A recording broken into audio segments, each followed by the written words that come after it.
Hey, everyone! If you enjoy my quantum audiobooks, you can support me by becoming a Patreon member. Your support helps me keep creating, and you'll get exclusive perks. You can also access my audiobooks directly through Google Drive. Check out the link in the description. Now, let's get started. Shit. Viserys stared at the seam. Touching a dragon egg, you gain 4.3 distributable attribute points. His smile froze as he read the blue text floating before him. Turning the dragon egg over in his hands, anger began to rise within him. Which son of a bitch broke my dragon egg? He was holding a grayish-white dragon egg, and his fury was palpable. While counting his loot, he had found a box. Initially, he hadn't expected it to contain a dragon egg, but when he opened it, he was overjoyed to discover the grayish-yellow egg inside.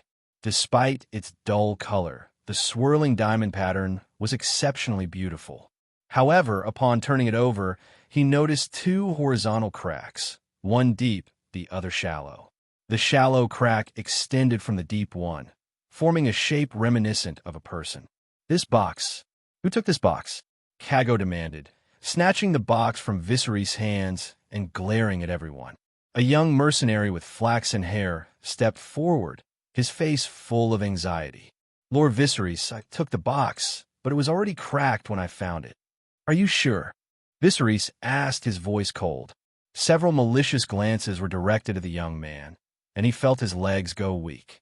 I swear on my mother's life, I would never dare lie. After a moment of consideration, Viserys chose to believe him. If the egg had been intact, it would have caused a sensation in the cave. The original owner probably kept it hidden to avoid suspicion and find a scapegoat for the damage. Looking down, Viserys noticed some scraps of padding in the box, likely placed there to disguise the damage. It's broken, so I'll try using blood magic on it later, he reassured himself. After several days of sailing, the group was nearing Volantis. Many planned to sell their loot to buy armor and weapons. However, Viserys advised them to hold off, promising that they would get a better price if they traded together. The group agreed, and when Viserys offered to cover all their expenses, they thanked him profusely. Since they were low on funds, they planned to cash in the heads of their enemies before spending money. Given the large amount of treasure they intended to sell, only Volantis, the largest and most powerful of the free cities, could offer an ideal price. Moreover, its proximity was a significant factor. Heading to Braavos instead might invite trouble along the way. Viserys had no intention of exchanging the spoils for gold and storing it away. He reminded himself that his goal as a Sel's word was not to amass wealth. Instead, he planned to trade everything for weapons and armor, then expand the Windblown. With hundreds of thousands of gold dragons, he could increase the Windblown's ranks to at least 2,500 or 3,000 men, upgrading their equipment in the process. Their strength would rise significantly. After all, without sufficient strength, this gold would be more a curse than a blessing. While he could use the money to start a new, smaller mercenary group, that would require significant effort. It would be far easier to expand the Windblown, building on its existing foundation. The old captain's ambition is to capture Pentos, but at nearly 60 years old, his time is running out. If Viserys proves himself capable, he knows it's only a matter of time before he becomes the leader of the Windblown. And this isn't just about serving someone else's interests. Once he invests the money in equipping the mercenary group, he will effectively become the second largest shareholder of the Windblown. His generosity toward the mercenaries is a calculated move to win their support. Viserys is confident that, upon his return, he will immediately secure the second-in-command position in the Windblown. This is his primary objective in Volantis. This situation is vastly different from when he sold Queen Riella's crown to fund the Golden Company's dinner. Now, many believe that following Viserys will lead to a prosperous future. In other words, Viserys has become a figure worth backing, with a more compelling value proposition. His second objective is to seize the opportunity to learn High Valyrian. Braavos may be known as Valyria's bastard daughter, but Volantis is the eldest daughter, home to the best-preserved Valyrian texts and possibly native speakers of High Valyrian. The recent events with Euron have placed immense pressure on Viserys. Although the tide of magic has yet to fully return, he is determined to gather as much occult knowledge as possible. This is the only way he can secure an advantage in the future, or, at the very least, keep Euron in check. Additionally, he is eager to see Volantis' Black Wall with his own eyes. This Valyrian-era structure is said to have been built using magic. Considering the statue of the three-headed god he encountered in Tyrosh, there might be other magical artifacts in Volantis as well. Finally, he intends to visit the Temple of R'hllor. Although he found nothing in the Temple of the Lord of Light in Braavos, Volantis boasts the largest and oldest temple of R'hllor in the world. There must be something of value within its walls. According to his knowledge from the original novel, there was a fire mage proficient in fire magic. With the tide of magic still dormant, most of this mage's abilities would be inaccessible. Now is the perfect time for Viserys to learn what he can about magic. Weapons and armor, high Valyrian, fire magic. Viserys muttered to himself as Volantis loomed closer, his mind racing with thoughts of how to acquire these things. The port of Volantis was vast and deep, sprawling over almost half the area of Braavos. Though it lacked a titan, the port still spoke of the prosperity that the eldest daughter of Valyria had once enjoyed. Unfortunately, during the time of Aegon the Conqueror, Volantis had tried to resurrect Valyria, only to be crushed by Aegon and his dragon, Balerion the Black Dread, in alliance with several free cities. Since that defeat, Volantis had never fully recovered, with nearly 2 centuries of decline following in its wake. The people of Volantis even harbored resentment towards the Tiger Party that had initiated the war. Yet, despite this history, the port was still busy.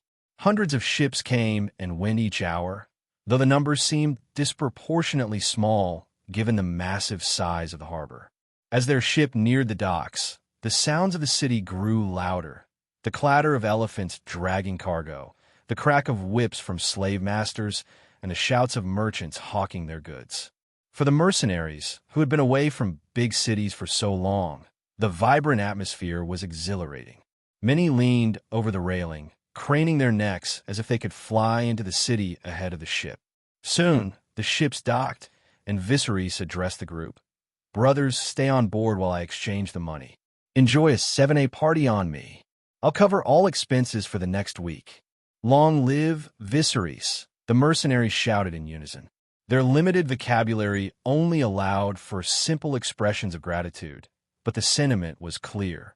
As Viserys and his companions disembarked, they were immediately hit by a pungent stench, a foul mix of feces and spices, as if they had swallowed live slugs. The odor brought back an unpleasant memory for Viserys, reminding him of a business trip he once took with his boss to a distant eastern country. After a moment, the group adjusted to the smell. "Let's keep going," Viserys said, taking Dany's hand and leading the way into the largest of the free cities. Volantis was divided into New City and Old City.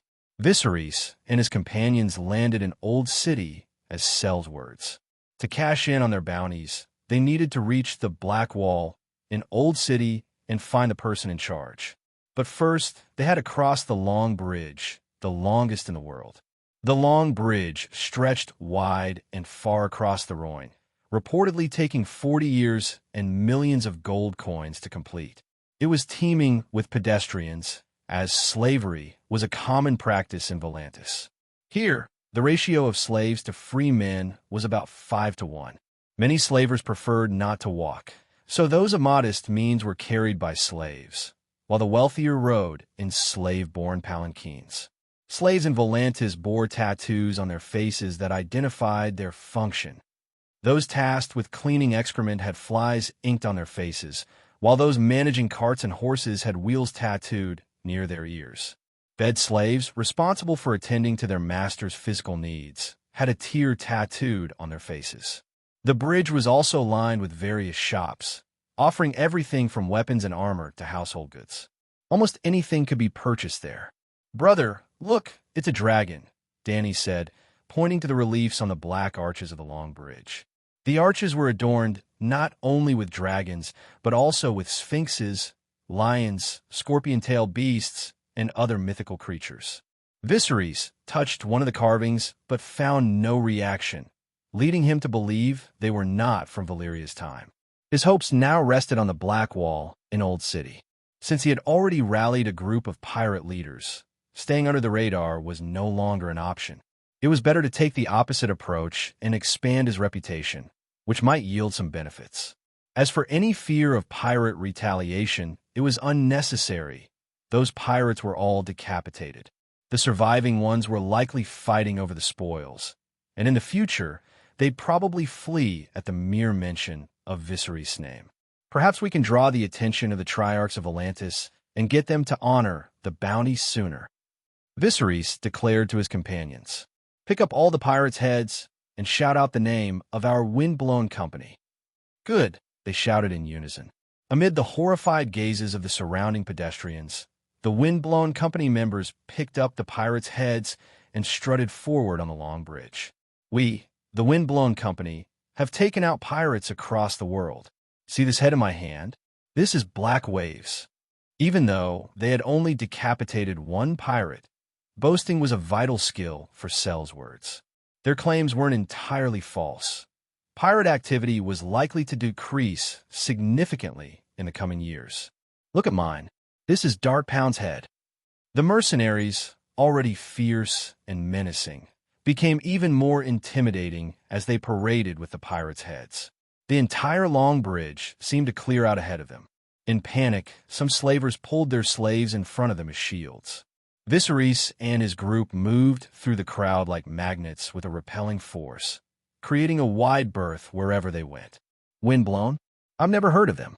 They killed all the pirates? How is that possible?"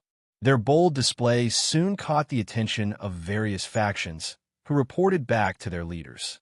Naturally, Viserys' actions also attracted the notice of the Volantis guards. After all, a group of self-proclaimed mercenaries flaunting dozens of severed heads in broad daylight was hard to ignore. Soon enough, a group of guards in light armor, their faces adorned with tiger-striped tattoos, halted the group. Viserys quickly realized that Volantis even used slaves in warfare. One of the guards, with dark eyes and a fierce expression, froze at the sight of Viserys and his companions. But remembering that this was his territory, he gathered the courage to ask, "You there, what are you doing?" Viserys glanced at Yora, signaling him to step forward and handle the situation. "Gentlemen," Yora began, "as you can see, we've taken down the leaders of these pirate groups and are heading to the Black Wall to claim the bounty." "Claim the bounty," the guard repeated, momentarily perplexed.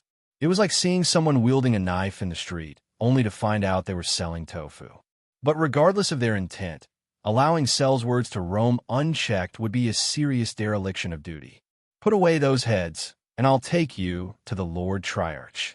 The guard leader gave a few instructions to his men, ordering them to continue their patrol. He then led Viserys and the others, along with 5 guards, across the long bridge to the old town. After crossing the bridge, the leader sent one of his men ahead to inform the nobles within the Black Wall. As they walked, Viserys and his group passed numerous dilapidated public facilities, including at least 4 dry fountains. These were clear signs of Atlantis' decline, though they also hinted at its former grandeur through the variety of facilities. This sight made Viserys wonder what Valyria must have been like at its peak. From the scant records that remained, it would have been a city driven by magic. Did it have anti-gravity spells to make buildings float in the sky? Were there projection spells that created magical theaters? One could only imagine. For now, Viserys thought he would let Euron investigate before making any conclusions. As the group continued, a tall black wall loomed in the distance. Viserys activated his soul binder skill, viewing the black wall from above through the eyes of a golden eagle. The Black Wall, originally a colonial fortress built by the Valyrians, formed a barely perceptible but perfectly regular oval. The architecture within was markedly different from that outside, with dragon statues adorning nearly every corner. Some buildings seemed to merge seamlessly with dragon statues, while others, clearly chimneys, were decorated with dragon heads. Smoke billowed from the dragons' mouths, as if to display the last remnants of Valyria's glory. As Viserys pulled back his perspective, the blackened walls of the fortress appeared even more oppressive. Standing over 300 feet tall, they seemed to bear down on the hearts of those who gazed upon them, making their breath catch in their throats. The captain of the guards glanced back at the awestruck group, a hint of pride and contempt in his eyes. "Please wait here, gentlemen," he said before heading towards the gates of the Black Wall to deliver his report. "Wait," Viserys called out just as the captain took a step. It was then that the guard noticed Viserys' silver hair and purple eyes, traits that marked him as a Targaryen. "Tell your lord that Viserys Targaryen, the last living descendant of the Dragon Lords, along with Daenerys Targaryen, have come to visit." The guard froze for a moment, shocked to realize that the people standing before him were indeed Targaryen descendants. He quickly nodded and rushed forward to deliver the message. Viserys and Dany had visited Volantis in the original story, but the nobles had merely regarded them as curiosities. This time, eager to collect the bounty as soon as possible, Viserys chose to reveal his identity. He wondered what kind of reception the nobles within the Black Wall would offer this time. The news that mercenaries who claimed to have slain the world's pirate leaders, along with a descendant of the Dragon Lord, was coming to visit rippled through the Black Wall like a stone tossed into a still pond. It stirred everyone within its confines. The normally idle nobles suddenly sprang to life, and under the service of their slaves, they all flocked to the Black Wall to catch a glimpse of the last remaining descendant of the Dragon Lord. These two events also alarmed the Triarchs within the Black Wall. Volantis is governed by 2 ruling parties and 3 Triarchs. Currently, one of the Triarchs belongs to the Tiger Party, while the other 2 are members of the Elephant Party. The Tiger Party is known for its zeal for war and expansion, whereas the Elephant Party prioritizes economic trade.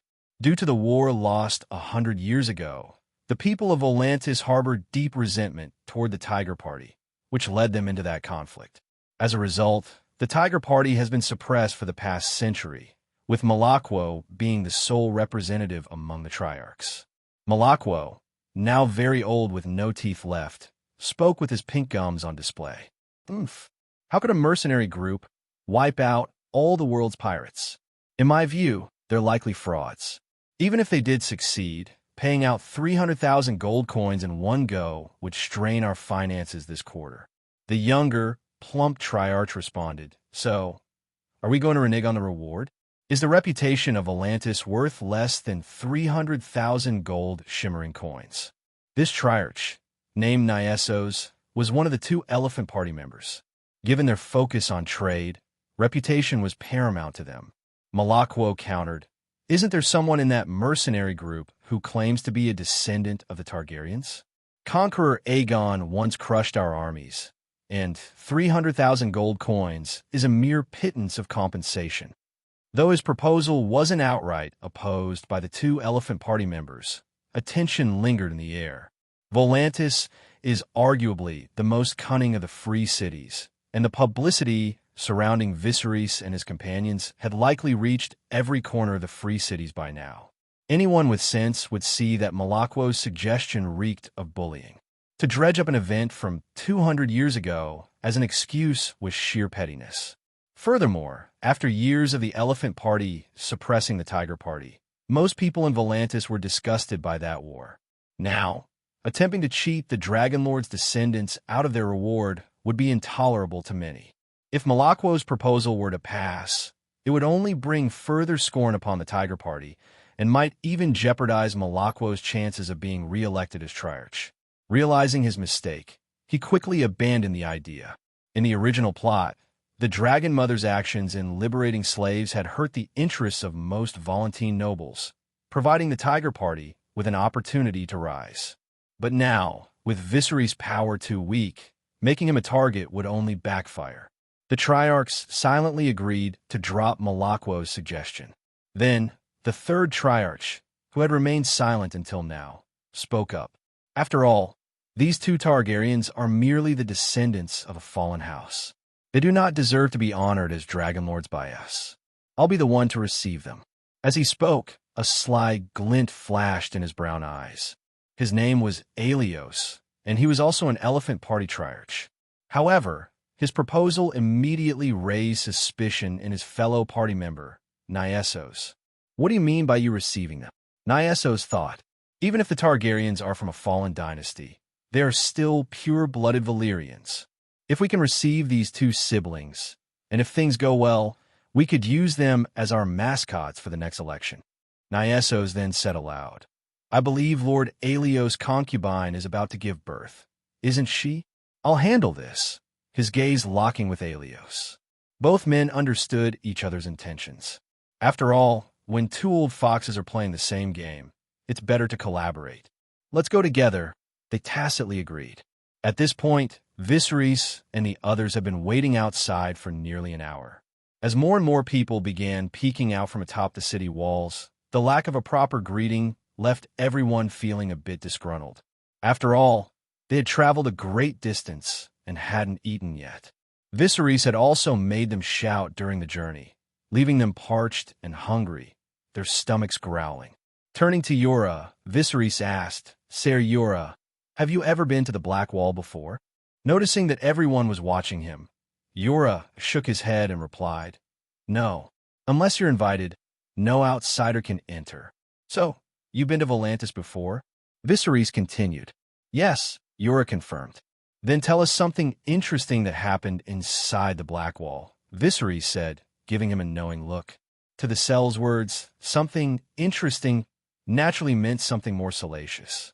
At this, everyone's spirits lifted. Yura glanced at Dany beside him, cleared his throat, and began, Speaking of interesting things, do you know Yunkai in Slaver's Bay? The bed slaves there are quite famous. It's said that a nobleman from the Black Wall married one of his bed slaves. This slave is still alive and is known as the widow of the waterfront. It was quite scandalous.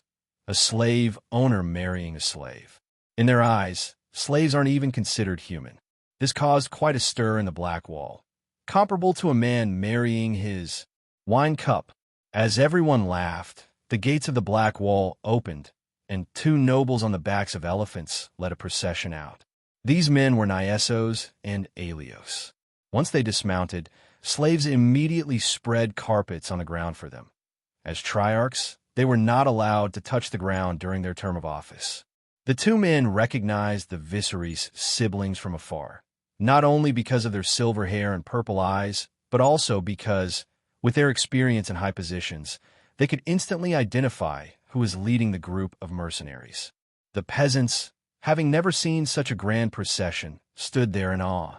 As Nyesos and Aelios approached, the carpet beneath their feet slowly extended forward. You must be Prince Viserys of House Targaryen? Nyesos inquired. Viserys nodded, about to reply, but Aelios couldn't help but interject. And this must be Daenerys, the princess of the Targaryens? Of all the free cities, Braavos and Volantis were the farthest apart. The fact that Viserys had claimed both crowns was not yet widely known here. However, the two triarchs had already heard the news on the road. As soon as they met him, they began showering him with excessive praise.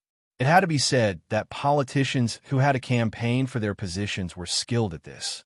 Their flattery and choice of words were particularly refined, far better than the mercenaries who merely shouted, "Long live." Sometimes, Viserys had to pause to realize that the other person was complimenting him. Both men were pleasing to the eye and had a charm about them, like a gentle breeze. But flattery was flattery, and meanwhile, they had sent someone to verify the identity of the pirates. The results were positive. The gods have blessed you with bravery, and the people of Volantis will no longer have to worry about pirates for years to come.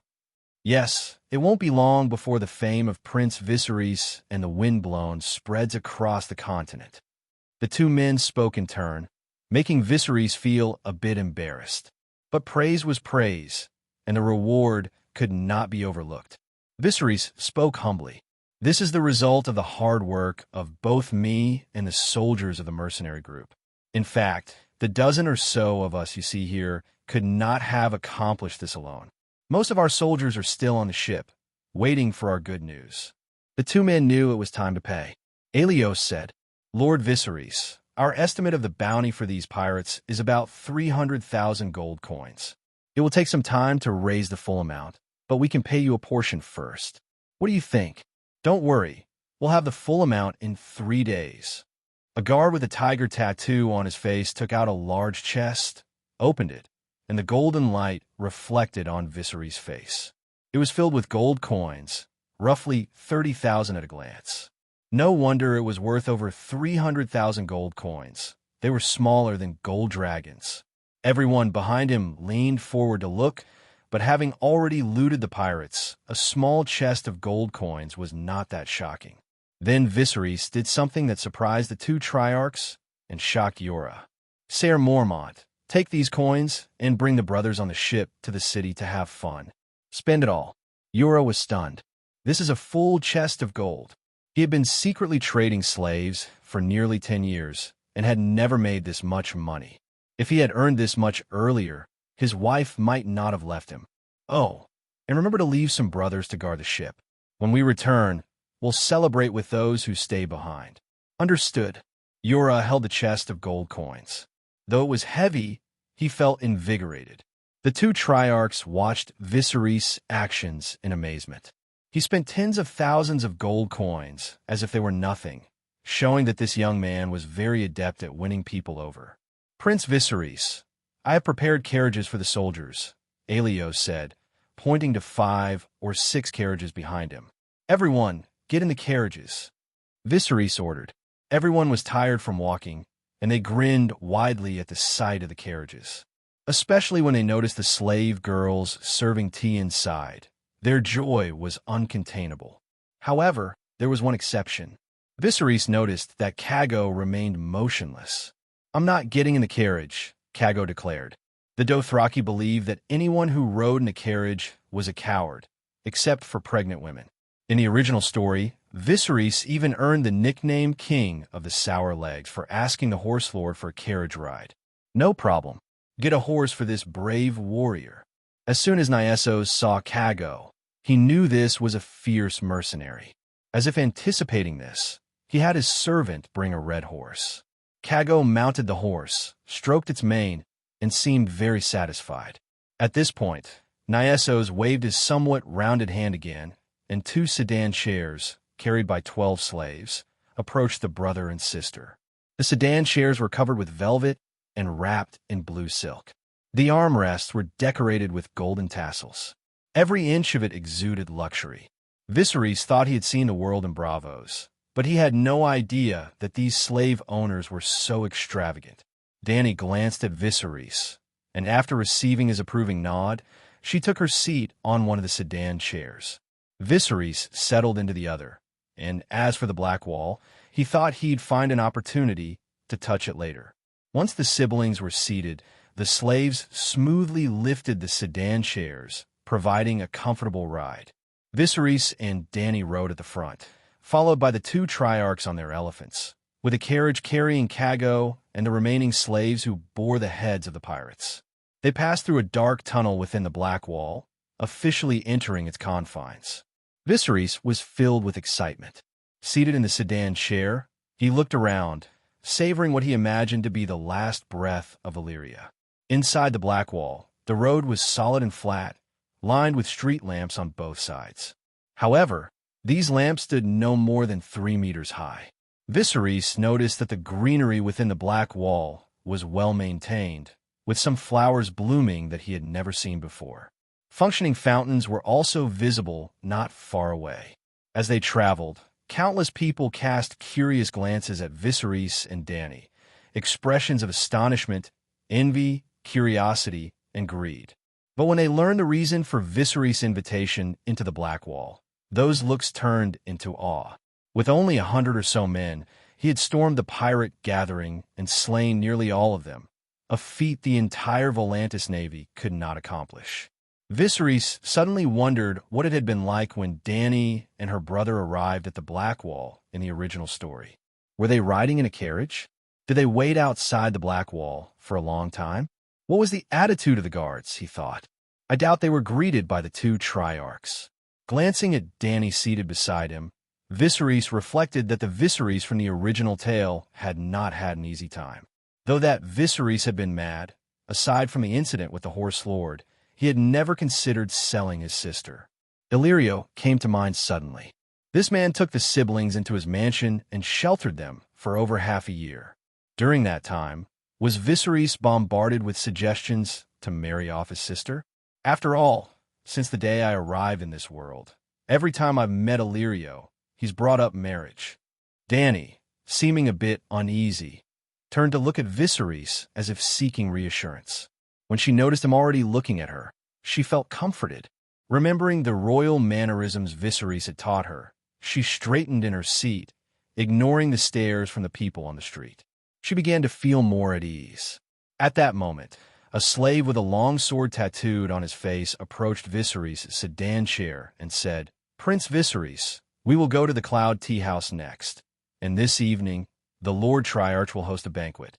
According to the slave's description, the Cloud Tea House was originally constructed during the Valyrian era as a place where dragon lords would take their tea breaks. After Valyria's fall, the locals divided it up, and it is now used by Volantis as an official venue to entertain important guests. The dragon relief stone pillars at the entrance and the human-faced dragon statues seem to whisper stories of a bygone age.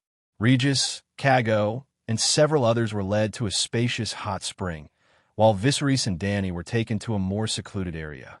Viserys was given his own expansive bath, where several female slaves attended to him, their hands moving over his sculpted body with towels as though they were about to immerse themselves in their task. Such a physique was uncommon among the nobles within the Blackwall. Seeing the thin, almost translucent clothing clinging to the slaves' bodies and accentuating their graceful curves, Viserys closed his eyes, forcing himself to focus on other matters. According to Nyessos, his bounty should arrive soon. He no longer needed to worry about the human heads and could now sell the treasures from the ship. He would have to ask Yura to keep an eye on the weapons and armor. Later, he planned to visit the Temple of Lawler to meet the Patriarch and learn fire magic, but there was no rush. He had only just arrived in Volantis. As these thoughts passed through his mind, a soft voice called out, "Prince, Prince." Opening his eyes, he saw two women in gauzy robes standing before him. One was voluptuous like an hourglass, the other slender like a willow.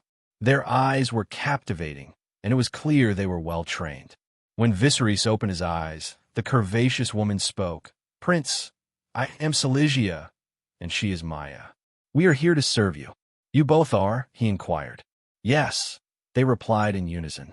Suddenly, with a splash, Viserys stood up, and water streamed down his body, tracing the lines of his sculpted muscles. The light accentuated his physique, causing both women to gasp in surprise. Without hesitation, Viserys pulled them into the pool, one in each arm, and holding Silesia by the chin, asked, "You're not just here to serve me. What else are you here for?" The two women were startled.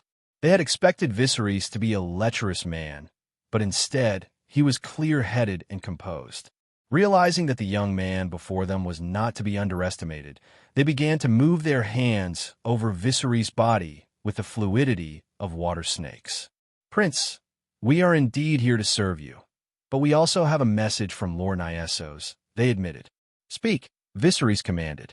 "The Lord's message is this." They began, speaking in perfect unison. Their coordination was impressive.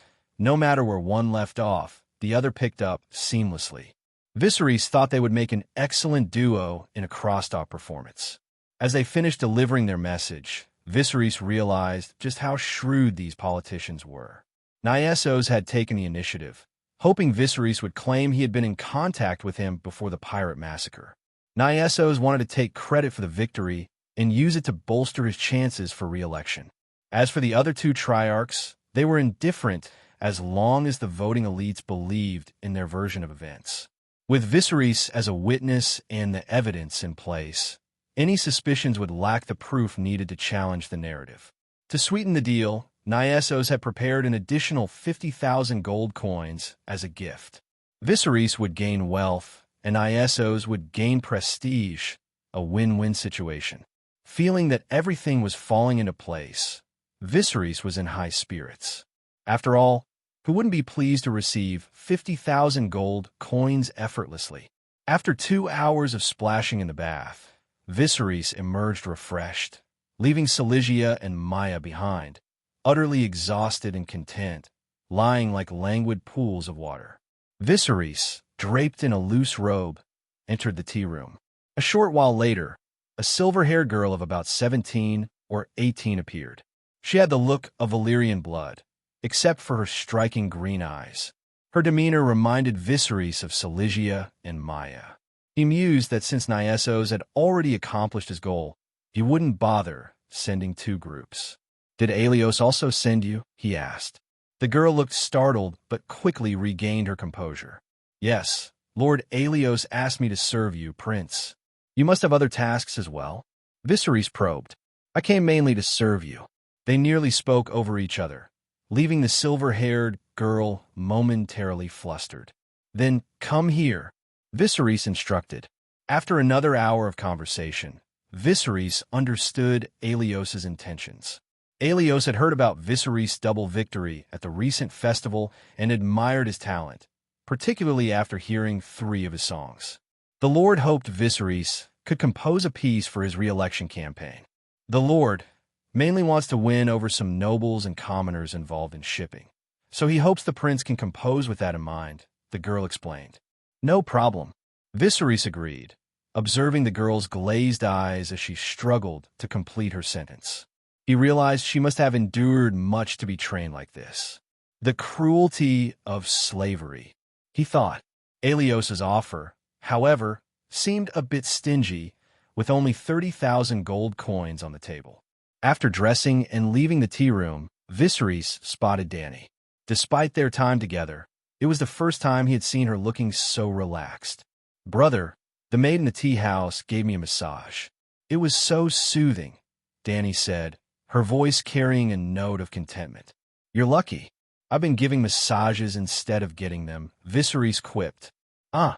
Dany blinked in confusion. Wasn't Viserys a customer too? "But it's fine. I made quite a bit of money," he added. Dany felt a pang of guilt. Her brother was always focused on restoring their kingdom, while she was simply indulging herself. No, it's not what you think," Viserys quickly reassured her, sensing her unease. He explained that he had struck a deal with the Triarch of Volantis, earning some money, but it had nothing to do with giving massages. Relieved, the siblings met up with Cago and the others before boarding the carriage to attend the banquet prepared by Nyessos. "Who else is attending this banquet besides the nobles?" Viserys asked the servant who had come to greet him. "The Lord Benero, the high priest of the temple of R'hllor." "Benero?" Viserys was taken aback. He had assumed that a religious leader of such stature would be far too high profile to attend a banquet just to see a descendant of the Dragon Lord. But after a moment's reflection, it made sense.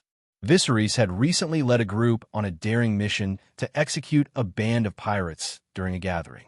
It was a task nearly impossible for others, if not because of the difficulty in locating the pirates' hideout, then because of the challenge of infiltrating it with dozens of people.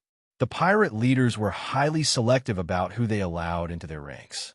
Bringing too many people would arouse suspicion, while too few would have been futile. Yet Viserys succeeded, leaving many intrigued. On further thought, it was natural for Volantis, often referred to as the eldest daughter of Valyria, with its deep magical heritage, to be sensitive to such events. This was a fortunate turn for Viserys, as it saved him the trouble of seeking out the high priest himself. The gathering was held at the Nyessos' residence. Through the carriage window, Viserys noticed that the streetlights had already been lit for some time. The carriage moved smoothly along the flat road and soon arrived at its destination. When Viserys and Daenerys stepped out, they were greeted by an entrance carved into the shape of a massive dragon's head. To enter, they would have to pass through the dragon's open mouth. Flanking the dragon's head were 2 statues of human-faced dragons. The people of Volantis were indeed the most inventive, eager to incorporate dragon motifs into every corner of the city. Even the street lamps outside Nyessos' house were cast in the shape of dragons, with light pouring from their mouths. giving them an imposing appearance. Viserys could hear music from the ballroom, even though they were still several dozen meters away. It was evident that many people had gathered inside. After all, the Triarchs were hosting the event, and many had come to show their support or catch a glimpse of the Dragonlord descendants, Viserys and his sister. Before they even entered the ballroom, the servant at the door announced, "Prince Viserys Targaryen, Princess Daenerys Targaryen has arrived." For a moment, the banquet fell into silence. Every head turned toward the door, and hundreds of eyes fixed on the siblings. As Viserys crossed the threshold, he felt as though he had triggered a switch. Not only did the nobles cease their conversations to stare, but even the musicians paused. It was clear that this was orchestrated by the host. Viserys scanned the room, noting that most of the guests wore formal robes. This was partly to show respect for Nyesos and Aelios, but also to underscore the importance of the Targaryen siblings. Initially, the crowd seemed to regard them with the curiosity reserved for rare animals. However, when they learned that Viserys had led a successful raid against a band of pirates, their expressions shifted to one of awe. "The dragon is still young, but it has already bared its fangs," Viserys mused, remaining composed under the intense scrutiny of the nobles. Nyesos and Aelios, observing his calm demeanor, were both impressed. Yet they were also perplexed. Despite the rumors about Viserys' ordeal at the tea house, he neither appeared weak nor trembled. Instead, he seemed energized. It was clear that only someone of his caliber could win the championship in swordsmanship. Of course, Dany was also the subject of much curiosity. Since Viserys had gone to fight the pirates, many wondered why he had brought her along. The nobles of Volantis speculated about the role she had played in all of this. "Prince Viserys, Princess Daenerys," Nyesos called out, striding toward them. Seizing the opportunity to solidify his alliance with Viserys, Nyesos took his hand and loudly declared, "Prince Viserys, please allow me to express my gratitude for freeing the people of Volantis from the pirates." As he spoke, Nyesos gave Viserys a subtle wink, though he faced away from the crowd. Viserys returned a knowing and reassuring glance. "Lord Nyesos, you are too kind. The true fortune of Volantis lies in having a triarch like you who cares so deeply for the people. If not for your leadership, I doubt I would have taken action against those pirates." Nyesos' eyes gleamed with satisfaction, thinking, "This Targaryen is on the right track." The others leaned in, eager to hear more of the story. Meanwhile, Aelios suddenly realized he had been too conservative. He had never imagined that such an old politician could be so shameless. Aelios had only intended for Viserys to bolster his campaign, but Nyesos had the audacity to claim credit for the pirate beheading. Bah! Aelios thought to himself. He had already rehearsed the lines Silesia and Maya were told in the bathhouse, so now he just needed to play along. "Everyone, as you know, Prince Viserys has wiped out nearly half of the world's pirates. It must have been an exhilarating battle. Prince, would you be so kind as to tell us about it?" "Yes, please, Prince, please." Most of the crowd cheered out of politeness, eager to keep up appearances, but there were a few who were genuinely interested in how Viserys had achieved what seemed like an impossible feat. Among them was Benero, clad in a red robe. He likely understood the pirates' rigorous defenses and their vigilance during gatherings. Viserys couldn't have brought more than 50 men to the pirates' stronghold, perhaps not even 30. But how had he managed to kill over 200 pirates without raising an alarm? It was highly suspicious. Benero had seen the pirates' heads, and there were no traces of magic on them. Either Viserys possessed an extraordinary level of magical power, or he had employed some unusual method. As the spokesperson for the Temple of Lawler, Benero had his own reasons for interest. He had ongoing conflicts with the Triarchs of the two ruling parties. Politically, his promotion of the Red God's faith encroached on the voter base of these parties. Economically, the Temple of Lawler purchased slaves and property, all while avoiding taxes. Such a powerful entity was naturally something Benero wanted to control for his own security. Nyesos waved his hand, and several slaves carried out wooden boxes, stacking them to form a temporary half-meter-high platform for Viserys. "Prince, please satisfy everyone's curiosity. Viserys was aware of what some of these men were thinking, but the secret of the poison gas would only be revealed to the highest bidder. He stepped up to the platform and began recounting how he had disguised himself as a pirate to infiltrate the Orange Shore Bay, emphasizing how he had used the dragon eggs he had acquired to conceal his identity.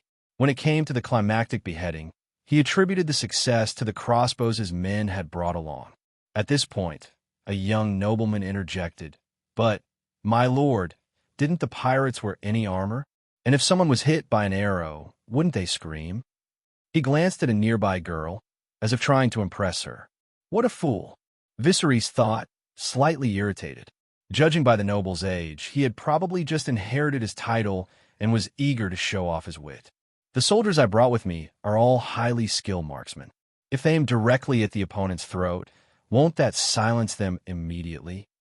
Viserys' explanation still had its flaws. How could his men have simultaneously shot everyone in the throat? It seemed absurd. The young noble wanted to press further, but those around him discreetly advised him to drop the matter.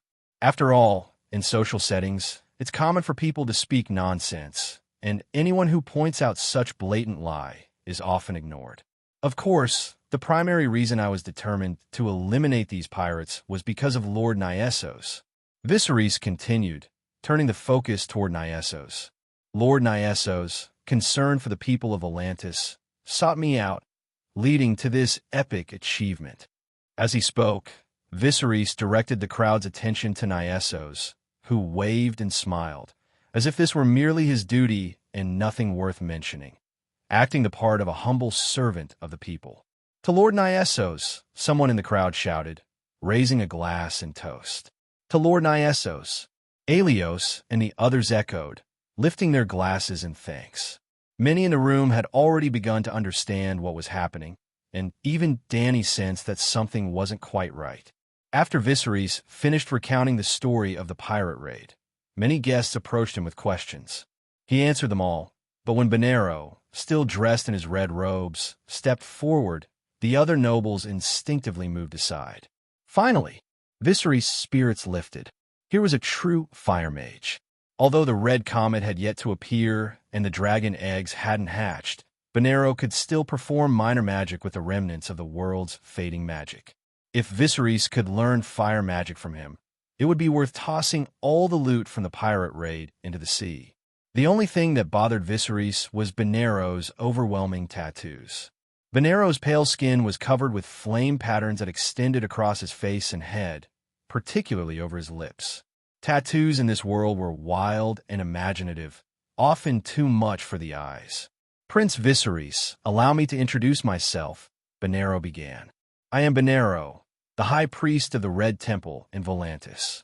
Benero had anticipated that uncovering how Viserys had managed to kill the pirates would take some time, but he was caught off guard when Viserys offered to make a trade. "I don't know what the prince wants in return," Benero said, sensing that Viserys had already set his sights on something specific. "I want to learn fire magic. May I ask why?" Benero was genuinely surprised. He knew Viserys had spent years trying to reclaim his lost kingdom, hoping to rally support for retaking the Iron Throne. He had expected Viserys to ask for gold or weapons, not for the knowledge of fire magic. Given the current decline of both magic and alchemy, Viserys' request seemed imprudent. Yet, Benero wasn't about to pass up such an opportunity. "Revenge," Viserys replied, his eyes serious. "If I can't reclaim the Iron Throne, I want vengeance for my loved ones." Benero could see the sincerity in Viserys' gaze. After the fall of the Targaryens, many had suffered. Aerys had been killed by his own Kingsguard, Jaime. Rhaegar had fallen to Robert's hammer, and Rhaegar's wife and children had been brutally murdered by the Mountain. Such deep-seated hatred was hard to forget. "Yes, but I must inform you," Benero cautioned. "Before you can learn fire magic, you need to know High Valyrian, which takes considerable time to master. Moreover, most of the powerful fire magic, like conjuring ladders of flames or enchanting weapons with fire, has been lost. What remains are only minor spells, such as controlling the flame of a candle." "Why?" Viserys asked, though he already knew the answer. He wanted to see if Bonero had more insight. "I don't know," Bonero admitted. "But I must ask, are you certain you still wish to proceed with this exchange?" "Yes. I won't pass up any opportunity to grow stronger." With that, they reached an agreement. 2 days later, Bonero would provide Viserys with a set of manuscripts on fire magic and personally teach him High Valyrian over 3 days. Viserys was thrilled.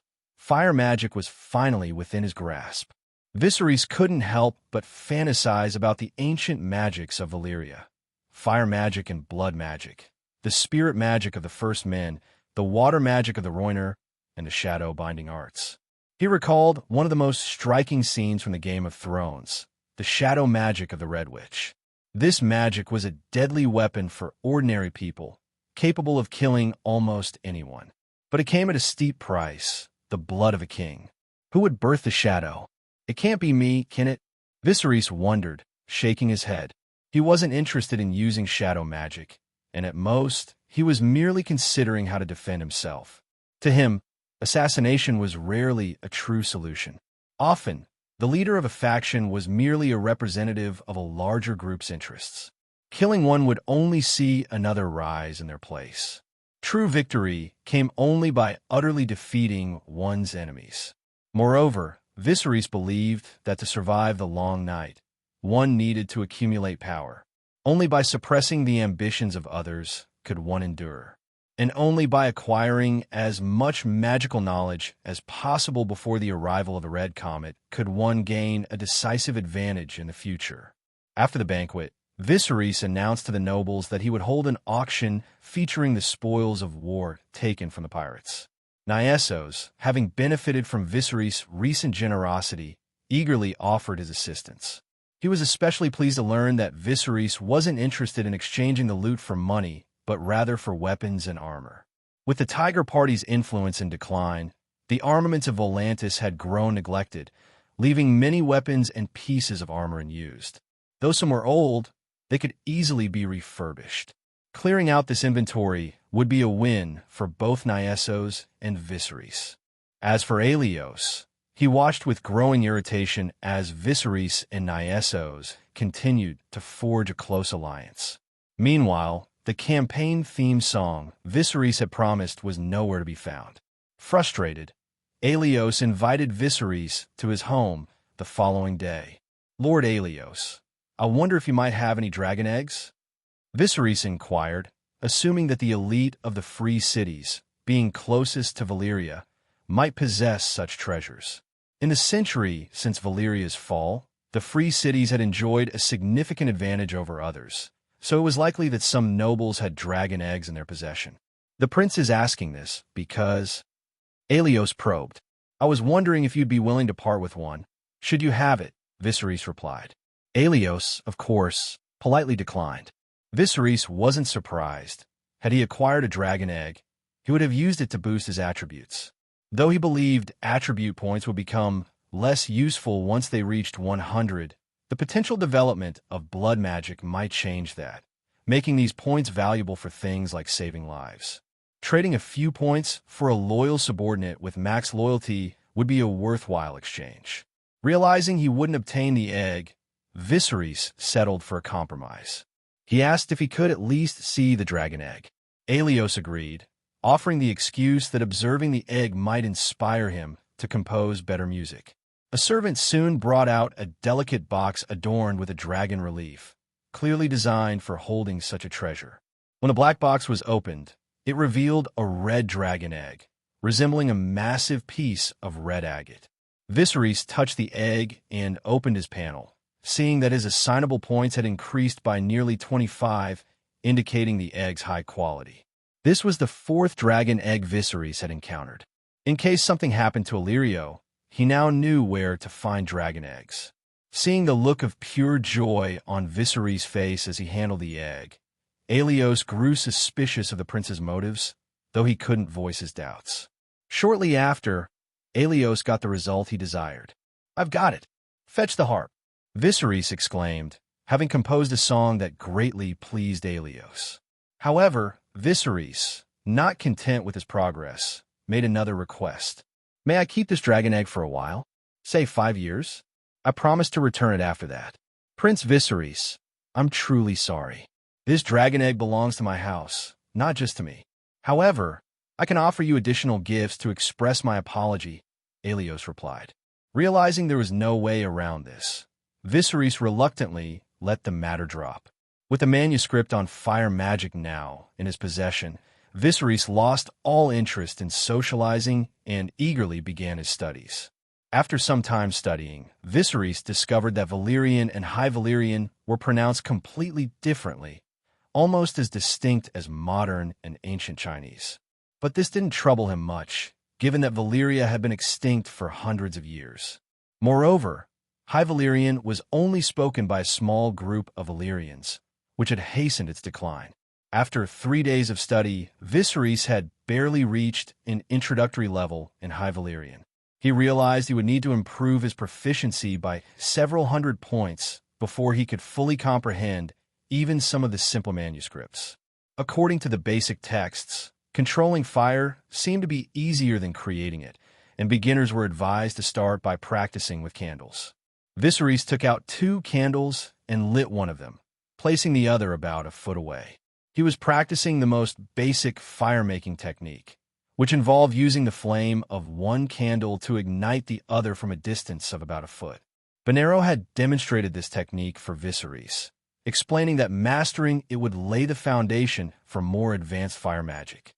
Most novices took about a year to achieve this, but when Viserys asked how long it had taken Benerro, the high priest had proudly boasted of his success in less than a month. On his first attempt, Viserys saw no effect on the burning candle. On his second, a thumb-sized flame flared up, scorching a few strands of his hair. By the third attempt, the flame began to stretch toward the unlit candle like a glowing tentacle, drawn as if by some unseen force. The tentacle grew longer and thinner, reaching 5 or 6 inches before narrowing to the thickness of a chopstick. Viserys felt the strain building, not in his body, but in his spirit. As the tentacle extended to 7 or 8 inches, it became as thin as a quill. At 9 inches, just as it was about to touch the other candle's wick, the burning candle shortened rapidly from the intense flame. Viserys had to stop, his magical energy depleted. Fortunately, with the help of the moon chant, his energy was quickly replenished. Let's try again. He took a deep breath and replaced the candle. This time, he instinctively added a spiral of air around the flame tentacle, stabilizing it. The tentacle maintained the thickness of a thumb and was much more controlled. With this technique, he successfully lit the candle using less than half the magical energy of his previous attempt. Only the second day, and if Benerro knew about this, he'd be stunned. Viserys thought with a smile, though he wasn't about to rest on his laurels. He checked his progress and saw a new skill had appeared on his panel. Pyromancer. Beginner, 23 out of 100 plus. What are you waiting for? Add more, he commanded. Pyromancer. Proficient, 398/1000. Viserys was elated. It had been easier than expected. Now, at the proficient level, Viserys found playing with candles unsatisfying.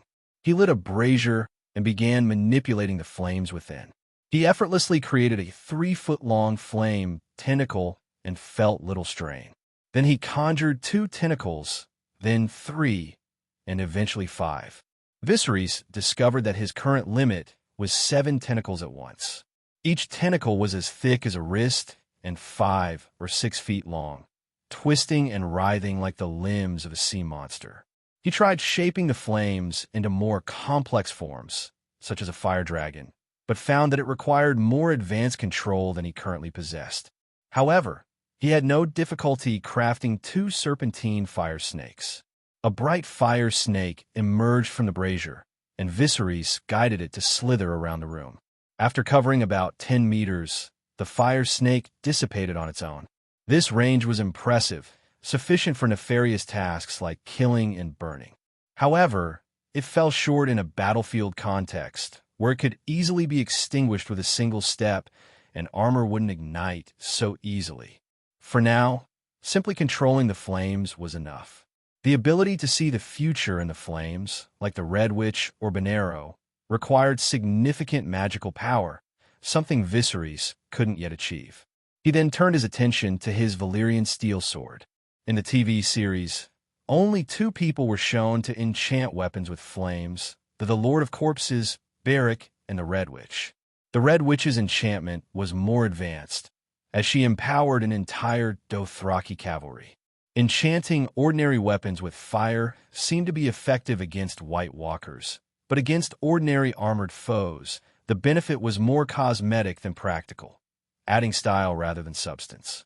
However, Viserys had noticed that when he infused magic into the Valyrian steel sword, it vibrated slightly. Curious, he decided to experiment further. Holding the sword in his right hand, he lightly touched the blade with his left, and the blade was immediately engulfed in yellow flames.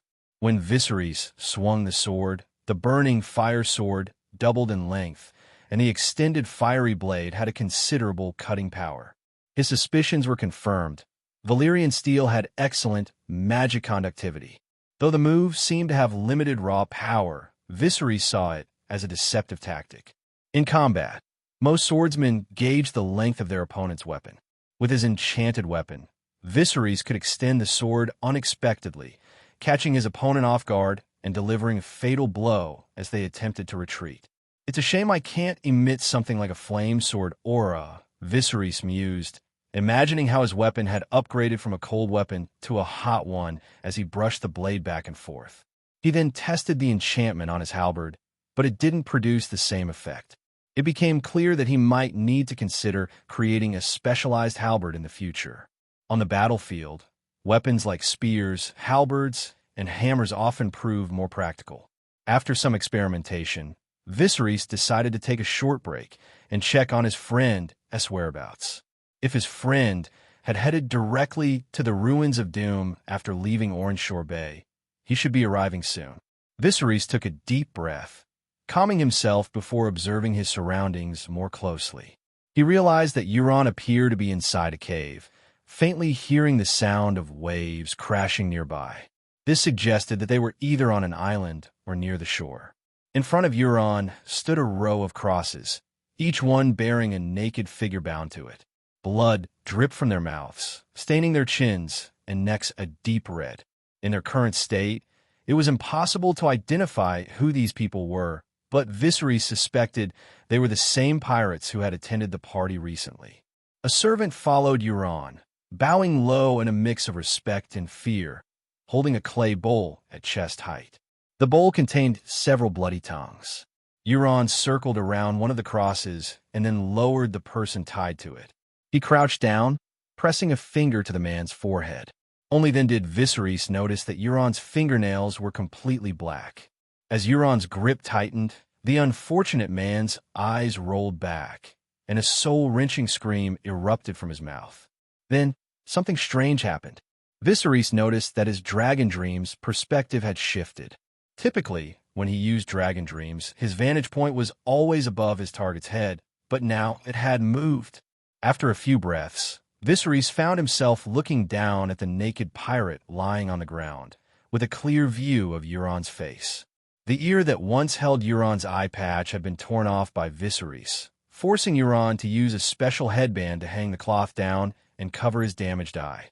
Viserys still didn't fully understand what powers this eye possessed, aside from its ability to harm a skin changer.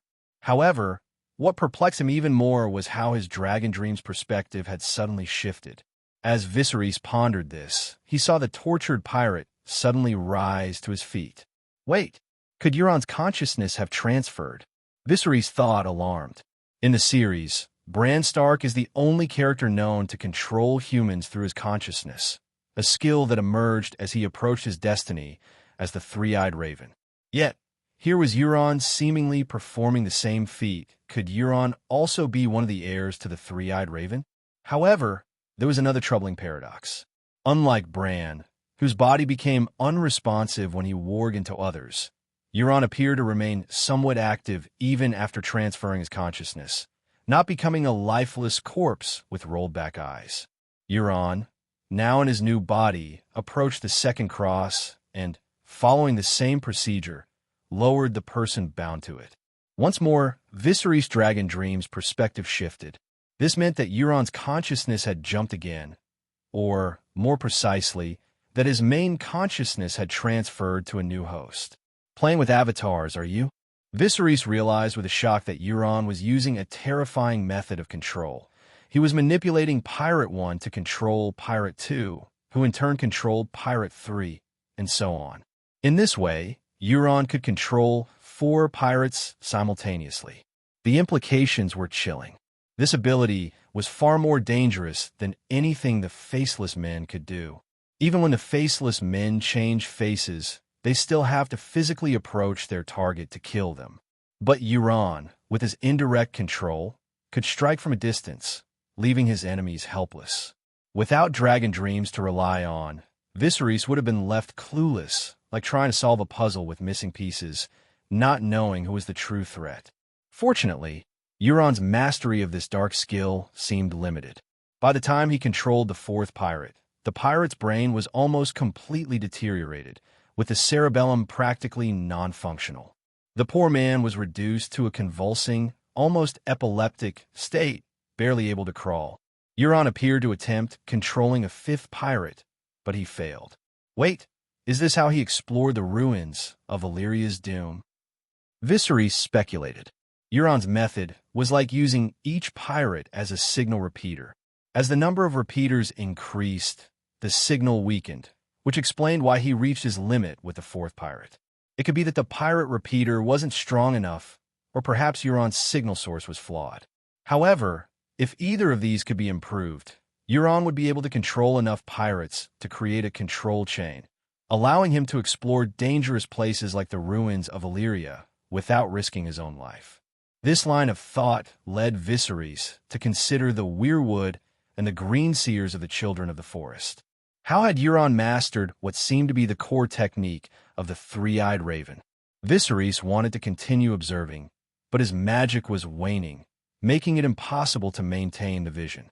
As for the skill of incarnation, Viserys found it elusive. Not only did he fail to understand the incantations Euron used, but he also questioned why, if this ability was so powerful, Euron hadn't simply crushed his enemies when he returned to the Iron Islands. Instead, Euron had to unite the Ironborn by raiding Arbor. If he could control so many people, why hadn't he simply taken over? Determined to learn more, Viserys decided to observe Euron once every 3 days. In the meantime, he visited the Black Wall, but gained no new skills there. Reflecting on his past experiences as a soulbinder, Viserys concluded that he might need the Valyrian artifacts to advance further. For now, he would have to wait for Euron to find a way to reach Valyria. In the meantime, there was the matter of the bounty and the auction of the pirate treasure. Nyessos had proven himself highly efficient, liquidating the bounty and treasure within just a few days and converting it into a vast cache of weapons and equipment for Viserys. There was so much that one ship couldn't hold it all, so 2 ships were sent to deliver the haul free of charge. Prince Viserys, the gates of Volantis are always open to you. Prince Viserys, you will always be our honored guest. The 2 triarchs of the Elephant Party stood on the dock, waving as Viserys departed. With the pirate threat neutralized, Viserys knew that the war between Tyrosh and Lys would soon escalate. A major battle was on the horizon, and a storm was brewing. The old captain, the tattered prince, hadn't had a good night's sleep in days, which only deepened the dark circles under his eyes. His expression remained as inscrutable as ever, like a statue chiseled in stone, but his frequent rounds through the camp betrayed his inner turmoil. It wasn't just him. The entire Windblown Corps was closely watching Viserys' movements.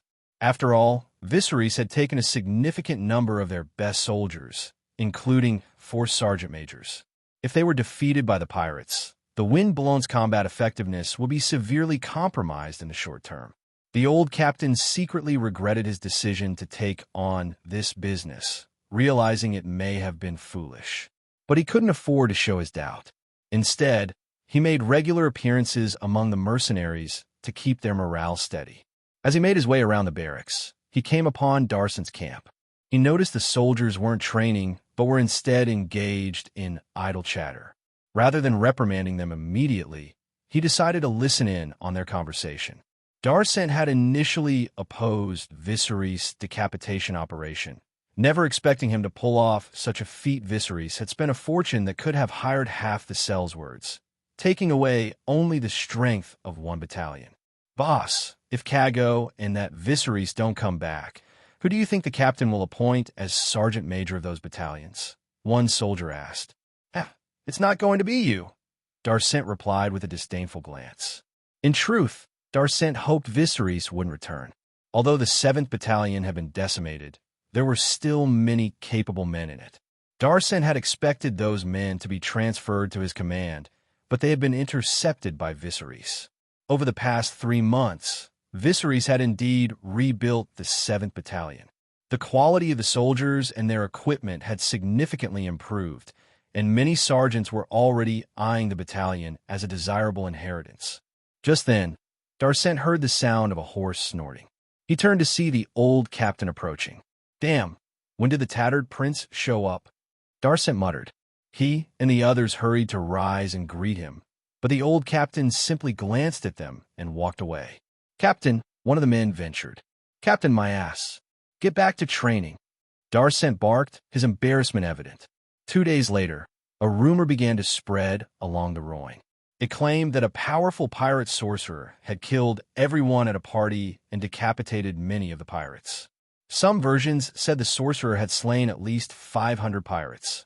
Others claimed the number was in the thousands. Each version of the tale came with its own set of convincing details. Regardless of which version was true, the rumors only deepened the tattered prince's anxiety, whether the pirate sorcerer existed or not. The more pressing question was why Viserys and his men hadn't returned if they had already achieved their goal. Could it be that they had fallen victim to this sorcerer as well? As the rumor spread through the camp, the tattered prince found himself spending even more time and energy trying to maintain the troops' morale. Commander, let me go find them, Maris volunteered to the tattered prince. Find them? How? Do you even know where they are? The old captain replied, his voice tinged with frustration. But we can't just sit here and do nothing. Maris insisted. All right, don't worry about it.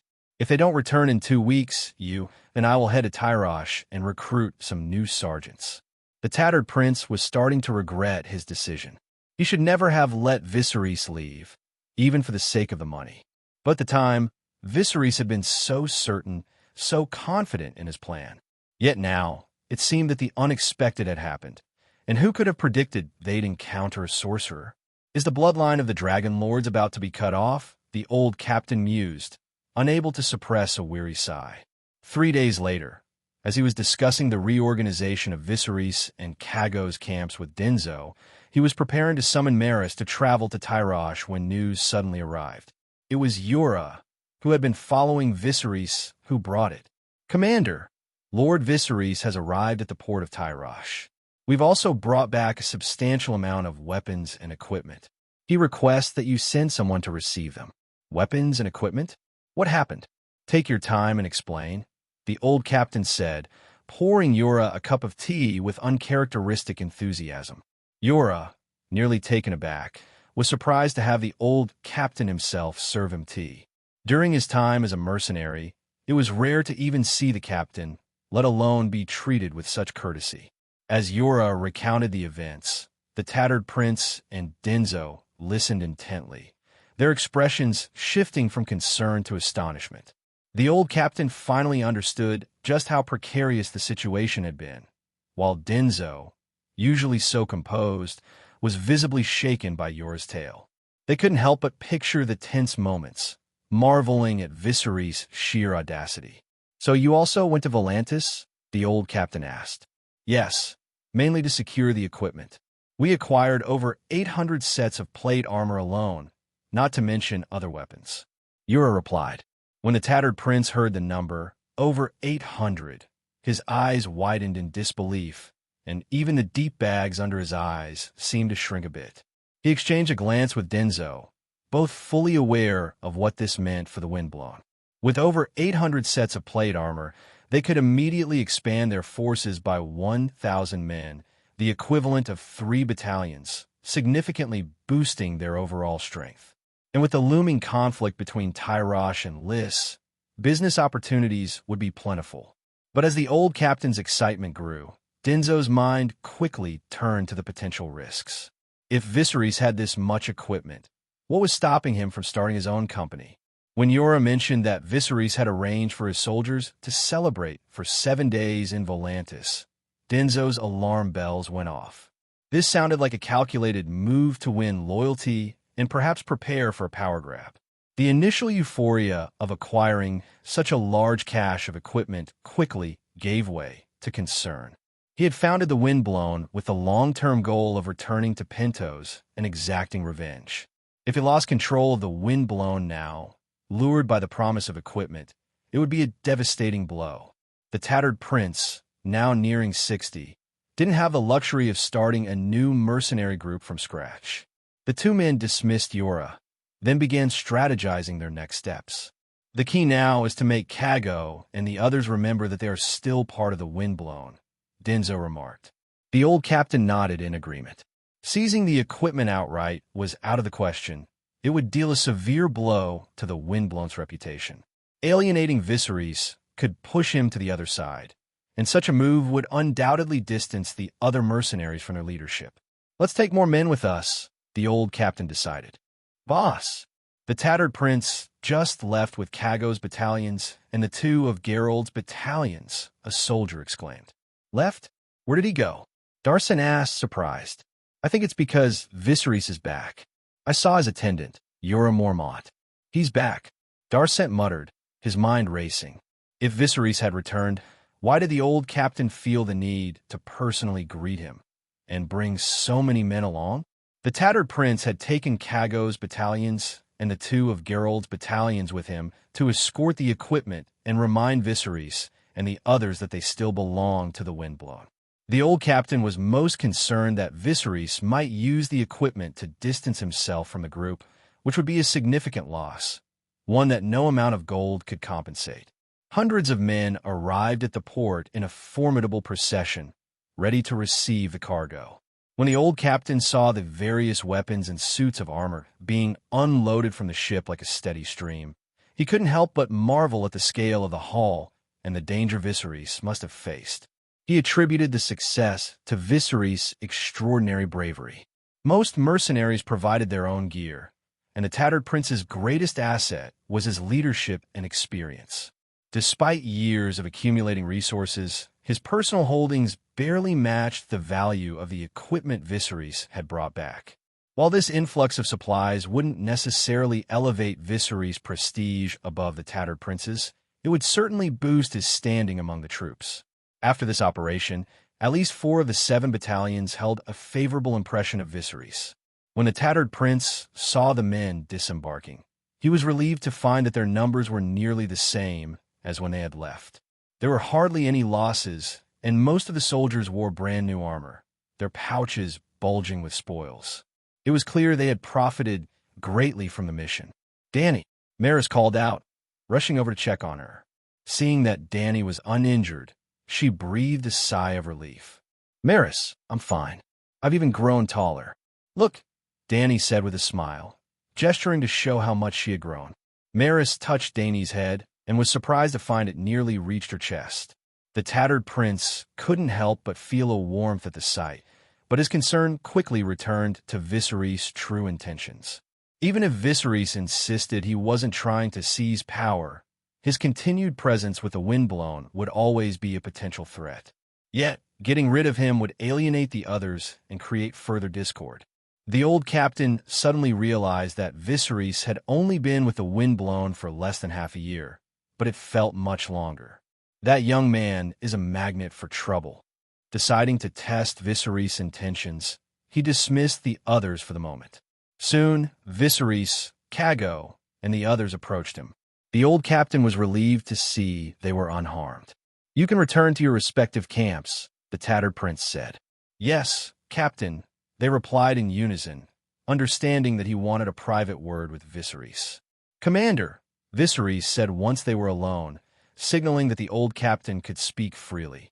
This operation must have been very dangerous, wasn't it? the tattered prince began. "Commander, are you asking why I brought back equipment instead of money?" Viserys replied, cutting straight to the point. The old captain was momentarily taken aback by Viserys' directness. "Yes, I want the wind blown," Viserys declared. The tattered prince's expression hardened. "You know what the wind blown means to me, don't you?" "I do. I know you need an army to avenge yourself and take back Pentos," Viserys said, meeting the old captain's gaze with steady resolve. "And I need an army to reclaim the Iron Throne. But that doesn't mean we have to fight over this army. I know I can't compete with you." Viserys had never intended to wrest control of the windblown from the tattered prince. He understood that trying to take over the mercenary group would only tear it apart, especially considering the captain had founded it and was synonymous with its name. Forcing a takeover would achieve nothing but division and ruin. Obviously, the windblown's 2,000 men alone aren't enough to take back the Iron Throne. In fact, even if all the major mercenary companies joined forces, it still wouldn't be sufficient. But we do have a real chance to take back Pentos for you first. It was time for Viserys to show his loyalty. His meaning was clear. He saw the wind blown as a sword, but he intended for the old captain to wield it first. Given that the captain was nearly 60 years old and childless, if he wanted to ensure the group's survival after reclaiming Pentos, he would eventually need to pass leadership to someone capable or find a new purpose for himself. At that point, Westeros would become the next target. The old captain's worries eased, and a smile flickered in his eyes. "I'm going to expand the windblown by 2 or 3 battalions. I'll make Yora and Weber sergeants of a new battalions." Having received Viserys' promise, the old captain decided to return the favor by increasing Viserys' influence within the windblown. "Thank you, Captain." When the guards at the canvas castle saw a group of soldiers in gleaming armor approaching, they initially thought they were under attack. But when they recognized the wind-blown banner, they breathed a collective sigh of relief. As soon as he returned to the wind-blown camp, the old captain called a meeting and announced 2 important decisions. "Did you really kill all the pirate leaders?" one of the soldiers asked eagerly. "Of course. I personally chopped off 5 or 6 heads," Viserys replied. "Brothers, how much loot did you get?" another soldier inquired. Clatter, clatter. The soldiers who had accompanied Viserys shook their money bags with a grin and said, "Not much. Just a few hundred gold dragons each." A few hundred gold dragons. That's nothing. The men who went in with Lord Viserys got more than a few hundred gold dragons each, plus the initial payment. Before the meeting officially began, the mercenaries in the barracks were buzzing with excitement, eager to hear about the loot. When they saw that their typically frugal comrades had suddenly become wealthy, they couldn't help but feel a pang of regret. These men had played their cards right, not only securing generous rewards, but also enjoying several days of celebration in Volantis, all at Viserys' expense. "You've never seen women like the ones in Volantis. They're so good, they'll make you twitch with pleasure," boasted a mercenary with puffy eyes. While the ordinary mercenaries were still making noise outside, inside the old captain's tent, all the sergeants who had remained in the barracks had gathered. They were surprised to find that the old captain, who usually arrived last, was already there, and he looked unusually pleased. Then again, who wouldn't be happy after receiving 800 suits of armor for free?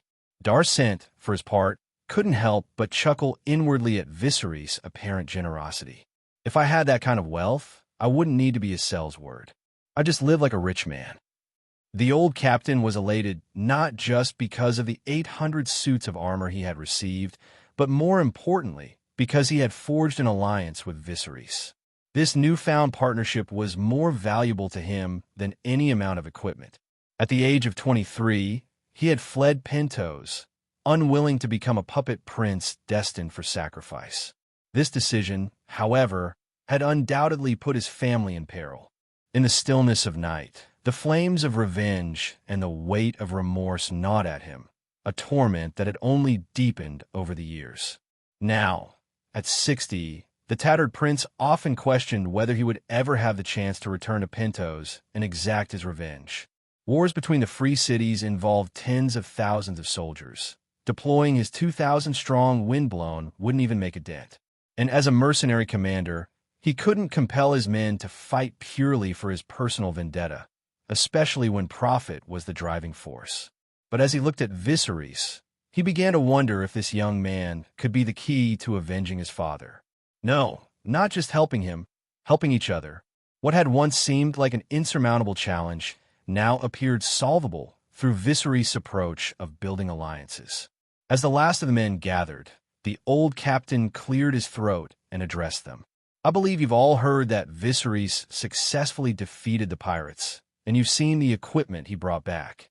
Because of this, I plan to expand the Windblown by 2 additional battalions. We're expanding? The room buzzed with excitement. Expansion meant new positions, and naturally, everyone hoped those positions would be filled by their own people.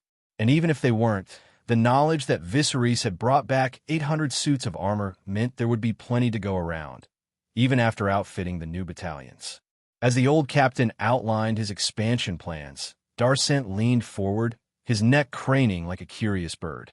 The tattered prince took note of the crowd's reactions and continued. Let's meet the 2 new sergeants. He turned toward the entrance of the tent, prompting everyone else to do the same. One of the new sergeants was familiar, Weber. But the second name took everyone by surprise, though the meaning was clear. It was Jorah Mormont. How can this be? Darcent thought, realization dawning on him.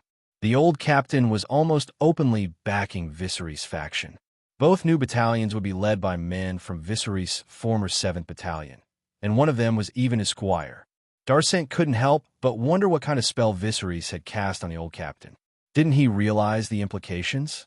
With 2 of the 10 sergeants now loyal to Viserys and Cago, the 2 Geralds, and Dick already close to him, if the old captain retired tomorrow, Viserys could be elected the new leader in a landslide. This was the kind of power shift entitled to the second-in-command of the Windblown. Yet Viserys had only been with them for half a year. The audacity! Jealousy began to fester in Darcent's heart. He had been with the Windblown for over 20 years and, in private discussions, was seen as second only to Denzo. Now, Viserys' rapid rise even made Denzo seem less significant. Yet, envy aside, who else could have secured 800 suits of armor in one fell swoop? Unlike Darcent, most of those present viewed the situation with a mix of respect and admiration for the new sergeants and the return of Weber. The 2 Geralds, in particular, welcomed Weber back with hearty slaps on the chest as he passed by. Weber, for his part, glanced at Viserys and couldn't help but think that if Viserys could make him a sergeant again, perhaps he really could lead him back to Westeros one day. Jorah felt similarly. In just half a year with Viserys, he had earned more money than ever before and had risen to the rank of sergeant. Now, he wanted nothing more than to attack Lys. His grudge was deep, especially against the man who had taken his wife. Lys' so-called merchant prince, Traegar Armalin, had given him an impossible choice: either become his slave to pay off his debt or abandon his wife to become his concubine. But now, looking at Viserys, he saw a glimmer of hope for revenge. As the 2 men settled down, the old captain shifted to another matter. For a long time, Bloodbeard has struggled to cooperate with the pirates. I expect Tyrosh will soon force Lys's forces out of the lake region entirely. In the meantime, all of you should train hard and prepare for the next war. 2 more months passed, and word of Viserys infiltrating the pirate gathering and beheading its leaders began to spread. The first to feel the impact was Bloodbeard's Company of the Cat. Initially skeptical, they soon confirmed the truth. There was indeed a bounty on Viserys in Volantis, and the Windblown had been expanding. Rumors about Viserys grew increasingly outlandish. Some claimed he had led a group of men and infiltrated the pirate gathering as smoke, while others insisted he was an evil sorcerer.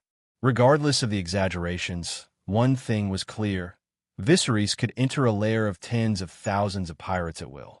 Even if he wasn't as powerful as the rumors suggested, he was undeniably a dangerous madman. Despite Bloodbeard's bloodthirsty reputation, he couldn't help but feel uneasy about facing such a formidable opponent. "Captain, should we end our contract with Lys?" asked one of his men, a subordinate who had dyed his beard red in imitation of Bloodbeard. Bloodbeard slapped him hard. In our contract with Lys? Are you out of your mind? Lys is still our support. If we sever ties, that lunatic might come after us next. Taking a deep breath, he added, Go tell Traegar Malin we're willing to sign a 1-year contract. Yes, Captain. Lys political titles are somewhat unusual. In other free cities, the title of prince is generally reserved for rulers. But in Lys, the highest political leader is the magister, with princes governing different areas beneath him. For instance, Traegar Malin is the merchant prince in Lys and the one who took Yora's wife. The news of Viserys beheading pirates reached far beyond Lys and the Company of the Cat, even making its way to King's Landing. Robert Baratheon was forced to convene an unprecedented meeting of the small council to discuss their response. Since the assassins we sent before were useless, why don't we just hire some faceless men? Robert said irritably, sitting at the head of the long table in the Tower of the Hand. No, you can't hire the faceless men, exclaimed an elderly man with nearly no teeth and a white beard cascading down his chest. This was Jon Arryn, Robert's foster father and the Hand of the King, Lord of the Eyrie. Lord Arryn was acutely aware of the dire financial state of the Iron Throne. Since Robert's ascent to the throne, his lifestyle had been nothing short of extravagant. The man had little interest in governance, as if overthrowing the Targaryens had been merely a pretext for indulgence. Despite Lord Arryn's attempts to curb his foster son's growing excesses, his efforts had been largely in vain. Why? How much does it cost to kill a Sel's word? Robert asked with a trace of irritation. Your Grace, responded another man, older and rosy-cheeked despite his years. Hiring a faceless man costs as much as raising an army. And this Viserys, call him a dragon's spawn, interrupted the ever-youthful Pycelle, who hastily corrected himself when Robert glared at him. But a flicker of contempt crossed Pycelle's eyes as he continued. This dragon spawn is also the champion of the swordsmanship tournament in Bravos, and now serves as a sergeant in a mercenary group. The cost would likely be even higher, and our finances for this quarter are already overspent. How can we be in the red again? Robert demanded, his eyes bulging as his breath came in short gasps. He couldn't fathom why the taxes collected each quarter were never enough, as if the whore's silk robes were made of rags. Raise taxes this year. No, we can't raise taxes. Jon Arryn objected again, causing Robert to lean back in his chair with a deep scowl. The chair groaned under his weight. Arryn felt helpless before his adopted son. Sometimes he was tempted to call him a usurper outright. And even more troubling was Robert's son, Joffrey. Jon Arryn suspected the boy would prove even worse than his father. Recently, he had also taken on the burden of suppressing the rumors about Cersei and Jaime. Everyone knew that Robert and the Queen had always had a strained relationship. Now, with the Iron Throne increasingly reliant on the wealth of the Westerlands, Jon Arryn believed that no matter what, Robert and Cersei must remain married. At this point, Robert suddenly remembered something Varys had told him about Yora the Bear. He turned to Varys and asked if Yora had provided any new information. Varys glanced at Jon Arryn, conflicted. He was the spy master serving Robert and owed loyalty to the king. But Lord Arryn had previously instructed him to keep this from Robert. Your Grace, there is no good news from Ser Yora at present. No good news doesn't mean no bad news, Varys thought to himself. But he knew such vague answers could be dangerous for an advisor. If Robert discovered the truth, he might not be able to stay in King's Landing.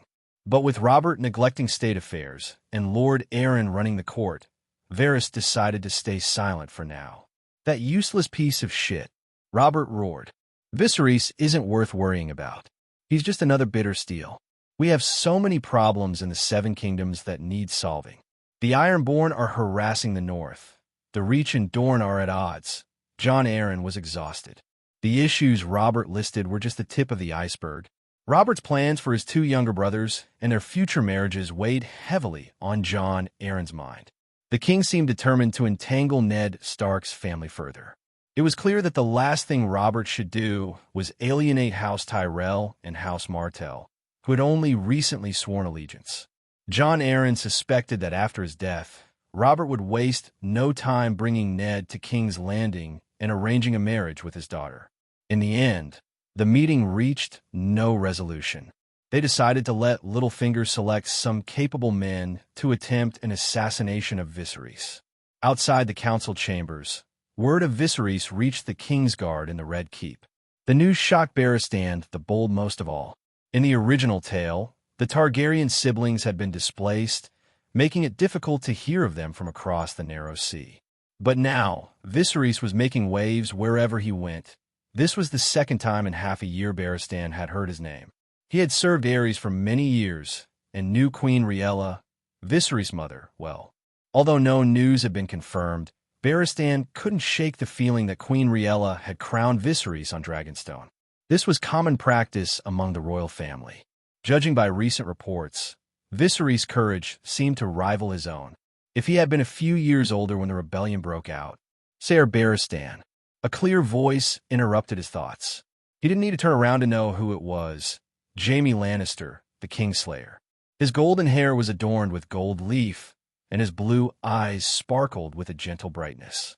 He stood on the Red Keep's training grounds in his white cloak, as if he belonged nowhere else. Barristan's eyes grew cold as he gave Jaime a frosty glance. "Sire, would you care to spar?" "Not today. I'm a bit tired. Perhaps another time." Barristan declined almost immediately, as he had done every time Jaime had asked. "Very well." Disappointment flickered in Jaime's eyes as he watched Barristan's retreating figure. Since being branded a Kingslayer, few had been willing to associate with him.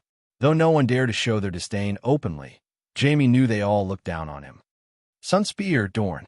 On the coast of Sunspear lies a fortress, an imposing structure that resembles a jagged boulder. It is said that this was the original stronghold of House Martell before Nymeria's arrival in Dorne. Now, it has been incorporated into Sunspear itself, serving as the residence of House Martell. About 3 miles west of Sunspear are the Water Gardens, built by Prince Meryn Martell as a gift for his bride, Daenerys. The current prince, Doran Martell, frequently retreats here to find relief from his worsening gout. Due to his location, Prince Doran received news of Viserys' activities before word reached King's Landing. At this moment, he was discussing the matter with his cousin, Manfrey Martell, and his eldest daughter, Arianne. Manfrey was close to Doran in age. "It's likely Myr or Lys," Manfrey speculated. "Lys? Is he dabbling with poison again?" Doran replied with evident displeasure. Oberyn Martell, the Red Viper, had once poisoned his own blade during a duel, killing his opponent. Although conclusive evidence was never found, everyone believed Oberyn responsible.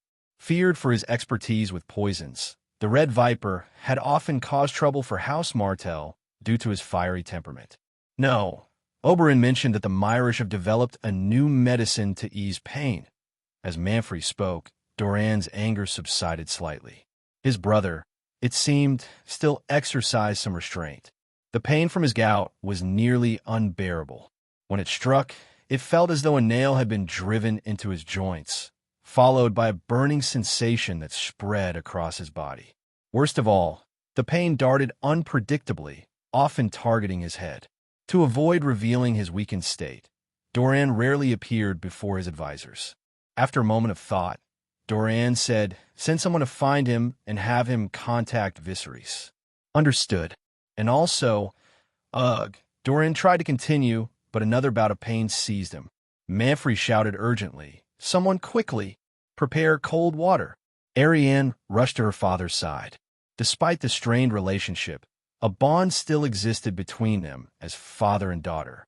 Before the ice water arrived, a servant brought a bowl of milk of the poppy to ease Doran's suffering. He drank it almost like water to alleviate the pain. However, after years of using it, his body had built a certain tolerance. As she watched her father's face contort in agony, Arianne could do little but hold him and offer comfort. As Doran aged, his gout attacks had grown longer and more severe. What began as brief episodes now stretched into hours of excruciating pain, leaving him bedridden for days. During these bouts, Doran, who had ruled Dorne for over a decade, would break down, weeping in despair. Under the guidance of the holy sister Rimmel, the silver-haired Aegon diligently studied noble etiquette. In Illyrio's eyes, his son was more regal than any noble in Pentos. Yet, recent news about Viserys troubled him. Illyrio, who had always kept a close watch on Viserys, learned of his movements faster than anyone in Westeros. Pirates. When Illyrio first heard that Viserys had ventured to the Orange Shore, he feared the worst, thinking Viserys might perish there. He even began to plan for Dany's removal, considering marrying her off. But when he learned that not only was Viserys safe, but that he was also rumored to have defeated the notorious pirates, a feat achieved by assassinating the pirate leader, Illyrio was both impressed and unsettled. In the past, Illyrio had seen Viserys as a fish in his pond, one he could catch whenever he pleased. But now that fish had grown beyond his grasp. If he wasn't careful, he might be the one swallowed, bones and all. As he pondered whether to have Connington leave the Golden Company and assume a new identity with another mercenary group, a letter from Connington arrived. After quickly reading its contents, Illyrio called out to young Aegon in the courtyard. "Young Griff, your father will be coming to see you soon." It was a bitter feeling, having his son call another man father. After releasing his dragon dream, Viserys decided to keep a close eye on Euron for a while. The man had been tormenting his captives relentlessly, and the pirates' suffering was so extreme that Viserys almost felt compelled to end their misery. Watching Euron's daily acts of cruelty was a punishment for his own spirit, so he chose to focus more on the dragon egg. Viserys discovered that he could indeed nurture the dragon egg through blood magic. The smaller cracks on the earth-colored egg had nearly healed, and even the deeper fissures had noticeably diminished. He retrieved the egg once more, chanting incantations until he conjured a small cup of blood. When he poured the blood onto the egg, it absorbed the liquid like a sponge, as if it were alive. "This really is pouring my blood into it," Viserys mused with a wry smile. "I suppose I can rightfully call myself the father of dragons in the future." Despite feeling a faint, almost imperceptible life force within the egg, he still couldn't perform a soul binding. Examining the egg closely, he noticed that it was no longer entirely earth-colored. Bright yellow spots had begun to emerge, growing more vivid over time. After his efforts at nurturing, the egg even showed signs of turning a golden hue. This reminded Viserys of Sunfire, the golden dragon of House Targaryen. If he could someday ride a golden dragon, it would certainly be a sight to behold. In fact, besides dragon eggs, Viserys also came up with two special items. One is a special arrow, the whistling arrow, which is similar to the arrow of father's grief that Modu Chanyu used to kill his own father. It can be used to make soldiers focus fire on a certain target, which is very useful for creating a breach in the enemy's defense. The second item is the battle formation whistle. With the perspective of a golden eagle, Viserys can perform micro-operations, but since there are no communication devices in this world, he wrote a whistle code to command an elite squad on the battlefield. If used well, this tactic can easily lead to capturing flags and slaying enemy generals. After more than 2 months of rigorous training, the two newly established battalions, along with the cavalry battalion formed from the elite of the 3 battalions, had developed a significant level of combat effectiveness. With the whistle score and the arrow of the father warrior in hand, Viserys was now equipped to execute precise battlefield maneuvers. After all, shouting commands at the top of one's lungs in the heat of battle was hardly a reliable strategy. Viserys, who had lived as a sellsword for 2 lifetimes, knew that mercenaries were not much different from contract soldiers in some nations. Pay them well enough, and they would do their job. Loyalty, however, was a different matter. When faced with life or death, mercenaries were often the first to flee. The real challenge lay in dealing with the leaders of these sellswords. They might be calling you boss one moment and defecting to the enemy the next. The leaders were always highly attuned to shifts in power. The tattered prince, who had been a mercenary longer than Viserys had been alive, was naturally one of the best. With the pirates defeated, Tyrosh was preparing to send troops to the Two Lakes region to drive out the forces of Lys once and for all. A major battle was imminent. The old bastard was cunning. He had only expanded his army by about 600 men, but had exaggerated his numbers to 1,000, intending to use this bluff to demand a higher price from Tyrosh's Archon. On this particular day, he took Viserys and Denzo to Tyrosh for a banquet hosted by the Archon. The current Archon of Tyrosh, Cambrin, hail from a family known for their fondness for the color green.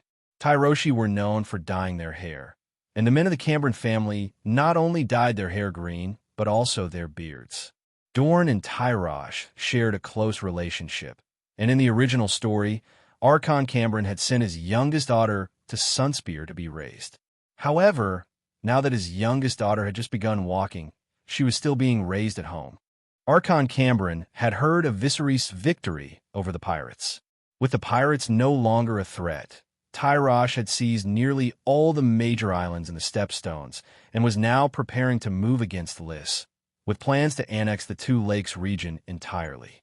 Cambrin wanted to meet Viserys in person at the banquet, having specifically requested the tattered prince bring him along.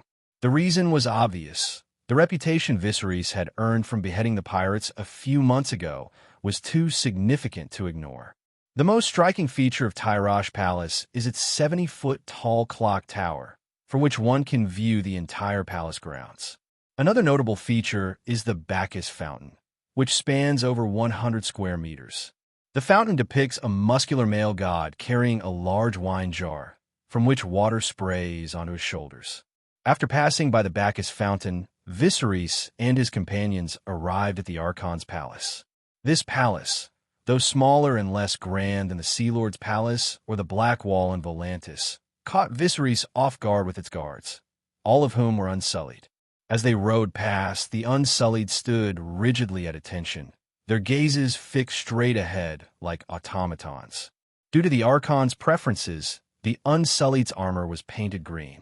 Unlike elsewhere, where their hair was either short or shaved, here they were permitted to grow it long and dye it green.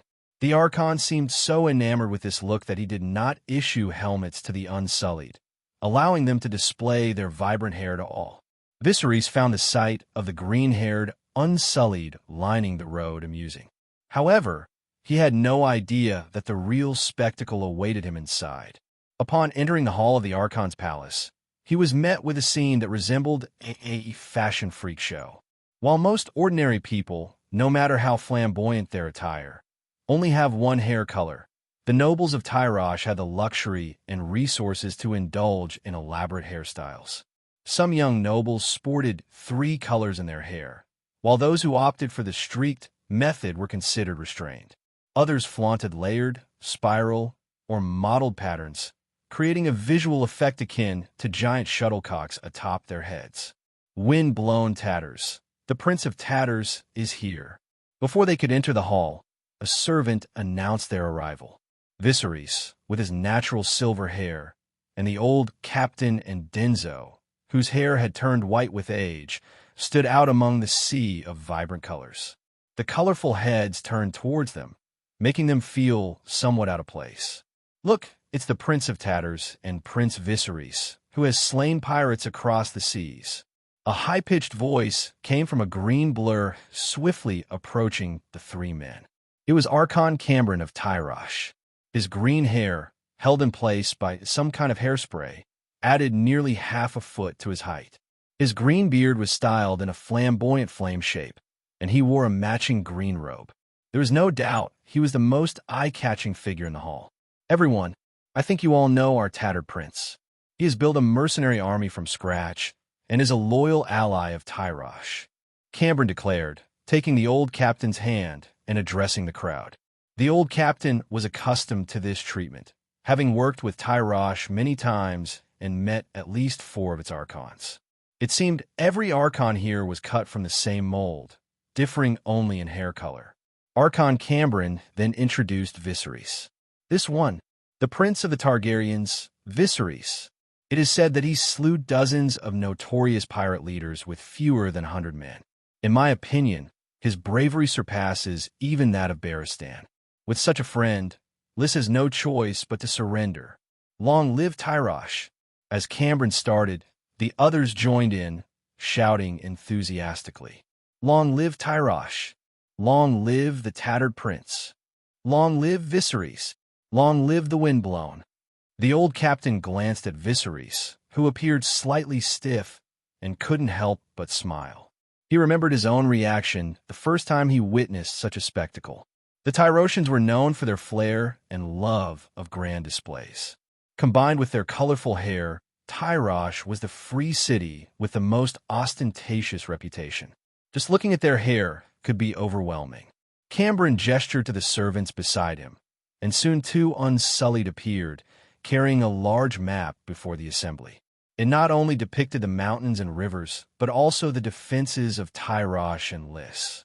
No, isn't this supposed to be a serious discussion about military affairs? Viserys was taken aback by the scene unfolding before him, but it was the reality he faced. Cambron lifted his golden scepter, pointing at the map as he addressed the assembly. Please, look here. This is the Two Lakes region, a long-standing target of our struggle. However, due to continuous harassment by pirates, our plans have been thwarted time and again. Now that the pirates have been dealt with, if we intend to drive the Lys out of the Two Lakes, we must first capture the fortress they've built here. With a decisive thump of his scepter on the map, Cambron drew the crowd's attention to a location labeled Dragon's Flame Fortress. It was said that this was where the conqueror Aegon had defeated the Volantis army atop his dragon, Balerion. The Black Dread had left a scorched earth in its wake.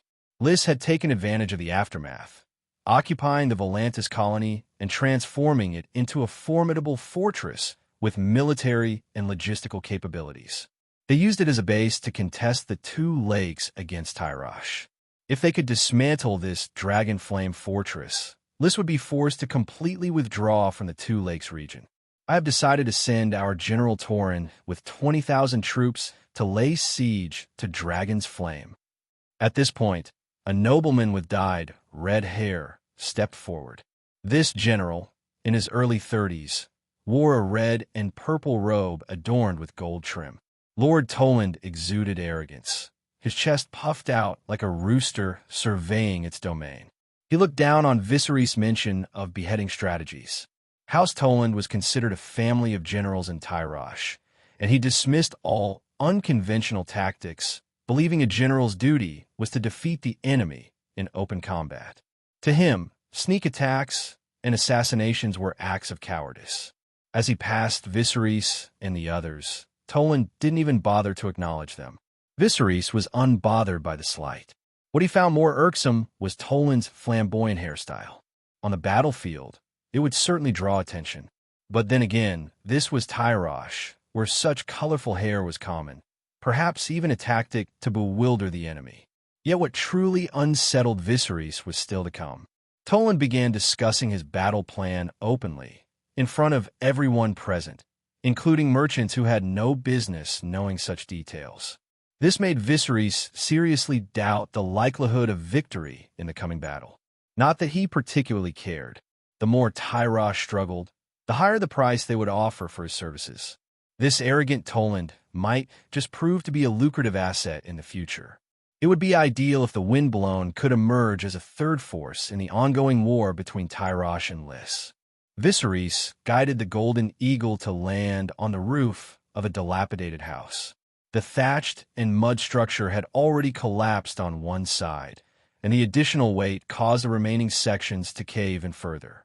Yet compared to the other buildings in the area, this hut was relatively intact. The village, once bustling, now lay in a state of utter desolation. The true victims of war were always the unarmed and defenseless. The prolonged conflict between Lys and Tyrosh over control of the Two Lakes had left this once prosperous region in ruins. Recent mobilization by the Archon of Tyrosh only exacerbated the situation, pushing the villages and towns to the brink of collapse. Around Dragon's Flame Fortress, signs of life were scarce. Grain prices soared, while the cost of slaves plummeted. Lys's spies were well aware of Tyrosh's military maneuvers. As the second victim of the pirate incident, Lys was the first to recognize that something was amiss. In response, they hired 2 additional mercenary groups, adding over 500 men to bolster the defense of Dragon's Flame. The garrison now numbered over 2,000 soldiers. However, the leaders knew that maintaining such a force was financially unsustainable, and the increased troop presence was little more than a show of strength. They never truly intended to keep the Tyroshi forces out of the castle. Unlike the other free cities, Lys had once been ruled by House Targaryen more than a century ago. The Rogas had ties to the Targaryen royal family. Viserys II's father-in-law had been the Magister of Lys. But House Targaryen eventually fell from power, leaving Lys to be governed by the Alchemist Guild, a group known for their deadly poisons, including the infamous Tears of Lys that killed Jon Arryn and the Strangler that claimed King Joffrey in the original story. Due to the alchemist's influence, Lys also kept stores of wildfire. In the meeting hall, several alchemists were discussing with Lysian nobles how to make the limited supply of wildfire more effective. "With this small amount of fire, we won't kill many," remarked Tragar Ormalin, the merchant prince of Lys, identifiable by his long white robe and the multicolored rings on his fingers. Despite his luxurious attire, anxiety etched his features. The war had him deeply unsettled. Merchants, particularly those on their own soil, detested war. He also knew that Jorah Mormont, who had once lost his wife to him, was now a sergeant among the Windblown. The threat of revenge loomed large. If it were just Jorah Mormont, he might not have been so concerned. But now, every Lyseni knew that among their enemies was a man named Viserys, notorious for his unconventional tactics. What if Viserys planned a decapitation strike against them? At this point, a pale alchemist in brown robes spoke up. "We don't intend to burn our enemies alive with wildfire." This was Kaga, Lys's chief alchemist. "And what do you plan to do with the wildfire?" Tragar asked, his curiosity piqued. Kaga offered a mysterious smile before responding. "Aren't you interested in how Viserys killed the pirate leaders?" "How did he do it?" Tragar immediately straightened in his seat. Men like him feared nothing more than dying without knowing the reason. They had too much left to enjoy: fine wines, luxurious feasts, and beautiful wives and concubines awaiting them at home. Viserys' methods had already unsettled many. Kaga leaned in, a note of pride in his voice. "The best way to kill a group without drawing a sword is through poison." But the pirates were cautious, only consuming the food they brought themselves. It's one thing to poison a well, quite another to taint every bowl. "So how did he manage it?" Tragar pressed, growing impatient with the alchemist's cryptic demeanor. Kaga's smile widened. "Think about it. What else do people need to survive besides food and water?" Tragar paused, then said, breathing, "But you can't poison the air, can you? Is there such a toxin?" His mind raced with images of Viserys uncorking a vial and pouring poison into the ground, its vapors silently killing the pirates. If such a poison existed, it was terrifying. Lys would be completely at the mercy of these alchemists. But Kaga's next words brought a measure of relief. "No matter how we experiment, we haven't created a poison like that. However, we have developed a poison powder. Our plan is to use a wildfire explosion to disperse the poison powder. With enough of it, we can eliminate the enemy." Kaga then outlined his strategy. They would bury the poison powder in a targeted area, wait for the enemy to enter, and then ignite the wildfire, which would disperse the powder, engulfing the enemy in toxic fumes. Amid the ensuing chaos and panic, they would launch a decisive strike, pushing back Tyrosh's forces. After hearing the plan, Tragar found it entirely feasible. The risk of detonating the wildfire didn't concern him. They had bought unsullied soldiers specifically for this purpose. In the eyes of Lys's elite, these fill-in babies were expendable and had no rights. Soon after, Toland's 20,000 troops and the 2,500 Windblown arrived at Dragon's Flame. From a vantage of the Golden Eagle, Viserys observed the so-called Dragon's Flame, a structure somewhat reminiscent of Harrenhal in Westeros, once grand, now dilapidated, scorched by dragon fire. The Lys Dragonfire Fortress had been built on the ruins of a Volantene colonial stronghold. It was more a massive fortification than a true fortress. The western side of Dragonfire was relatively flat, an area the Lys had carefully repaired and fortified. Suddenly, Viserys noticed Lys soldiers digging holes and burying something in the ground. Landmines don't exist in this world. Even if they did, where would they get the explosives? The soldiers' actions puzzled him, but it was clear they were setting traps. Whether or not they were landmines, Lys was clearly preparing something sinister. Viserys decided he needed to inform Toland immediately. Tyrosh was, of course, not going to use the Cell's words for a frontal assault, as that would incur additional costs. Instead, the Windblown's main task was to block Lys's retreat. Toland's camp was positioned on the east side of the Dragon's Flame, while the Windblown camp was stationed to the south. Viserys, not wanting to approach Toland directly, first informed the old captain of the unusual situation he had observed, using suspicion and speculation as pretexts. The old captain chose to believe him and led Viserys to Toland's camp. As expected, the Tyroshi soldiers maintained their elaborate hairstyles even in the barracks. They gathered in small groups, like peacocks flaunting their feathers, competing to showcase their hair and beards. Braiding their beards was routine, but some preferred to straighten and dye them in various colors, as if they were wearing a colorful curtain over their mouths. Soon, they arrived near Toland's tent. The situation here was slightly better. The soldiers guarding the tent were mostly unsullied. Due to Archon Cameron's preferences, their hair was all neatly dyed green, which at least provided a more orderly appearance. Additionally, the unsullied didn't grow beards, so the uniform green was easier on the eyes. Suddenly, Viserys heard music and revelry coming from Toland's tent, and a sense of foreboding gripped him. After being announced, they entered the tent, and the scene before him made Viserys' heart sink. This was no general's command center. It was a party. A long table in the tent was laden with food, fruit, and wine. Toland and his commanders were drinking and carousing, while several slave girls danced before them. Some of the men, emboldened by drink, began to grope one of the dancing girls. Toland, holding a wine glass, laughed loudly at the praise from others, his cherry-red hair swaying lightly with his laughter, clearly enjoying himself. Viserys noticed there was even a carpet on the ground. Was this a war or a banquet? He recalled that in the original novel, the Archon of Tyrosh had tried to end the war with Lys through bribery. Seeing how these men behaved, it was easy to understand why they had failed. Already celebrating the victory? It was no wonder they had lost.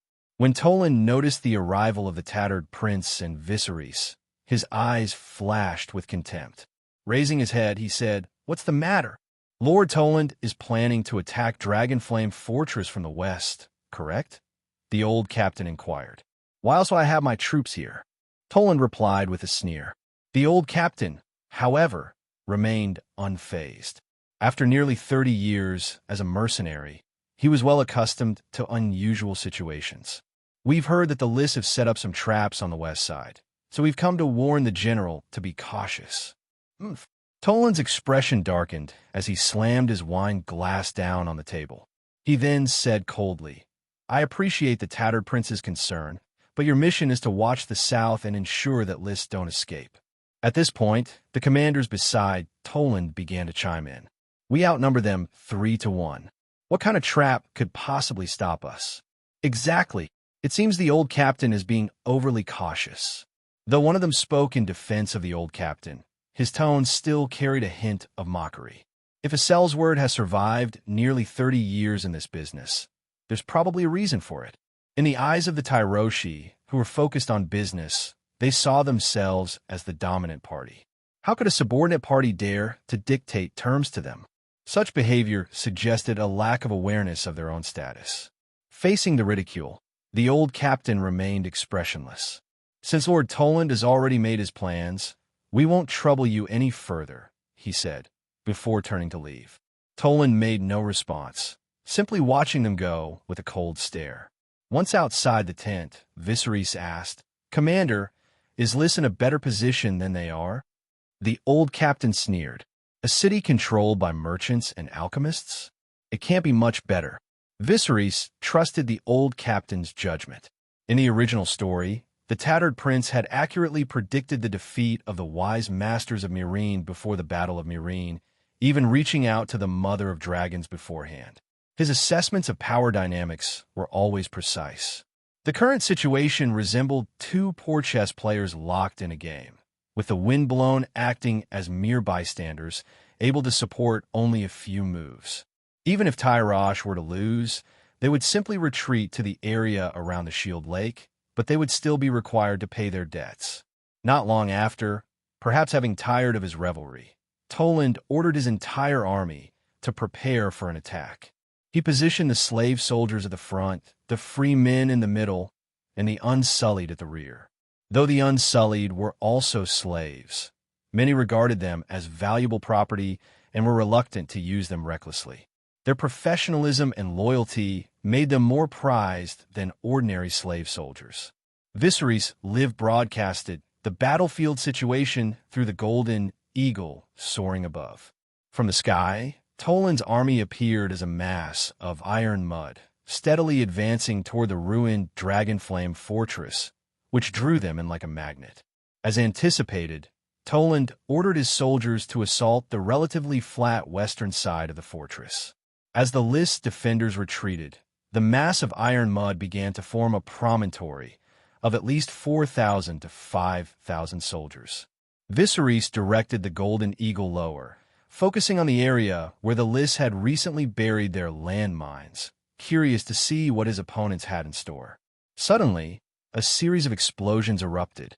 The mines did not cause significant damage, but instead released a thick cloud of blue-green smoke. The smoke quickly enveloped the 4,000 to 5,000 soldiers.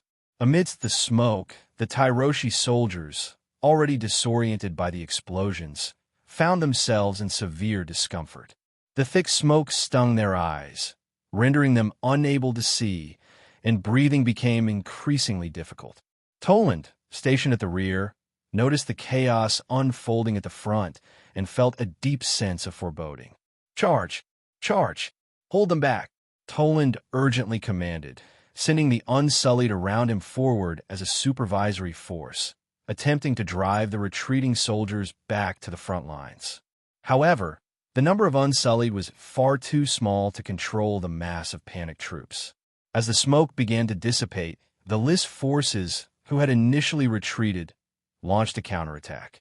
The advancing Lys soldiers, combined with the retreating Tyroshi troops, created a chaotic wave that crashed against Toland's defensive line. The collapse of the Tyroshi forces was swift and overwhelming, and Toland, who had been commanding from the rear, suddenly felt as though the entire battle was crumbling around him. The urge to flee gripped him.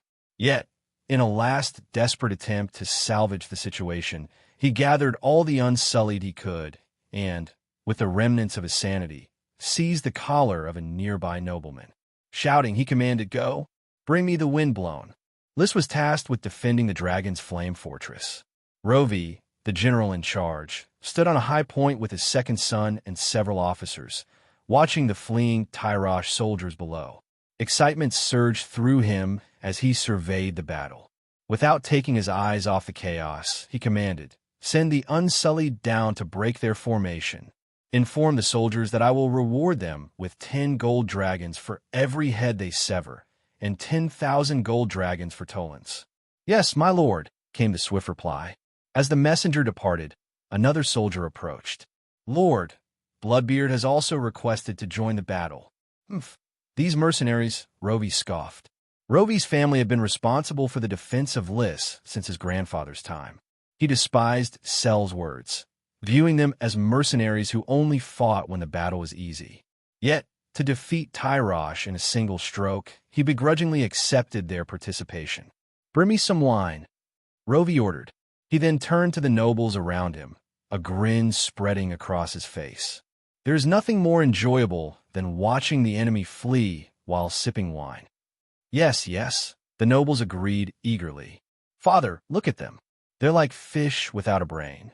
Rovi's son chimed in, seizing the moment to flatter him. As the second son, he needed to keep his father pleased to secure more benefits. But Rovi frowned at his son's words. You should address me by my title at a time like this. I understand, Father. Despite the relaxed atmosphere, one person frowned secretly. Rovi had always insisted on formalities during operations, and this lapse in protocol was noted. Lord Rovi, should we send some troops to block the windblown? Fields of House Targaryen asked. The silver-haired man, in his 20s, was a descendant of a once powerful house that had ruled Lys over a century ago. Though the Targaryen family had since fallen and fled Lys, they had returned with little influence. Still, Fields was distantly related to Viserys. His suggestion was sound. Containing the windblown could secure victory. However, Rovi dismissed the idea with a sneer. Lord Roger, have you forgotten that the windblown are just a mercenary group? Faced with certain defeat, mercenaries will only think of running faster. Why would they come back to support them? Dissatisfied, Fields pressed. If you were in their place, would you support Tyrash's army? No, of course not.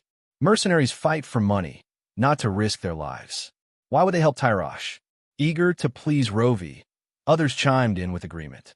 Now, we must commit all our forces and crush the noisy Tyroshi in one decisive blow. Rovi declared, smugness evident in his tone. But, Fields began, but Rovi cut him off. Let's make a bet. How long do you think Tyrash will last? I doubt it will be more than an hour. 3/4 of an hour. 2/4 of an hour. Another noble started to suggest 1/4 of an hour, but was met with laughter. While Lys's leaders basked in their confidence, Toland, who had been so assured just moments ago, was overwhelmed by the looming defeat. How had a seemingly certain victory turned into this disaster? Lord, we must retreat, a noble urged. Toland looked at the man who had been drinking and laughing with him not long ago, his mind racing. Could they really retreat? If they lost the battle, they would face dire consequences upon their return, possibly even massive reparations they couldn't afford. In slave-owning free cities like Lys and Tyrosh, those who couldn't pay their debts had only one fate, becoming slaves. The thought chilled Toland to the core. Not only would he become a slave, but his wife and daughter would also become property to settle the debt. In this world, that was how free men were turned into slaves. No, Windblown. Suddenly, Toland remembered that the people from Windblown had warned him before the battle about a possible trap. At the time, he dismissed it, never imagining it would lead to such a disastrous consequence. As he stared at the map behind the tent, Toland realized his only hope lay with the Windblown. But would a mercenary group fight desperately in a battle they were certain to lose? What price would he have to pay? In the end, he made up his mind. After all, no cost was greater than the price of becoming a slave, not only for himself, but for his family as well. He turned to a nearby attendant, a medium-sized man, and shouted, "Tell the Windblown that if they come to our aid, I will sign a long-term garrison contract with them for Tyrosh, plus 150,000 gold dragons. Hurry." Toland was now like a drowning man, flailing helplessly and desperate for rescue. The terms he offered were indeed very tempting. In the free cities, while mercenaries might be used in battle, securing one's home typically required one's own people. If the Unsullied were available, they would be the preferred choice. For Sel's words, however, securing a garrison contract with a city-state was a prize. Such a contract provided stability, no need to fight, yet still get paid, and paid well. For a mercenary leader, a contract like this would attract more skilled fighters to join their ranks. Usually, they were employed only during wartime, which made their upkeep more affordable. Toland was clearly desperate to make such a promise. Meanwhile, the tattered prince, who had been considering a retreat, hesitated upon receiving Toland's offer. First, Tyrosh's defeat seemed inevitable, making recovery difficult. Second, even if Tyrosh lost, it would still maintain some influence in the Two Lakes region, ensuring future cooperation. They now had a guaranteed minimum outcome, but taking a risk seemed too costly. Moreover, with his 2,000-odd men scattered, gathering them quickly would be challenging. At this moment, Viserys spoke up. "Commander, we don't have to succeed in saving Toland, but we could at least try." "Try?" the old commander asked. Viserys had observed through the Golden Eagle's eyes that Lys had not deployed troops to contain their forces. He suggested leading a small group to advance quickly and harass the enemy from the side. Even if they couldn't change the battle's outcome, they might buy Toland and his men some time. They could send a cavalry unit to test the situation. If an opportunity arose, they could commit more forces. If not, they could locate Toland and escort him to safety. For Viserys, who saw the battlefield clearly, rescuing a single person posed no challenge. Moreover, it could be quite profitable. If the old commander's plan to hold the line was a safe bet, taking a calculated risk could yield a higher return. The Windblown's actions could become a hallmark of their reliability, much like the Golden Company's reputation for keeping their word. This battle could serve as a signboard for future contracts. Even if Tyrosh lost, the Windblown's reputation would grow, and they could demand higher prices in future negotiations. The old commander considered this and agreed to Viserys' plan. He trusted that Viserys would keep the losses within acceptable limits. After all, he had raised this unit himself, and if the losses were too great, Viserys would be the first to feel the pain. The tattered prince then ordered Viserys to take the 7th Battalion, along with the cavalry from Weber's 9th and Yora's 10th battalions, to provide support. The combined cavalry battalion reached Toland's crumbling defense line in less than 20 minutes. Through the eyes of the Golden Eagle, Viserys observed that Lys's attacks were chaotic, with soldiers even trampling over one another. This disarray was not surprising. The battlefield was filled with slaves, but unlike the disciplined, unsullied, these were men who would remain slaves regardless of victory or defeat. Even the Lys soldiers, though currently on the winning side, were driven by little more than brutal aggression, their true nature ready to unravel at the first sign of trouble. The soldiers of Tyrosh, on the other hand, fought desperately, like a maiden clinging to the last shred of her dignity in the face of impending violation. Their struggle only fueled the sadistic excitement of the Lys soldiers, who reveled in the violence. This spectacle gave Viserys a bold idea, especially when he noticed Bloodbeard, a brutal warrior, fighting without his helmet, seemingly unaware of the vulnerability that exposed. At that moment, Bloodbeard was lost in the thrill of the slaughter, the screams of Tyrosh's soldiers a symphony to his ears. But his grim enjoyment was suddenly interrupted by a sharp whistle. Initially, he thought it was a trick of the mind, but the growing thunder of hooves quickly proved otherwise. A cavalry unit was fast approaching. He turned to see a cavalry bearing a blue and white striped flag, charging towards him, raising a massive cloud of dust in their wake. Bloodbeard's first reaction was one of surprise. His killing frenzy momentarily slowed. By the usual logic of Sel's words, facing near certain defeat meant it was time to retreat. So why were the Windblown charging now? Were they here to deliver themselves to death? And it seemed they were serious, well-equipped, and determined. A fleeting thought crossed Bloodbeard's mind. Could they be here for revenge? But he quickly dismissed it. No matter their intentions, a small force like that couldn't possibly turn the tide of the battle. Meanwhile, the noblemen of Lys, watching from the high ground, noticed something amiss.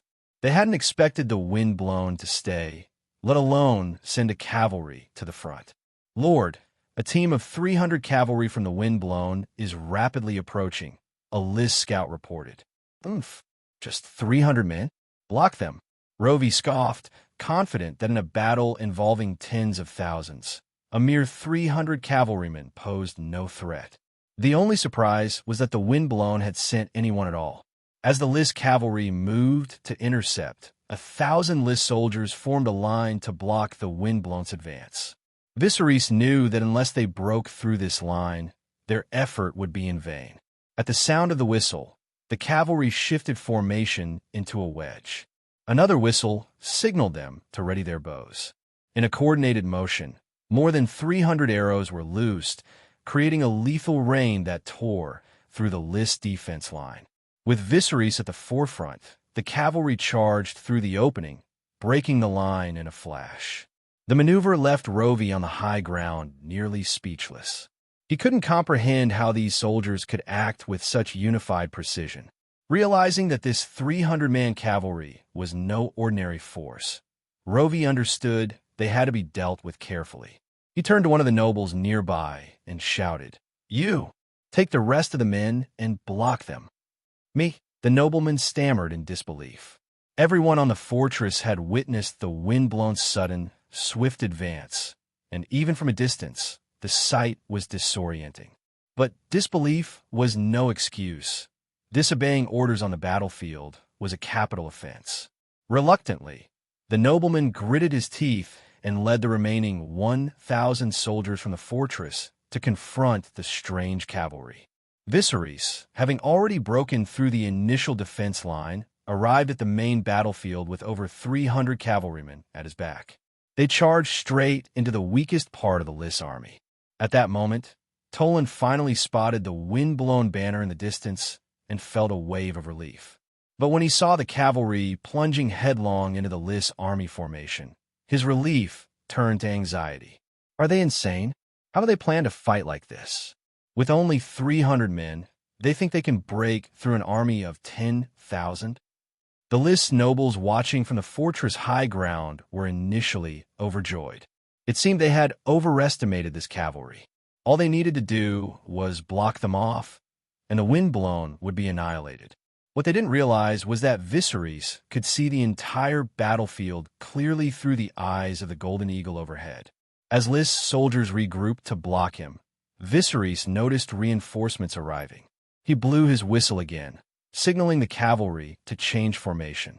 With Viserys at the front, they charged as a single unit, slicing through the Lys formation like a dagger before slipping out through a gap between the pursuing soldiers, retreating from the main battlefield. Rovi, watching from the fortress tower, was left nearly speechless. The cavalry moved like slippery eels, impossible to catch. Their actions significantly weakened Lys's offensive, allowing Toland's nearly shattered defense line to stabilize. The panicked, fleeing soldiers were rallied back to the front line, transforming what had been a massacre into a face-to-face confrontation. Beep, beep, beep. Through the Golden Eagle's eyes, Viserys spotted another weakness in the Lys defenses, this time in the direction of the Company of the Cat. A line that had been on the brink of collapse was suddenly reinforced, causing confusion among their ranks. Seizing the opportunity, Viserys led his men in another charge. The sound of whistling arrows filled the air as a dense rain of arrows opened yet another gap. The cavalry repeated their maneuver, cutting into the Company of the Cat's formation before retreating. As they withdrew, Viserys stood on his horse and, to the astonishment of everyone watching, shot an arrow that killed a sergeant major of the Company of the Cat. Bloodbeard seethed with rage, never having felt so humiliated. Viserys' hit-and-run tactics might not inflict massive casualties. After all, there were less than 300 cavalrymen, and each charge could only kill a few dozen enemies. But his strategy was like a phantom in the fog, appearing and disappearing, delivering stinging blows to the Lys forces. The damage might be minimal, but the insult was profound. This method proved highly effective. Lys's offensive rhythm was disrupted, and signs of retreat began to emerge. "Lord, let's call it day. After this battle, the Tyrosh won't be able to take Dragon's Flame Fortress anytime soon," suggested Fields. Rovi was tempted by the suggestion, but the thought of ending the battle now, especially after having ignored Fields' earlier advice, made him hesitate. Although the battle was no longer one-sided, his forces were still in the lead. Wouldn't retreating now make him appear incompetent? So, he decided to press on. Just as he was about to give the order, a Lys scout rushed to him with alarming news. "Lord, the main force of the Windblown has arrived." "What?"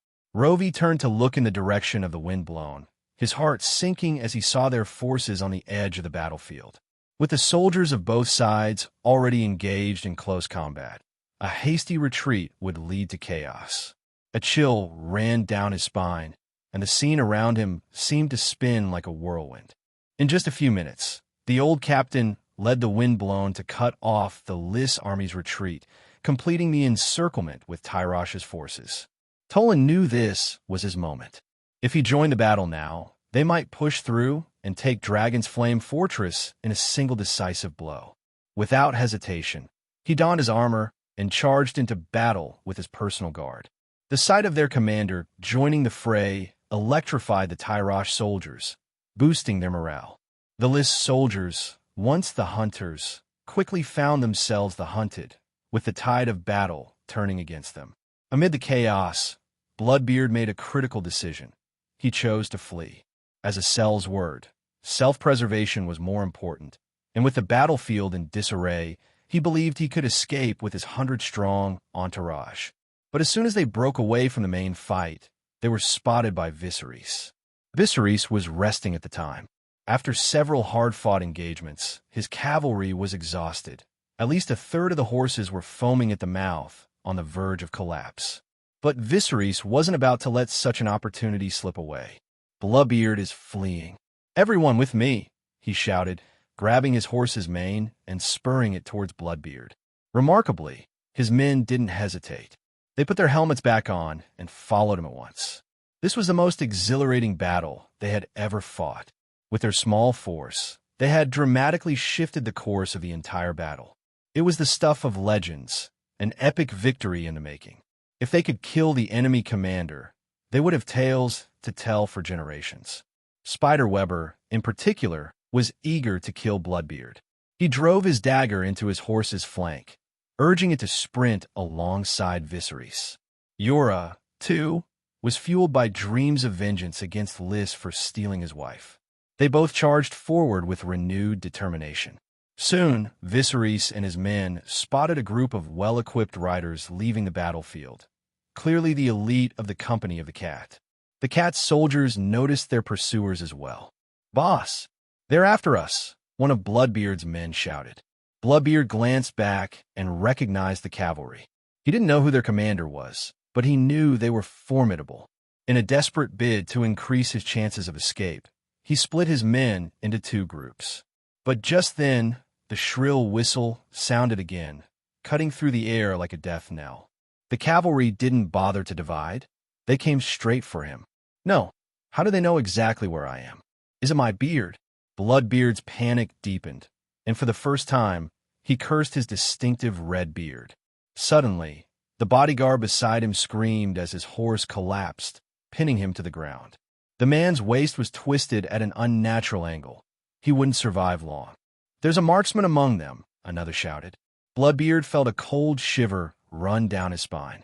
He ducked low, trying to shield himself, but the relentless screams of his men told him the marksman wasn't targeting them. He was going for the horses. Viserys' dragonbone bow was powerful, but its arrows couldn't pierce armor. Instead, he aimed for the horses, specifically their legs. With Yora and Weber watching in awe, Viserys knocked 3 arrows at once. The arrows flew true, and 3 more of the company of the Cat's riders fell. At this point, no one dared to get close to Bloodbeard. At this point, Bloodbeard finally recognized who was chasing him. Although the rider's face was hidden by a helmet, the golden dragon emblem on the armor immediately told him it was Viserys. However, Bloodbeard also noticed that Viserys was now riding with only a handful of men. The grueling chase had left many of his cavalry either lagging behind or engaged in skirmishes with the remnants of the Lys forces. Sensing an opportunity, Bloodbeard decided to turn and confront Viserys directly. He thought, what if he's a tournament champion? This is a battlefield, not a joust. I might still have a chance. With his men looking on, Bloodbeard gripped his cavalry's spear tightly and charged at Viserys. Seeing his opponent charging, Viserys smiled coldly. He sheathed his dragonbone bow, mounted his horse, and drew his halberd, ready to meet Bloodbeard's challenge head-on. Regis, who had witnessed Viserys' earlier victories and been trained by him, silently began to mourn for Bloodbeard. The two warriors charged at each other, their faces becoming clearer with each passing second. With a resounding clang, Viserys knocked Bloodbeard's spear aside. Leaning back to avoid the attack, he deftly used the hook of his halberd to catch Bloodbeard's armor. Bloodbeard felt a tremendous force yank him from his horse, and before he could recover from the disorienting fall, he found himself tumbling to the ground. As he struggled to regain his bearings, Bloodbeard's eyes fixed on a headless corpse gushing blood like a fountain. A jolt of realization hit him. The corpse looked disturbingly familiar. That was Bloodbeard's final thought before darkness swallowed him. With Bloodbeard's death, the company of the cat crumbled. Viserys picked up Bloodbeard's severed head and led his troops back to the battlefield. When the remaining mercenaries of the company of the cat saw their leader's head, their morale shattered completely. Toland quickly seized the opportunity, leading his troops in a decisive assault on Dragon's Flame Fortress. Thousands of Lys soldiers, seeing the futility of resistance, laid down their weapons and surrendered. To Viserys' surprise, some of the captives included Unsullied. Although only a small number of the Unsullied had surrendered, less than 300 out of a force of about 1,500, it was still remarkable given their reputation for unwavering loyalty. This realization made Viserys understand that even if he acquired a large number of Unsullied like the Mother Dragons, he couldn't treat them merely as unfeeling tools. Over time, he would need to pay attention to their emotions, for the Unsullied were still human, despite their harsh conditioning. While the battle had resulted in heavy casualties among the ordinary soldiers, Rovi and the other Lys nobles had long since vanished, leaving their mission unfulfilled. Long live General Toland! Long live General Toland! Long live General Toland! The cheers echoed throughout Dragon's Flame Fortress. Toland, ever the cunning strategist, allowed his subordinates to lead the celebrations, making it appear as though he had been the key to victory. But in the end, none of that mattered.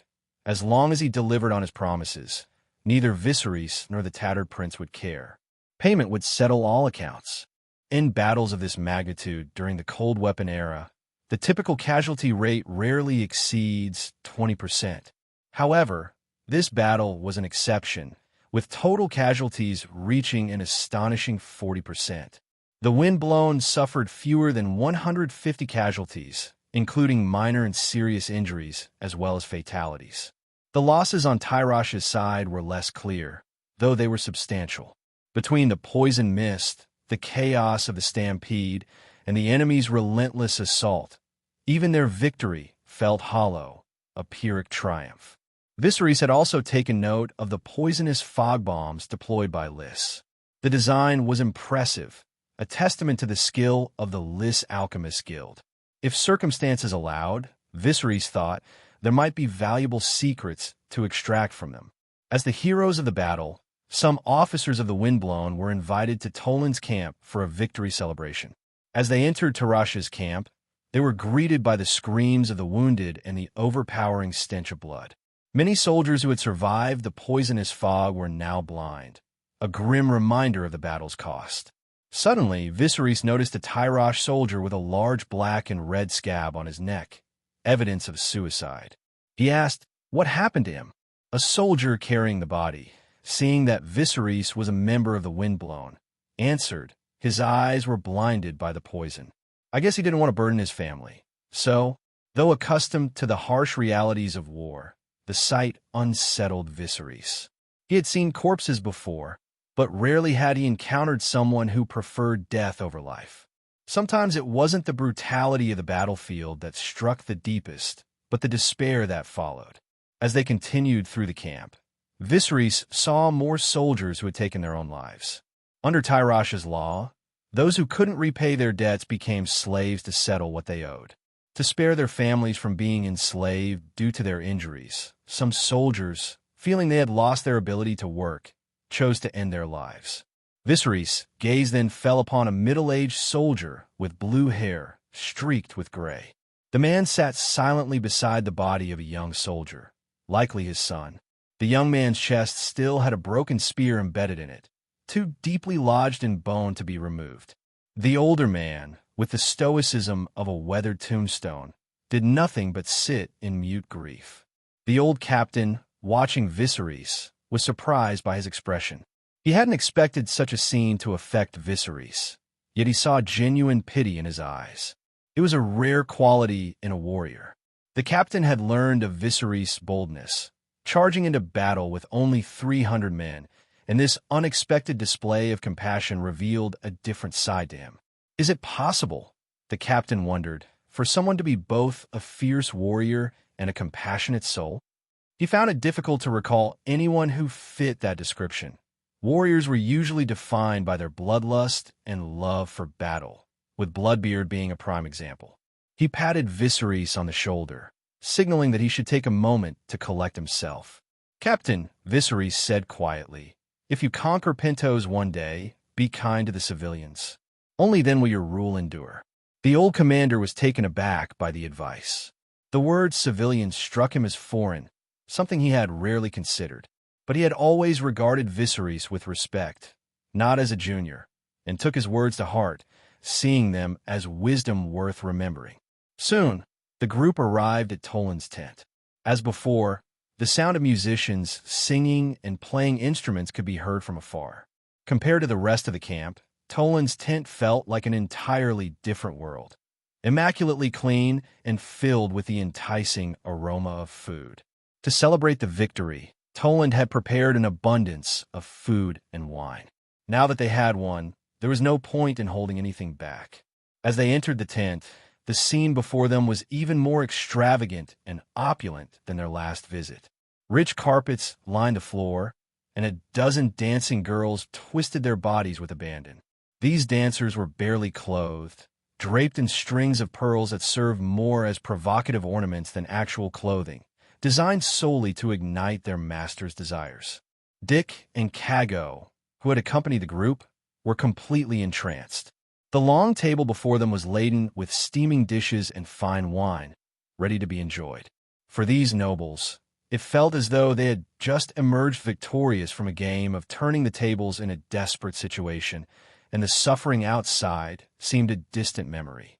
Now, their only focus was on indulging in the pleasures before them. "Oh, Lord Commander!" Toland's greeting was far warmer than at their last meeting. Along with his armor, he had shed his arrogance and prejudice, now genuinely grateful for the Windblown's assistance. "Come, try this.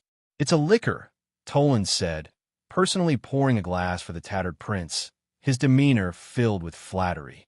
"General Toland, why don't you recover? I prefer you when you're unruly," Viserys remarked with a mocking tone. No.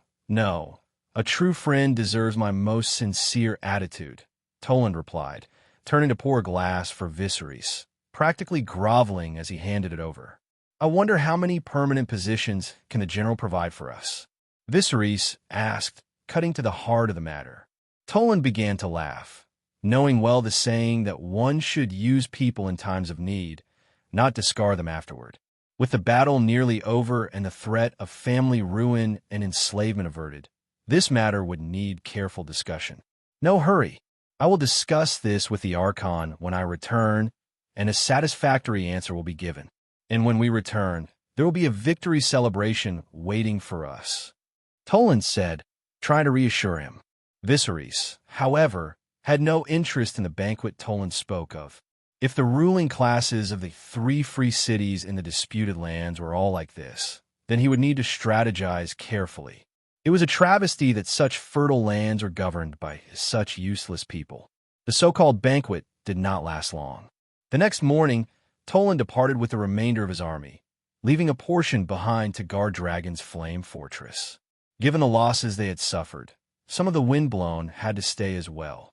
Upon their return to Turash, Archon Cambron had indeed prepared a grand welcome for them. At the celebratory banquet, Cambron announced his new ambition, to conquer Lys. If successful, they would gain control over the vital choke point of the Narrow Sea, raising Tyrash's revenues to unprecedented levels through toll collection. However, the old captain harbored concerns that Cambron's appetite might be too large and his ambitions too dangerous. When Archon Cambron announced his ambitious goal, Viserys kept a close eye on the tattered prince's reaction. If the prince had chosen to continue supporting Tyrosh, Viserys would have needed to persuade him otherwise. Fortunately, the prince's lack of enthusiasm spared him the effort. On the journey back, the old captain remained unusually silent until he finally sought out Viserys. Viserys, I want to enter cooperation with Tyrosh. What do you think? His voice was hoarse, as though the decision had cost him considerable inner turmoil. You first, Viserys replied calmly, surprising the old captain. He had only confided in his old friend Denzo before, who understood his concerns but couldn't offer a solution. The captain had expected Viserys to be as surprised as Denzo, but instead, Viserys remained composed. You don't want to keep working with them, do you? The old captain asked. He wants to dominate the Stepstones by himself. It's not that simple. It goes against the interests of too many factions. Even if he conquers Lys, the rebellions will come in waves, like the tide on a beach. If we're not careful, the wind blown could get stuck in the mire, Viserys explained. Because of Viserys' involvement, the conflict between Tyrosh and Lys had accelerated. Originally, the war wouldn't have erupted for another 2 or 3 years. During that time, Archon Cambron had engaged in a series of diplomatic maneuvers, sending his youngest daughter to Dorne, securing Myr as an ally, and even attending the Mother of Dragons' wedding, likely to court favor with Pentos and the Horse Lords. In the original timeline, Cambron had been more cautious. But now, emboldened by a string of victories, he was blinded by ambition, believing he could conquer Lys on his own. Yes, I see it the same way, the old captain agreed. If we continue our partnership with Tyrosh, we might gain some short-term benefits, but in the long run, we'll be dragged into a quagmire that won't be easy to escape. The old leader found himself in a dilemma. Continuing the alliance would likely lead to disaster for the Windblown, but ending the partnership might stir discontent among the mercenaries, a group of rough men who neither understood nor cared for strategic considerations. To them, if the Prince of Tatters couldn't secure profitable ventures, there was little reason to stick around. Though many had signed long-term contracts of 3 to 5 years, some contracts were set to expire annually. If a significant number chose not to renew, it would severely impact the future of the Windblown. Unless the mercenaries faced an immediate, tangible threat, they might not support the old captain's decision. Then we'll just have to show them the threat, Viserys said. How? The captain asked. I have an idea, Viserys began, explaining that his connections in Dorne could be leveraged. By demonstrating the threat posed by Tyrosh's monopoly over the Stepstones, they could rally the mercenaries. They only needed to make clear the stakes involved with controlling the Stepstones, and Lys's very survival would depend on it. As for Myr, Viserys suggested that directly confronting them would be too costly. Instead, they could first bring Pentos into the fold, and then approach Myr.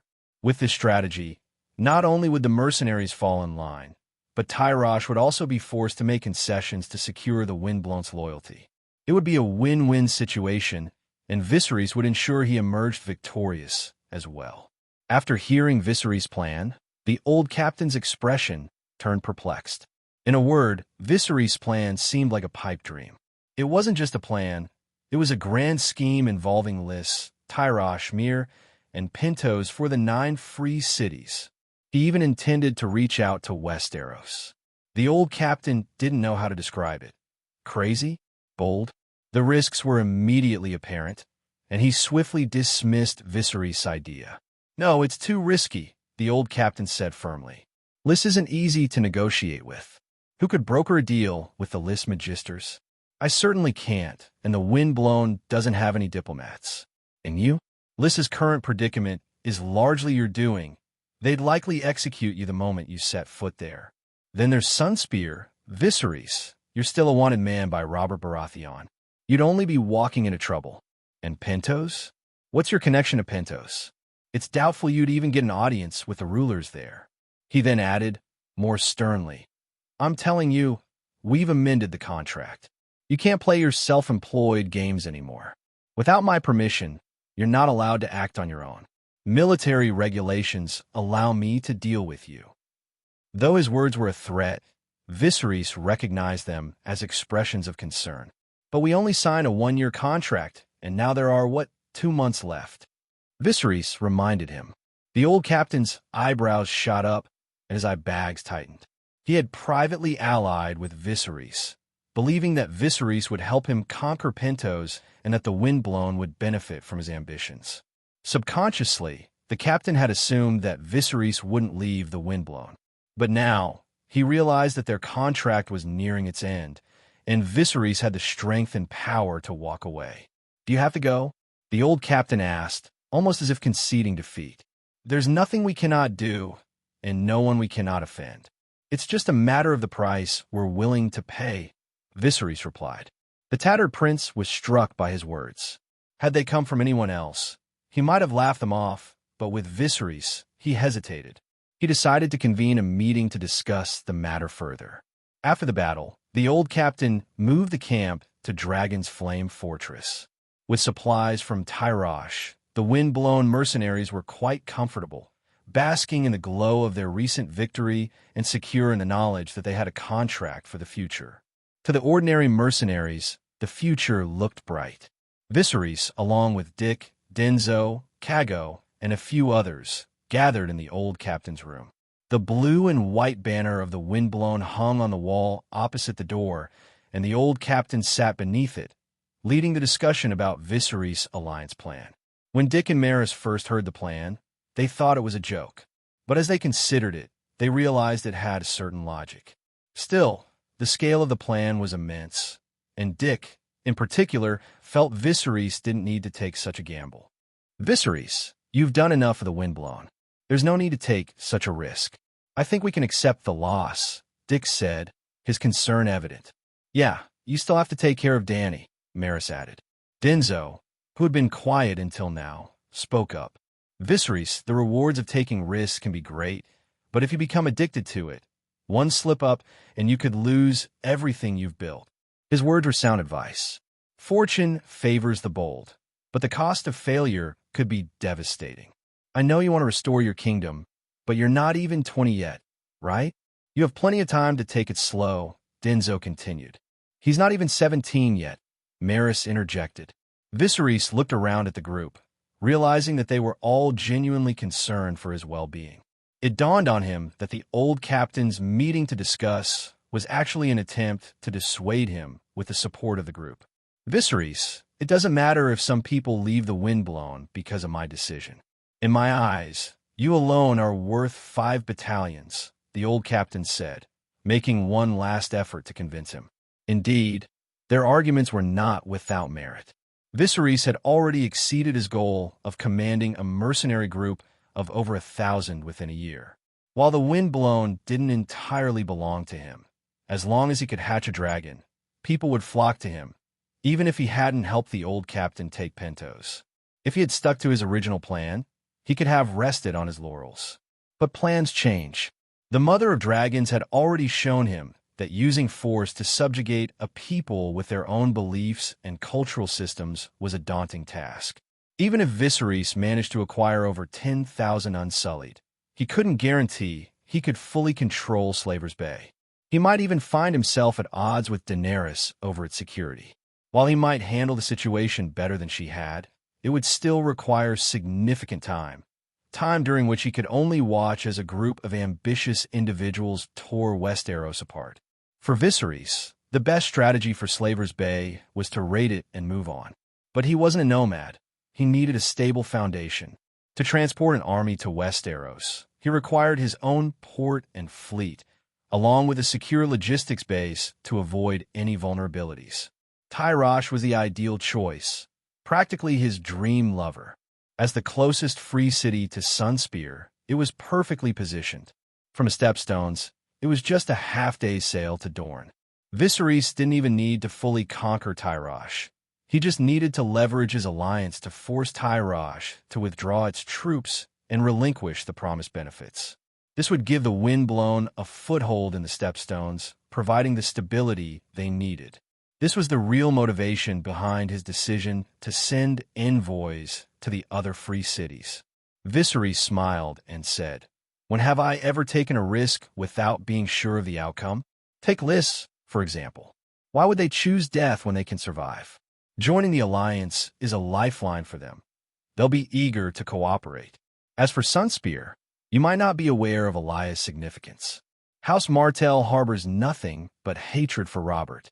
Pentos and Myr may be trickier, but they'll see the danger in letting Tyrosh monopolize the stepstones. They don't even need to send troops. Just putting pressure on Tyrosh will suffice.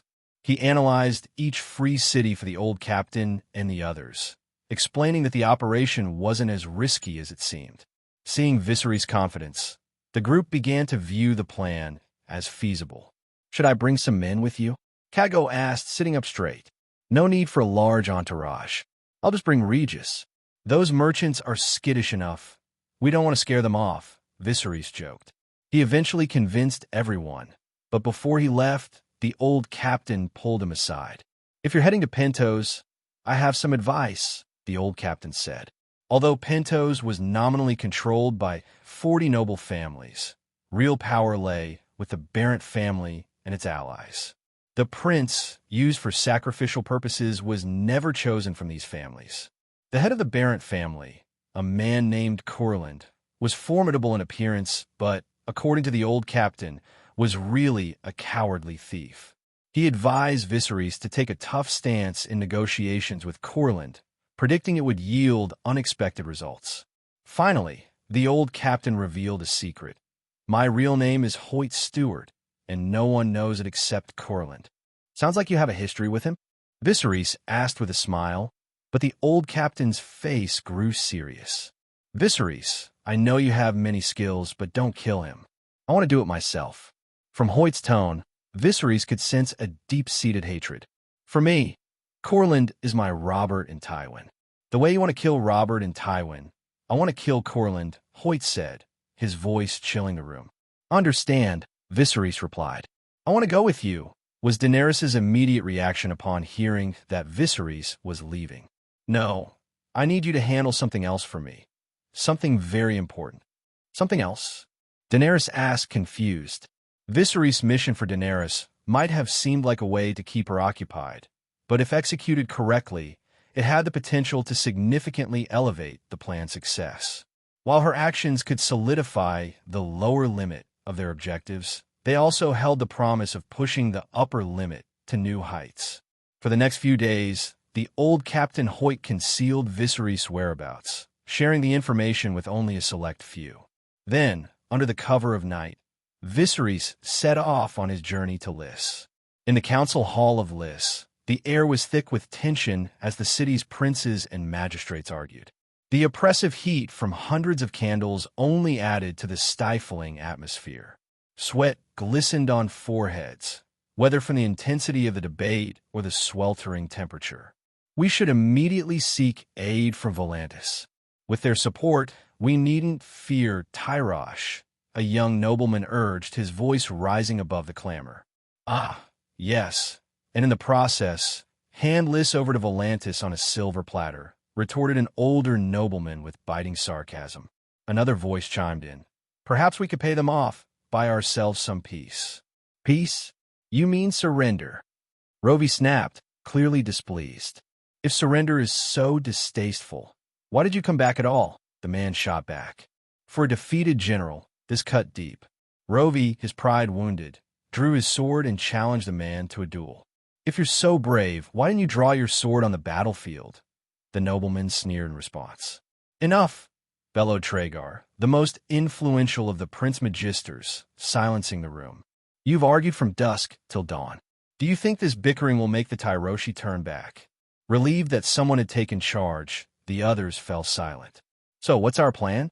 asked a noblewoman draped in purple. "We need more soldiers, more weapons, and yes, even assassins. It's far too early to speak of defeat." His words shamed some of the more defeatist members of the council. None of the 3 free cities in the disputed lands had the power to destroy the others outright. Their recent losses had shaken them, but Tragar reminded them that as long as they held out, all was not lost. However, every option came at a steep cost. Take assassins, for example. Hiring ordinary ones would achieve little. The faceless men were the ideal choice, but their services were prohibitively expensive. Assassinating a figure like Cambron could drain the city's coffers entirely. And then there was the matter of hiring mercenaries. The Golden Company was too far away, and even smaller, more capable mercenary groups would demand exorbitant fees. Hiring a group like the Bright Banners with less than 1,000 men would be pointless. They'd likely be wiped out after just 2 volleys on the battlefield. Despite the challenges, Traegar found the idea of seeking aid from Volantis not entirely unreasonable. Once Tyrosh dominated the Stepstones, the repercussions would be far-reaching. With time, diplomatic mediation might be possible. But Lys had suffered such swift defeats over the past 6 months that everyone was reeling. Traegar's current strategy was to wait for change, hoping that external forces would eventually intervene. Just as the room fell silent, Traegar's servant hurried to his side and bowed. "Who?" "Viserys." Traegar thought his ears were deceiving him. He whispered to the servant for confirmation. "My lord," that's what he said. "Silver hair, purple eyes." Despite the servant's insistence, Traegar still couldn't believe it. Even considering the prevalence of silver hair and purple eyes in places like Lys and Tyrosh, the name Viserys carried a weight that was hard to accept. Kaga, who stood close by, noticed Traegar's unease. When Traegar shared the news with him, Kaga's reaction mirrored his own, an expression of disbelief. Is it really Viserys? But what could his purpose be? Kaga wondered aloud. "What do you think? Should we let him come?" Traegar asked. "Let him come. After all, he's only one man," Kaga suggested. "But what about the rumors of his sorcery?" Traegar hesitated. Now that we can't even spark a wildfire, where would there be any sorcery? "Inform these people first," Kaga said, gesturing toward the gathered nobles. Traegar stood up and clapped his hands, drawing everyone's attention. "There is someone coming to form an alliance with us." Who is he? Someone for Volantis?" The nobles murmured among themselves, puzzled by Traegar's vague announcement. "Viserys Targaryen," Traegar declared. The name hit the room like a thunderclap, and disbelief rippled through the crowd. "Viserys? The Viserys rumored to have killed pirates with witchcraft?" someone exclaimed. "The prince of the fallen kingdom? The Beggar King? The double champion of the Bravos festival? Isn't he a wind-blown man?" The nobles buzzed with speculation. Rovi suddenly stood and shouted, "Kill him! He must be here to force us into surrender." "We will never surrender." His outburst was met with scorn from some, as even in this world, the unspoken rule of not harming a messenger was respected, though not as strictly as guest rights. Yet the whispers of sorcery still troubled many. At this point, Kaga stepped forward to calm the growing unease. "Don't worry. This Viserys doesn't know any sorcery. If he did, how could the Targaryens have been overthrown? Let him in and see what he wants." The nobles exchanged uncertain glances, hesitant to make a decision. "Could he be seeking revenge for House Targaryen?" suggested an elderly nobleman who had earlier mocked the idea of asking Volantis for aid. "He hasn't even avenged his own family, let alone House Targaryen," Traegar thought, irritated by the old man's tendency to dredge up century-old grudges. Despite the lingering doubts, the Lysene nobles finally decided to meet with Viserys. About an hour earlier, Viserys had arrived at the port of Lys. He gazed at the moonlit sky, softly singing the Moonsinger's hymns. The clarity of the moon reassured him that this endeavor was not as risky as it seemed. "They need me more than I need them," he mused. "Why would these slave owners and merchants choose death over life? When Volantis ruled, they acted as obedient subjects for decades. There's no real danger here. Poison is the only threat, and I'm prepared for that." He had stocked up on enough attribute points to instantly recover even if his health value dropped to 0. Still, his thoughts drifted to Regis. Viserys looked at the bald head beside him, its surface glistening in the moonlight. "Are you afraid?" he asked. "Oh, I'm not. I'm not afraid," Regis stammered.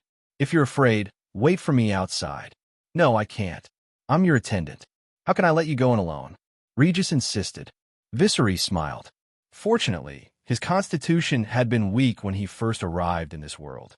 Otherwise, he might have killed Regis at first. How could he have gained such a loyal servant if he did that? Soon, the gates of Lys opened, and a luxurious carriage emerged. "Lord Viserys, the nobles wish to see you," the coachman stammered. Viserys' name had become so feared in lists that it could be used to scare children, and the coachman was visibly wary of this rumored practitioner of witchcraft. The sudden appearance of Viserys diverted everyone's attention from the current discussion. The nobles were abuzz, speculating about the true purpose of his visit. If he was here to negotiate a surrender, why had Tyrosh sent a sellsword instead of a proper emissary? Could it be that the Windblown and Tyrosh haven't reached an agreement? Traegar asked Kaga. It's possible. It would be beneficial if the Windblown were willing to join us, but who knows what kind of price they demand? Kaga replied. Some nobles who had previously fought alongside Rovi noted that without the Windblown's unexpected intervention, they might have won. In other words, the Windblown were truly formidable, fighters who could turn the tide of battle. Aligning with such a mercenary group could be advantageous. The Windblown had no strong ties, so even if they charged a high price, they could be dismissed easily afterward. However, as a trading city-state, Lys prided itself on being more refined than mercenaries. Many of the Free City's nobles looked down on such groups, and they were likely to be critical and make things difficult for Viserys. Despite whatever plans the Lysine nobles were concocting, Viserys soon arrived at the council hall. As a true descendant of the Dragon Lords, his presence softened the hostility of some female nobles.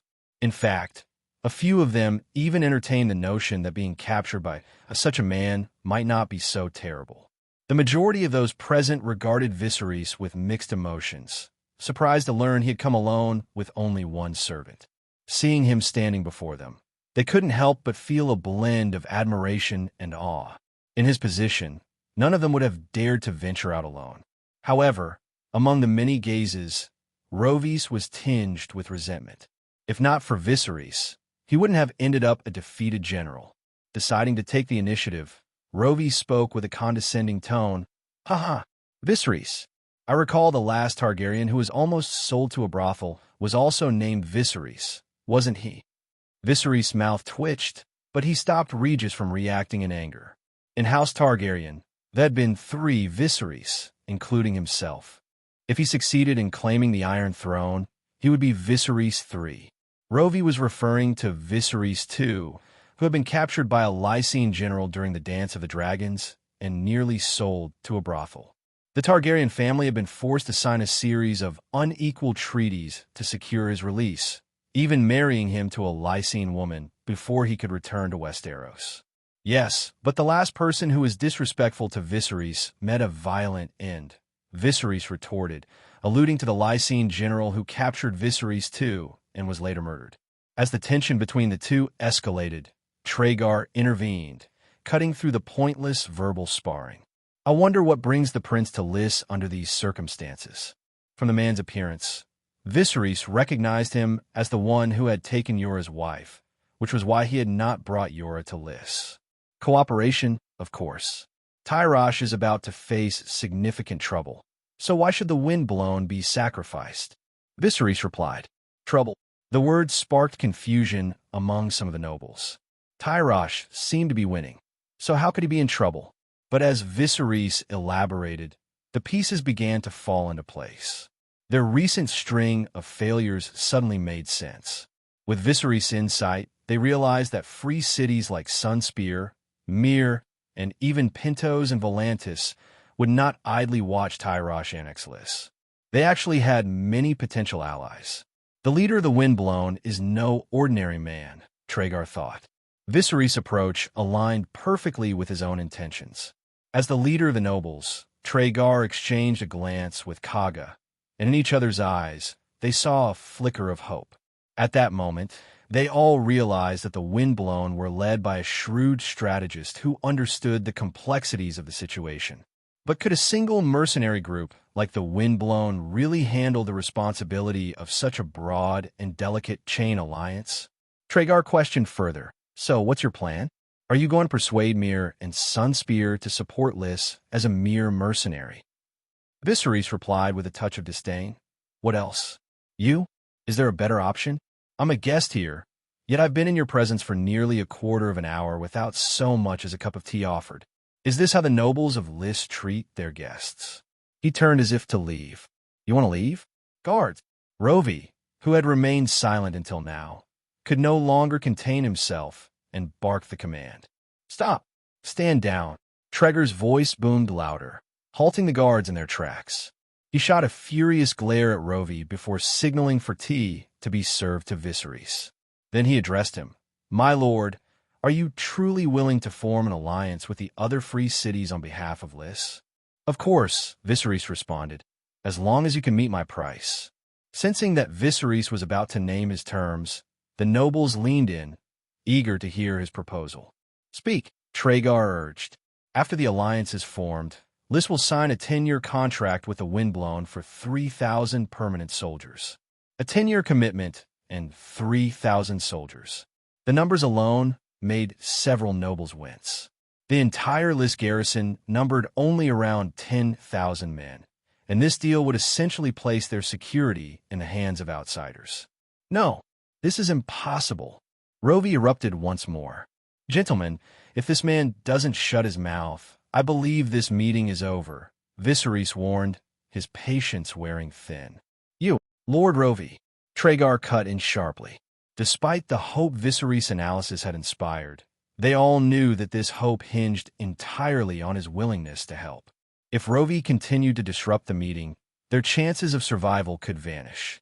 "Lord Rovi," Traegar said coldly, without even glancing in his direction, "I think it's time for you to go home and rest.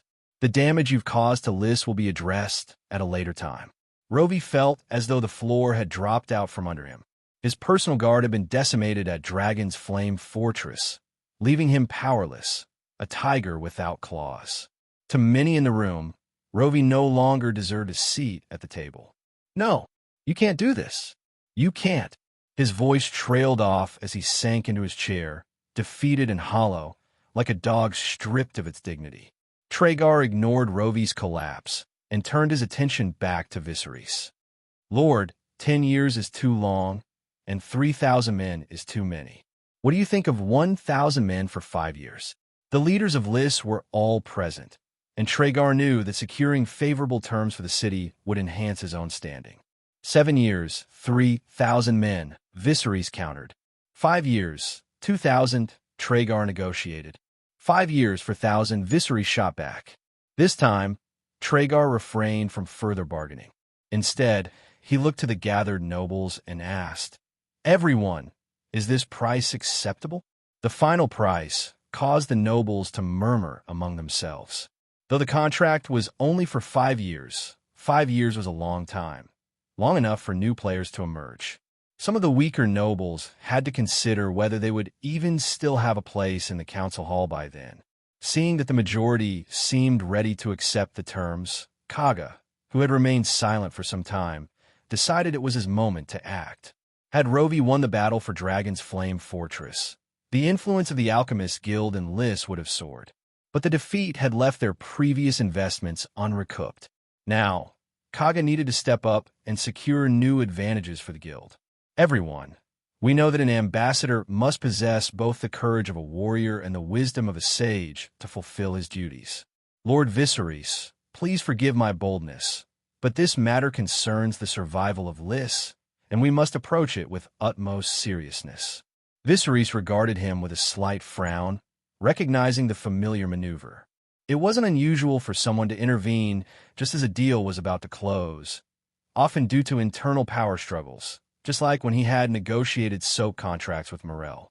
The man's attire clearly marked him as part of the Alchemist Guild, which held significant sway in Lys. Having already dealt with Rovi, Viserys knew he couldn't handle Kaga in the same manner. Traegar, standing next to Kaga, also recognized his intent, but knew he couldn't interfere directly. "Does the Lord think I'm unfit for the role of ambassador?" Viserys asked, his tone edged with challenge. "It's not that I doubt you, but I need to ensure that you truly possess the capabilities necessary, so that everyone can have peace of mind," Kaga replied smoothly. "Oh, I see. You want to test me?" Viserys' eyes narrowed. "If you must put it that way," Kaga conceded. "Then let's proceed." The nobles in the hall leaned forward, curious to see how Kaga would test Viserys. Kaga gave a few quick instructions to his apprentice, and after about a quarter of an hour, 2 alchemist apprentices approached, carrying trays with goblets of wine. "Lord Viserys," Kaga began, "one of these two glasses contains Lys's tears, a poison I'm sure you've heard of, and the other is simply wine. One of these apprentices will speak the truth, and the other will lie." As Kaga explained the rules, many in the room exchanged uneasy glances, thinking Kaga was pushing his luck. Using poison in such a way was risky. Kaga's plan was simple. If Viserys hesitated, it would cast doubt on his abilities, allowing the guild to push for better terms and solidify its influence. But before Kaga could finish explaining the rules, Viserys acted. Without a moment's hesitation, he poured both glasses of wine into his mouth, drank them down, and then shattered the goblets on the ground. "I bet there's no poison in your wine," he declared, his voice cutting through the stunned silence. In truth, Viserys had calculated that the wine was likely harmless. It was a high-stakes gamble, but he knew Lys needed him more than he needed them. Though he had already laid out why Tyrosh was about to face trouble, another crucial factor loomed: time. Without a swift and suitable ally, Tyrosh would break through Lys's defenses, and while the invaders might eventually retreat, the nobles' wealth would be plundered. Lys desperately needed an emissary, and they needed one quickly. Viserys assumed the wine was likely safe. But even if it wasn't, he was unafraid. He could ignite a flame in his stomach to neutralize the poison. As he lifted the glass, he discreetly opened his status panel, keeping a close eye on his health attribute. When no reaction occurred, he was certain.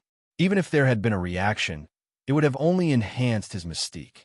Although not as dramatic as Daenerys' immunity to fire, the sight of someone drinking poison and remaining unharmed would be chilling enough to make an impression. Kaga was stunned by Viserys' audacity. This is poison, deadly poison. How could he not hesitate for even a second? In truth, Kaga hadn't poisoned the wine. He had been bluffing, trying to test Viserys' resolve.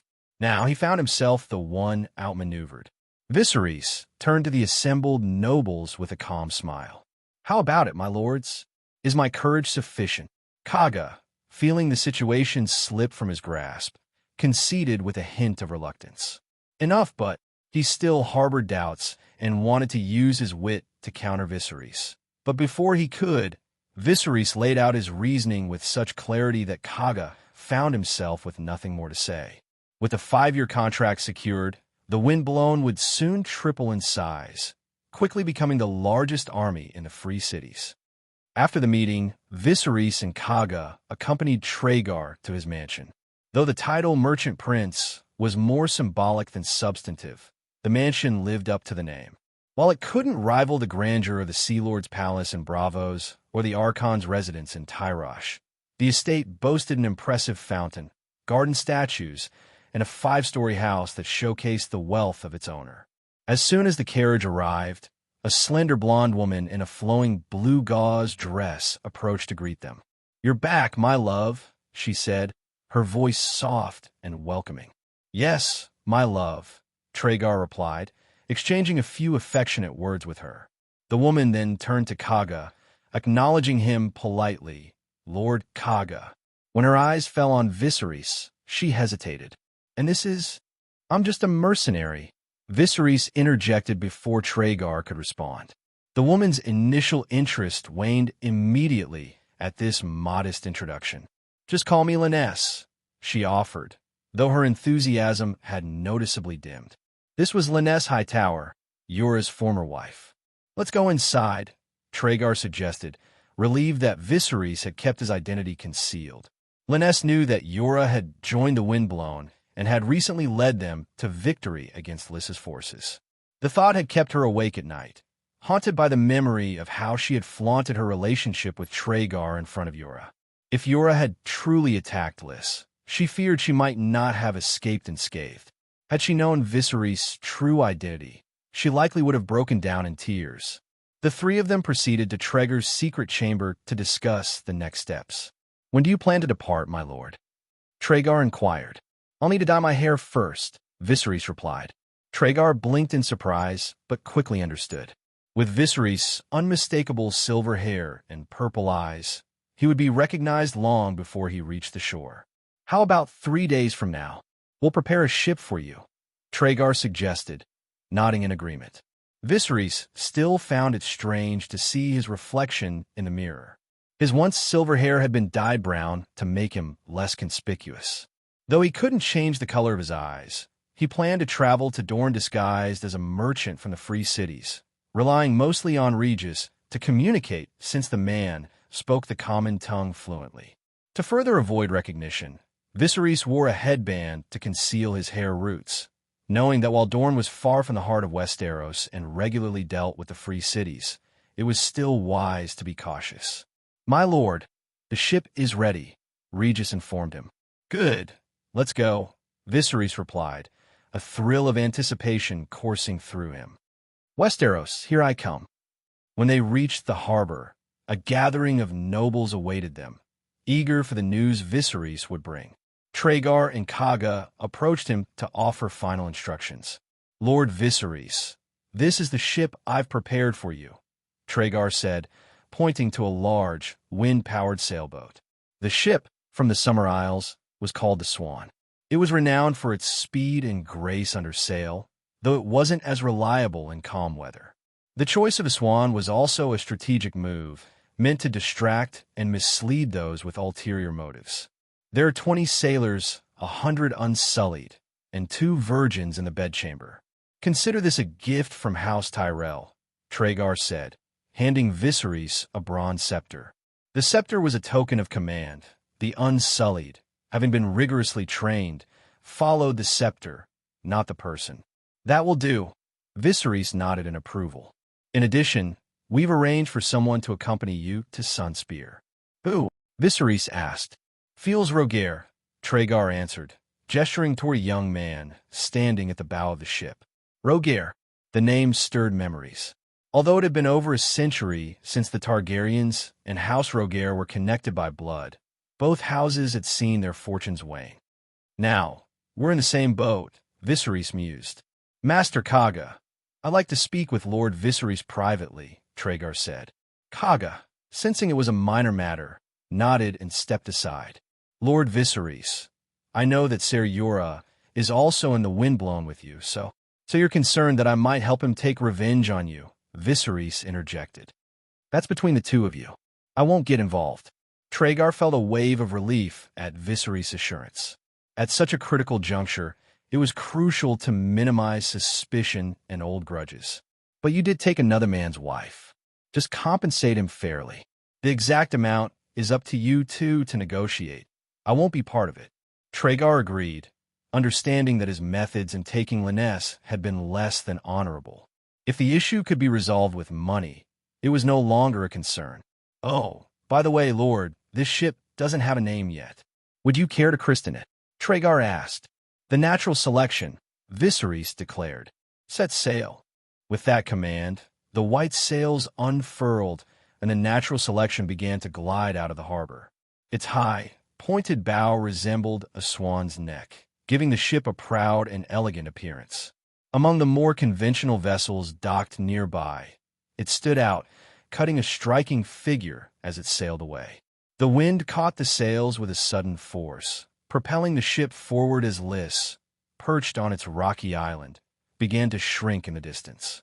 The island and its buildings soon blended into the horizon until they were indistinguishable from the landscape.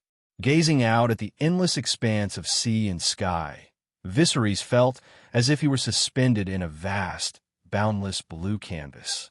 Overhead, a golden eagle soared, vigilant as it scanned the waters below. In the distance, a few ships dotted the horizon, but Viserys' thoughts were already drifting toward Westeros.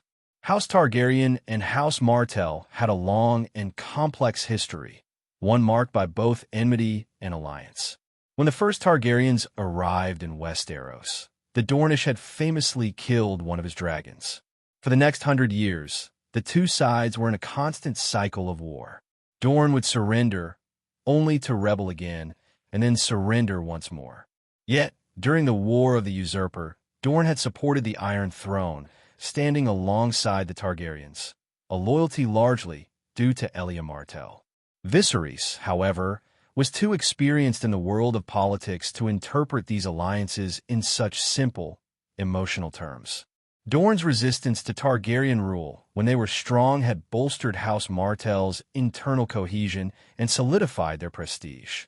When the Iron Throne was in jeopardy, Dorne's decision to support it was a calculated move to secure a better political position. Their survival strategy lay in maintaining a delicate balance.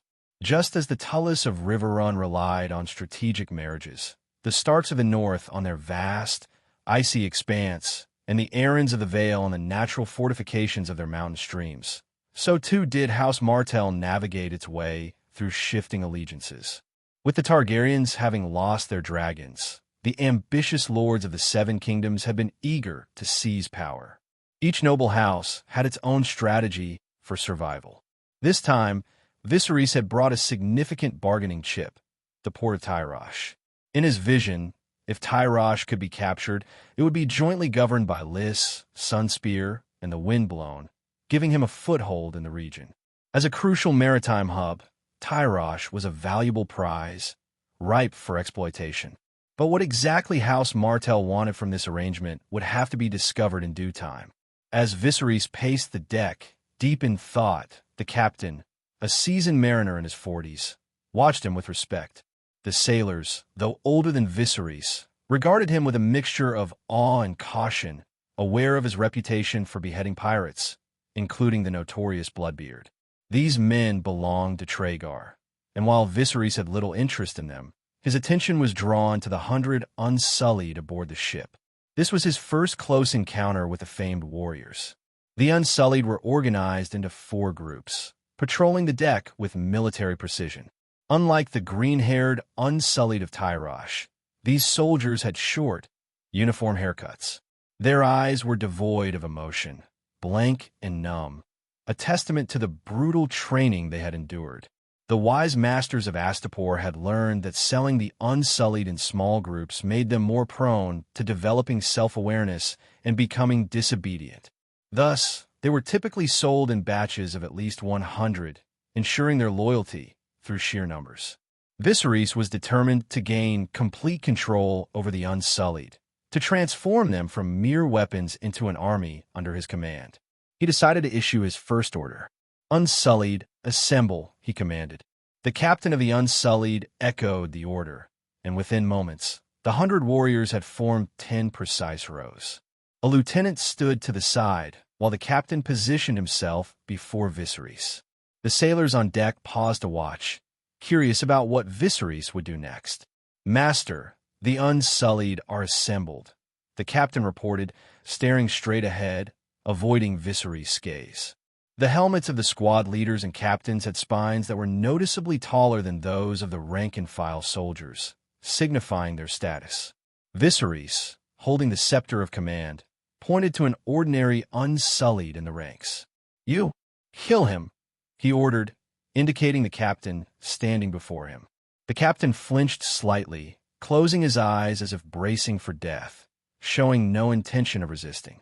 The designated Unsullied soldier did not hesitate. He thrust his spear forward, aiming for his captain's heart. But just before the spear struck, Viserys caught it with one hand, stopping it cold. The force Viserys exerted stunned the soldier. He had put all his strength into the thrust, yet Viserys had halted it effortlessly.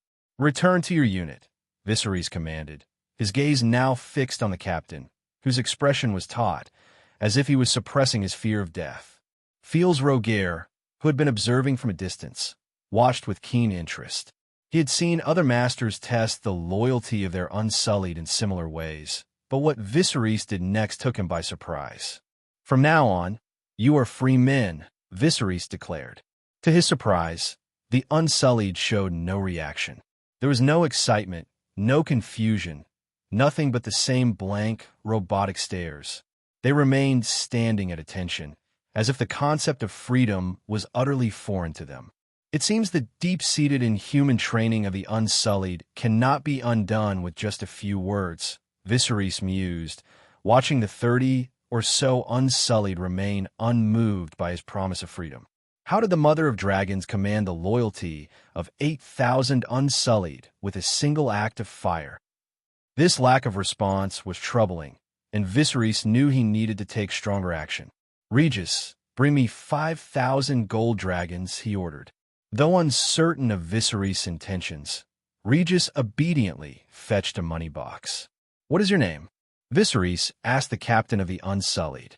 "Master, today I am Nael," the Unsullied replied, adhering to their practice of changing names daily to erase their identities.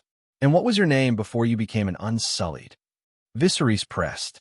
The Unsullied captain hesitated, as if dredging up a distant memory. After a moment, he replied, "Master, I was called Conwyra." "Conwyra," Viserys repeated. "Good. From now on, you all reclaim your original names as the first step toward becoming free men." He then addressed Conwyra directly. "Conwyra, you can count, correct?" "Yes, my lord," Conwyra answered, though he noticed Viserys' deliberate use of his old name. He chose not to correct the title and decided to take things slowly. "Very well. Distribute 50 gold dragons to each of your men as payment for their service this year. Take 50 more for yourself and 20 for your second-in-command." "Master, we don't need money," Conwyra responded, confused by the order. "This is not a suggestion. It is an order," Viserys replied firmly. "After we disembark, some of you will remain to guard the ship. The others will each buy 5 things of their choosing. Anything you want, as long as you don't harm anyone." "Yes, master," Conwyra agreed, though the command left him puzzled. Viserys was determined to start retraining these Unsullied, gradually introducing them to the concept of autonomy and reward. Viserys had a broader plan in mind.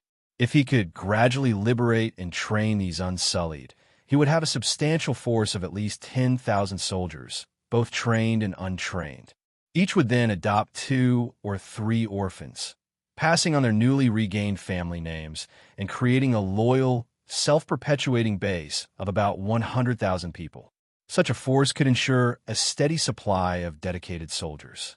Of course, this was a long-term vision, inspired by the ancient Chinese army system, where the army's interests were closely aligned with those of the emperor, ensuring unwavering loyalty.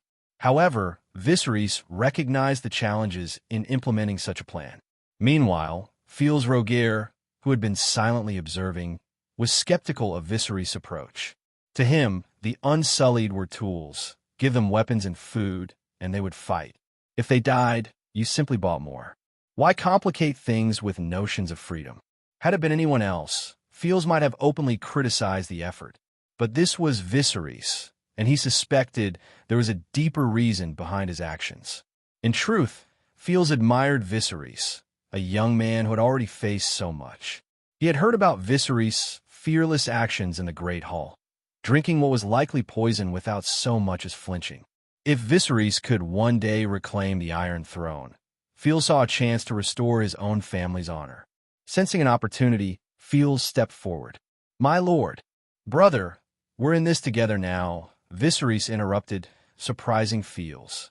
He hadn't expected such familiarity, but it made sense. Both their houses had suffered great losses. House Rogier, once powerful in Lys, had seen its influence wane, much like House Targaryen's fall from grace. Both families had once been pillars of power and wealth, only to lose everything and become shadows of their former selves. "My lord, I actually brought someone else on board," Fils confessed. "A woman?" Viserys asked, raising an eyebrow.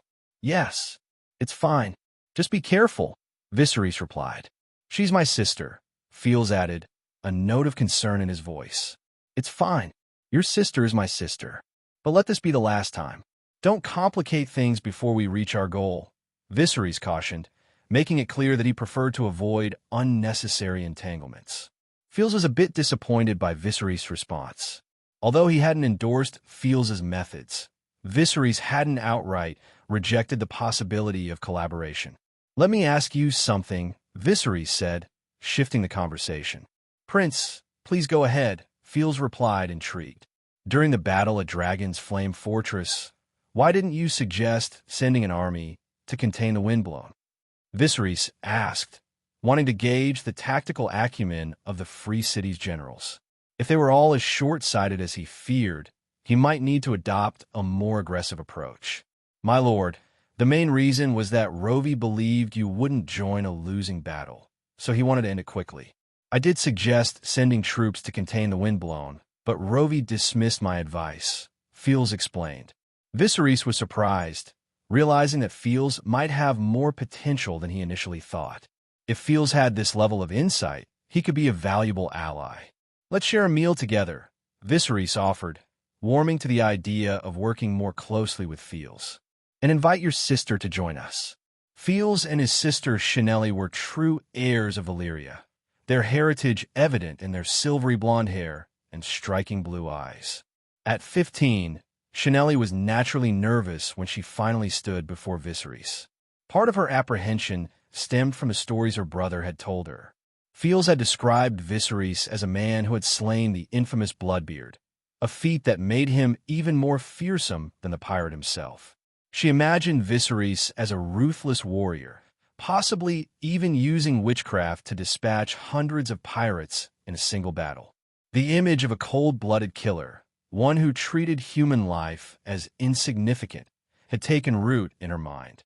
So when Fields told her she would be meeting Viserys aboard the ship, Shenelly had been terrified. But as soon as Viserys appeared before her, all those fears melted away, replaced by a sense of shyness and nervousness. My lord, this is Shenelly, Fields introduced her. Hello, Shenelly. Viserys greeted her warmly. Good afternoon, lord, she replied, her voice soft and tentative. Fields was confident in his sister's beauty. In Lys, even the Prince of Diplomacy had sent emissaries hoping to make Shenelly his concubine, despite being nearly 60 years old. The man's wealth and influence were overwhelming, and although Fields wanted to refuse, doing so risked social and political exclusion.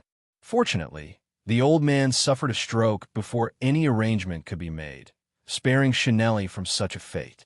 However, over the past 2 years, Fields had been under constant pressure. Various powerful men expressed interest in Shenelly, and he knew that if he didn't find a suitable protector soon, his sister might end up as someone's plaything. After careful consideration, Fields decided that Viserys was the best option, a man who could both help restore the Rogaire family and ensure Shenelly's safety. To Fields' surprise, though, Viserys seemed uninterested in his sister, focusing instead on asking him pointed questions. So you invested heavily in the battle for Dragon's Flame Fortress? Viserys inquired. Yes, my lord, Fields replied. Winning that battle would have given House Rogaire a chance to reclaim our place among the nobility. Under any system, military merit is always the quickest path to advancement. So what's your plan now? Viserys pressed. Fields hesitated, then said, If I'm fortunate enough to help you form this alliance, I should have a chance. The uncertainty in his voice was clear when he said should. If you achieve noble status, how long do you think it will take to restore House Rogaire to its former glory? Fields smiled bitterly. Honestly, I've never considered reaching the heights of my ancestors. To do that, I need immense wealth or even an army. What's your opinion of Windblown? Viserys asked, his gaze intense.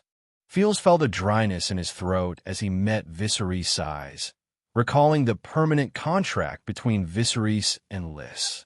With that contract, the Windblown would control nearly half of Lys's defense forces. Fields knew that such power would soon have many people vying for the Windblown's favor. You want Lys? Fields stammered, unable to mask his surprise. We want Lys, Viserys confirmed, his voice steady. Fields hadn't expected to reach this point so quickly in their first meeting. There hadn't even been a hint of caution or testing. In Viserys' eyes, Fields was like a smaller version of his former self, though with greater ambition. The fact that Fields was willing to use his sister as a bargaining chip suggested he had his own agenda. And since they were alone at sea, it was a perfect opportunity to speak candidly. I am willing to pledge my loyalty to the prince, Fields declared, dropping to one knee and drawing his sword in a gesture of fealty. Shenelly, who had been standing by, was unsure of what was happening, but seeing her brother's commitment, She quickly lifted her skirt and knelt behind him. Viserys smiled and reached out to help Fields to his feet. "You have sworn your loyalty to me, and I will help you restore your house," he promised. Then, turning to Shanelli, he added, "Shanelli, you can rise as well." With the formalities over, the conversation turned to the Alchemist Guild. Fields explained that the guild, in reality, controlled a vast array of industries, though many members held the title of alchemist without truly practicing the craft. In an era where alchemy had declined, few were interested in continuing its study. "When we return to Lys, you'll need to help me recruit some true alchemists and gather alchemical notes and books. I'll provide the funding," Viserys instructed. "Yes, my lord." Fields agreed, unsurprised by the request. He even suspected that Viserys might be an alchemist himself, given the rumors that he had used alchemy to kill pirates. Viserys, however, politely declined Fields' subtle offer of his sister's company. He felt a sense of camaraderie with Fields, seeing in him a reflection of his own past struggles. He might have been able to take advantage of Shanelli, but he knew he couldn't betray the trust of her brother. Later that evening, Viserys retired to his suite, the most spacious and luxurious on the ship. It featured not only a bedroom, but also a tea room and a servant's quarters. As he entered the bedroom, he found 2 bed slaves kneeling by the bed, dressed in gauzy garments, awaiting his arrival. TSK. No creativity, Viserys thought, considering how uninspired their attire was. He mused that he should introduce new forms of lingerie, bikinis, thongs, and other provocative garments that could stimulate the senses. Stockings might be difficult to produce, but Myr was known for its lace, and he could certainly start there. As for the inventor, Fields could serve as the face, providing technical support while Viserys handled production and sales.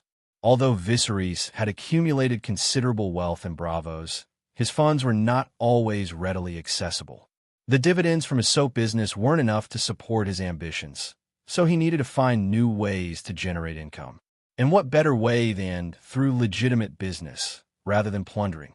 Of course, Tyrash's siege had cost the city dearly, and he intended to extract as much as possible from them. The Swan ship proved to be exceptionally fast, especially with favorable winds. It took less than 4 days to sail from Lys to Dorne. To avoid unnecessary conflict, Viserys ordered the ship to steer clear whenever the Golden Eagle spotted a pirate vessel. As they approached Dorne, Viserys' thoughts drifted to the ancient history of Westeros. In the distant past, the ancestors of the present-day Westerosi had crossed a land bridge to reach the continent, which was once connected to Essos. Their arrival brought invasion and slaughter, forcing the original inhabitants, the children of the forest, to seek the help of the Greenseers. According to legend, hundreds of Greenseers gathered to sever the land bridge, creating the Broken Arm and the Stepstones. This act didn't halt the decline of the children of the forest, who eventually fled beyond the wall.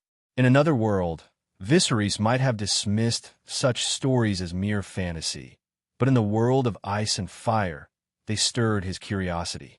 Could the Greenseers really have wielded enough power to shatter the earth?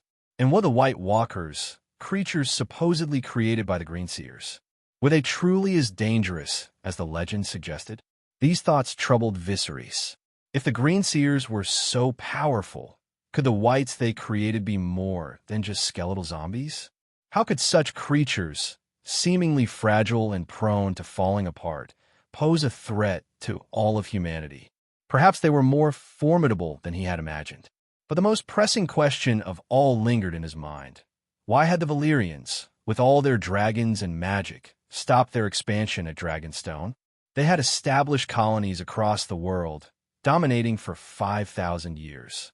What could have possibly made the Dragon Lords feel threatened enough to halt their conquest? Setting aside his lingering doubts for the moment, Viserys focused on the task at hand as the natural selection arrived at Planky Town, the largest port in Dorne. The harbor was crowded with ships of all sizes, making it a challenge for Viserys' captain to navigate the vessel into a berth. The sweltering heat of Dorne was intensified by the dense throng of people and ships, adding to the oppressive atmosphere. The port was a melting pot of cultures, with vessels from all corners of the world. Viserys noticed some Tyroshi among the crowd, identifiable by their high-pitched voices and flamboyantly dyed red and blue hair. To his surprise, he even spotted a ship from House Targaryen, raising the possibility of encountering a familiar face. The ships were so tightly packed that people on neighboring cargo vessels could easily converse across the narrow gaps. He also observed several merchants accompanied by Unsullied, as well as a fortress nearby, presumably to maintain order and provide protection. Planky Town had been founded by a group of Rhoynar who arrived in Dorne with Queen Nymeria. Unwilling to fully integrate into Dornish society, they had established their own community here. These settlers, known as the Orphans of the Green Blood, lived not in houses but on boats, which they regarded as their homes. They conducted all aspects of their lives, living, eating, and trading on the water. Despite being destroyed twice by the Targaryens, Planky Town had always rebounded quickly, thanks to its strategic location. Viserys, however, suspected there was more to the story. He doubted that the Orphans of the Green Blood were simply reluctant to integrate. He believed they were guarding something. The Rhoynar were once masters of water magic, capable of causing the Rhoyne River to swell and drown their enemies. Perhaps the legacy of that magic still lingers here, he thought. But for now, his priority was to meet with Prince Doran.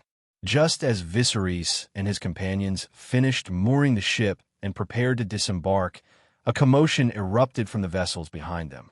"Make way! Lord Oberyn's ship is coming." Oberyn, the Red Viper. Viserys was startled to hear the name. He hadn't expected to encounter Oberyn Martell here, by chance. In the stories, Oberyn was notorious for his deadly prowess and his dramatic demise. He was also famous for two things: his skill with poisons and his 8 bastard daughters, known as the Sand Snakes. Their mothers came from all walks of life: prostitutes, nobles, captains, even holy sisters. By now, according to the timeline of Game of Thrones, his 2 youngest daughters should be old enough to run around. Viserys looked toward the source of the commotion and saw a swan ship with a sunburst sail approaching the dock.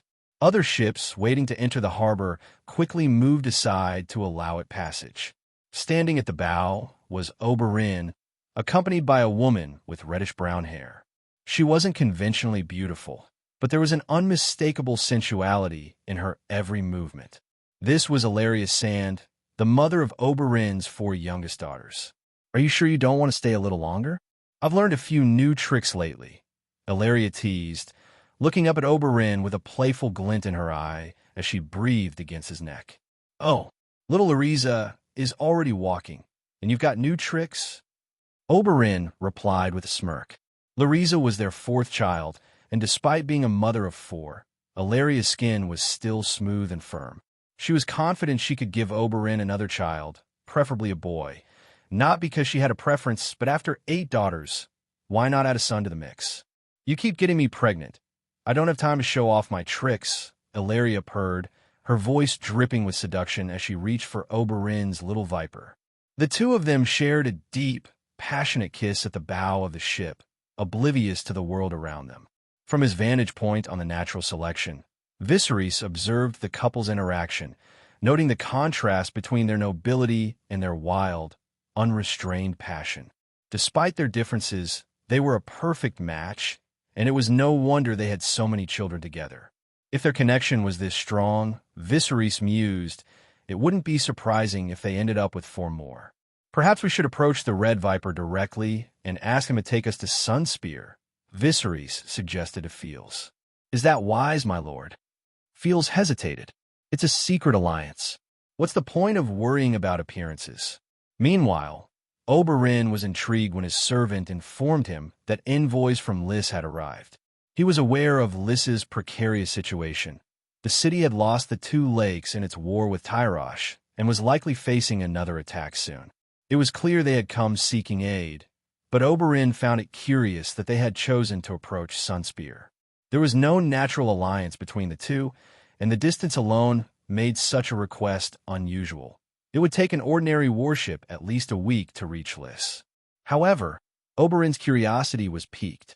He had always been drawn to the unknown and the unconventional. In fact, he had long harbored a desire to explore the ruins of Valyria, a pursuit his brother, Prince Doran, had strictly forbidden. "Very well, let them come to my carriage," Oberyn instructed.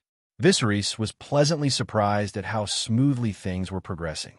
Meeting with Oberyn so quickly meant he would soon have an audience with Prince Doran. After a moment's thought, Viserys decided to keep his true identity concealed for now. It might be considered impolite by some, but he doubted Oberyn would mind. Shortly thereafter, Viserys and Fields arrived at the appointed carriage. The procession was modest, with 6 or 7 horsemen and a small guard. The carriage was drawn by 8 sandstriders, a breed of horse unique to Dorne, known for their endurance and ability to run for 2 days without food or water. Inside the spacious carriage, Oberyn and Ellaria were comfortably seated, while their children rode in another carriage. They had planned to indulge in a final moment of leisure before arriving in Sunspear, once they had dealt with the Lysine envoy. As Viserys and Fields approached, Ellaria peeked through the carriage curtains. "The one with the brown hair. It's dyed," Ellaria observed. I feel like I've seen him somewhere before," Oberyn mused. When someone is attractive, people often think they've seen them before," Ellaria remarked with a playful smirk. "Here they come," Oberyn said, dismissing the thought as he prepared to greet the envoys. As Viserys and Fields entered the carriage, Fields spoke first. "Prince Oberyn, I am Fields, envoy of Lys, and I seek an audience with Prince Doran." "These two. Something's off," Viserys noted, sensing that both the Red Viper and Ellaria were giving him more than just passing glances while Fields spoke. Their expressions suggested more than simple curiosity. Viserys recalled that the couple was rumored to be bisexual, but even so, what exactly were they contemplating? And if things took a turn, who would be leading whom? But Oberyn quickly shifted his focus back to the matter at hand. He was well aware of Prince Doran's illness, knowing that unless absolutely necessary, Doran was unlikely to meet with them. The unpredictable nature of his condition meant that he rarely appeared in public, reserving his presence for only his closest advisors and family. Oberyn scanned the contract documents Fields presented, then said, "You can stay in Sunspear for now. We'll give you an answer soon." "Thank you, Prince Oberyn. When will we be able to meet Prince Doran?" Fields inquired. "When the time is right, you'll meet him," Oberyn replied, his tone neutral. Then, with a sudden shift, he asked, "I've heard that Viserys Targaryen killed off many pirates' leaders. Is that true?" Fields instinctively turned his gaze toward Viserys, but caught himself just in time. However, the slight hesitation didn't escape Oberyn's sharp eyes. In an instant, the playful glint in Oberyn's expression darkened, and his black eyes gleamed with a predatory intensity, as if he were ready to strike.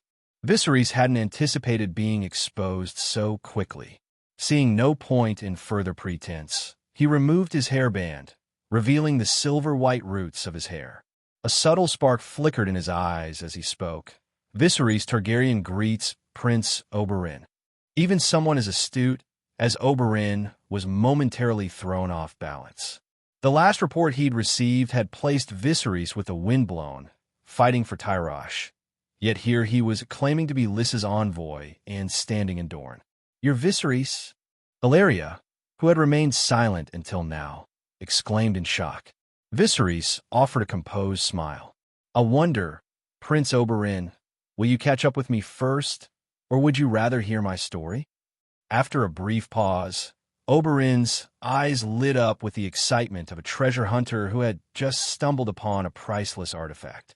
He scrutinized Viserys as if seeing him for the first time.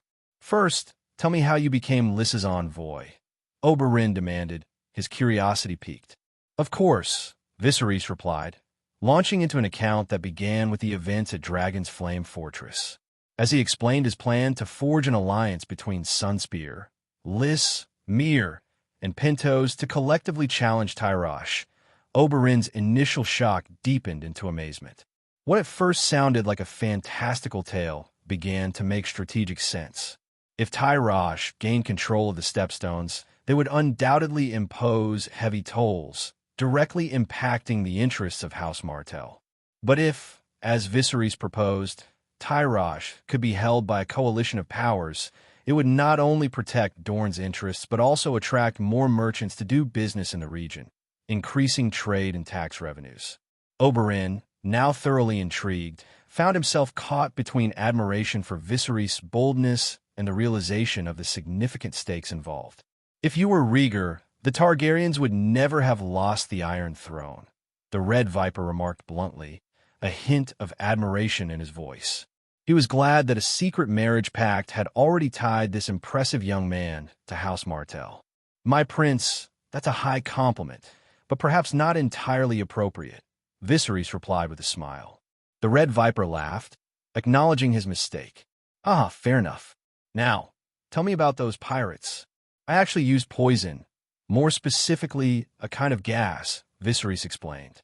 Poison gas. Fields and Ilaria leaned in, intrigued. The idea of a weapon like poison gas was both terrifying and exciting. After all, what armor could protect against an invisible toxin? Not even the legendary Valyrian steel could fend off such a threat. However, as Viserys detailed the limitations of the poison gas, they realized it was not as universally devastating as they had imagined. A mix of relief and disappointment washed over them.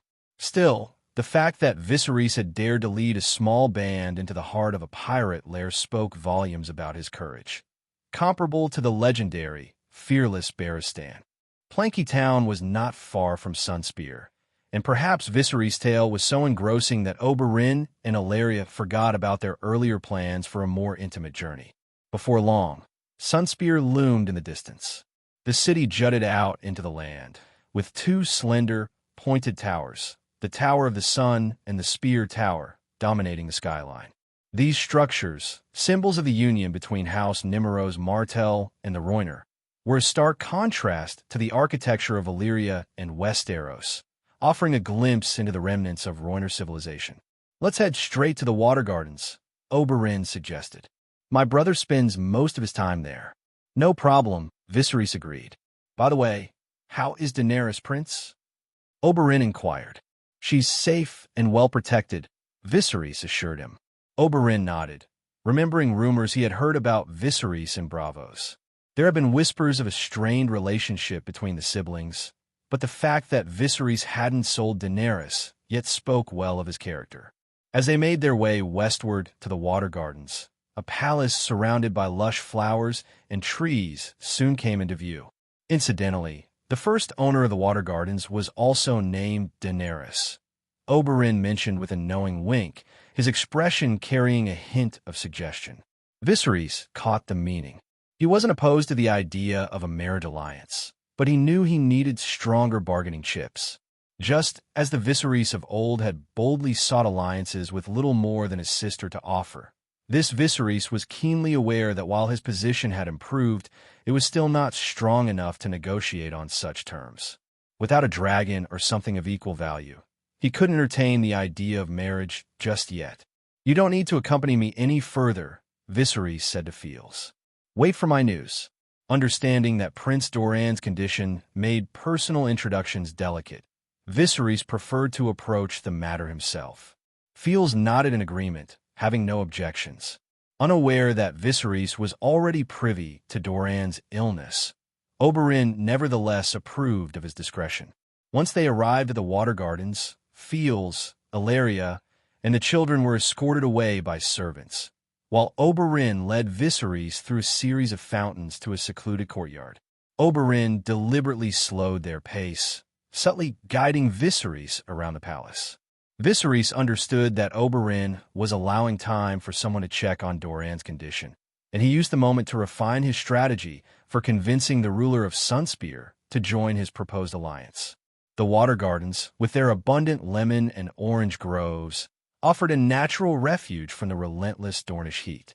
The fountains scattered throughout the grounds kept the air pleasantly cool year-round. In the distance, the cheerful sound of children's laughter echoed, adding a lively warmth to the tranquil surroundings. Two older girls were playing with a young boy. Though the girls had different skin tones, their facial features were strikingly similar, marking them as the bastard daughters of the Red Viper. The boy, about 10 years old, was Prince Doran's youngest son, Trystane. Despite his frail health and having delegated most of his responsibilities to Manfrey, Doran still handled the kingdom's most crucial decisions. He sat in a large, custom-made chair, one so expansive that he could lie down if needed, sipping tea and contemplating the state of affairs in Dorne. A servant approached Doran, interrupting his thoughts. Prince Oberyn has returned." A flicker of joy passed through Doran's eyes, but quickly faded. "Let him in." Moments later, Doran spotted Oberyn emerging from the tree-lined avenue. His 2 daughters and young Trystane were the first to notice him. "Father! Father!"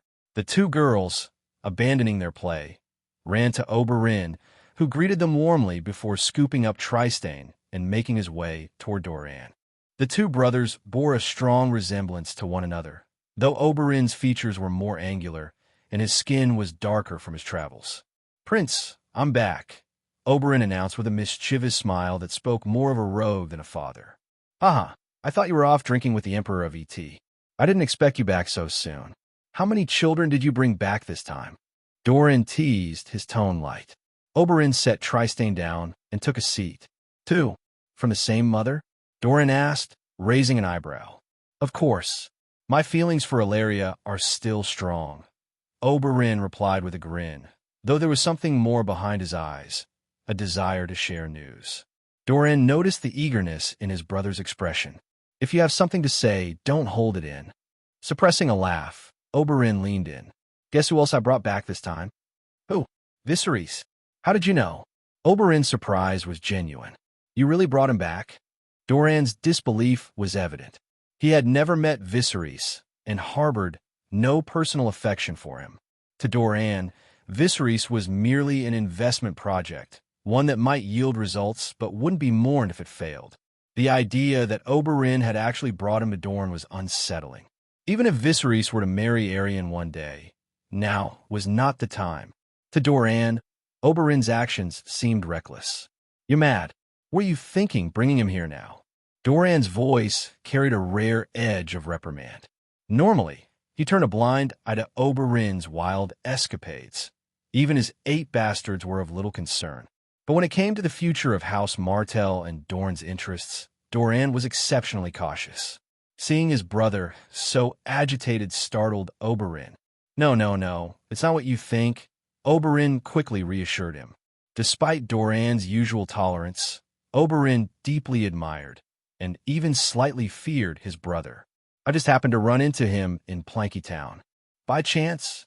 Doran didn't press the issue, but his skeptical gaze spoke volumes. "I don't believe you." Oberyn had no choice but to explain the circumstances of Viserys' arrival in detail. "So he's here on behalf of Lys? But what's his connection to Lys?" Doran was baffled.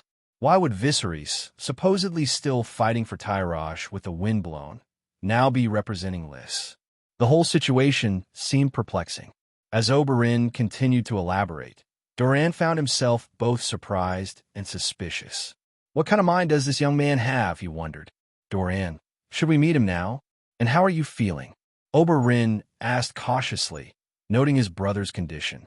"I'm fine," Doran replied, his voice steady. "Let's meet him." As Viserys was acting as an envoy for Lys, Doran reasoned, there shouldn't be any harm in proceeding. "Oh, and bring Manfrey as well," Doran added. "Of course," Oberyn nodded. After a brief hesitation, Doran added, "And Aerion too." He saw this as a chance to introduce Viserys to Aerion, allowing them to discuss the secret marriage pact. Doran couldn't help but envy the easy rapport Oberyn had with his daughters. As for the alliance Viserys had proposed, Doran already planned to find a way to diplomatically decline it. Meanwhile, Viserys was seated in a specially designed cool room, sipping herbal tea. The room featured a clever design with small holes on the inside walls and larger ones on the outside, allowing a gentle airflow that kept the space refreshingly cool. Viserys recognized the ingenuity of the Rhoynar, who had mastered the relationship between air and temperature. As he waited, Viserys pondered what offer might truly capture Prince Doran's interest. After careful consideration, he realized he had little to offer beyond himself. A marriage alliance with House Martell, however, seemed risky. While short-term cooperation was acceptable, binding his interests to Dorne in the long run could do more harm than good. From his Golden Eagle's vantage point, Viserys could see Oberyn meeting with Doran, but he had no idea what was being discussed. He mused that perhaps raising a flock of ravens to carry messages could give him more control over information, freeing him from dependence on others. As the minutes ticked by, Viserys grew more certain that his caution was warranted. He had been waiting in the cool room for nearly half an hour, yet Doran had not summoned him. If Doran wasn't ill, then it was clear that Viserys' current strength wasn't enough to command his respect. "Dragon, I need a dragon," Viserys muttered to himself, longing for the day when a dragon would be reborn. According to the calendar, it's a year before the red comet appeared, he reflected. Just then, he saw Oberyn approaching the cool room. "Prince," Viserys stood to greet him. "Viserys, we'll need to wait a bit longer. You'll see Doran soon," Oberyn said. "No problem," Viserys replied with a smile. He knew well enough that the one seeking help had to be patient. Meanwhile, Arianne and Manfrey were making their way to the meeting. The two sat in silence in the carriage, the atmosphere heavy with unspoken thoughts. Finally, Arianne broke the silence. "Uncle Manfrey, why did Father summon us so suddenly?" she asked, her curiosity piqued.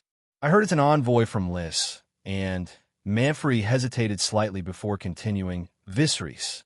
"Viserys? The Targaryen?" "Yes. The same Viserys who claimed to have defeated all the pirates in the world not long ago. What's he doing at the Water Gardens?" "I don't know," Manfrey replied, uncertainty evident in his voice. Arianne didn't see her father, Doran, very often, so when she heard she was being summoned to the Water Gardens, she felt a flicker of happiness. But the news that Viserys was also there left her perplexed. Is he here to propose marriage? At this time, she wondered, her mind racing. Although she was no longer the naive 14-year-old girl she once was, Arianne knew that Doran would never marry her to someone without status.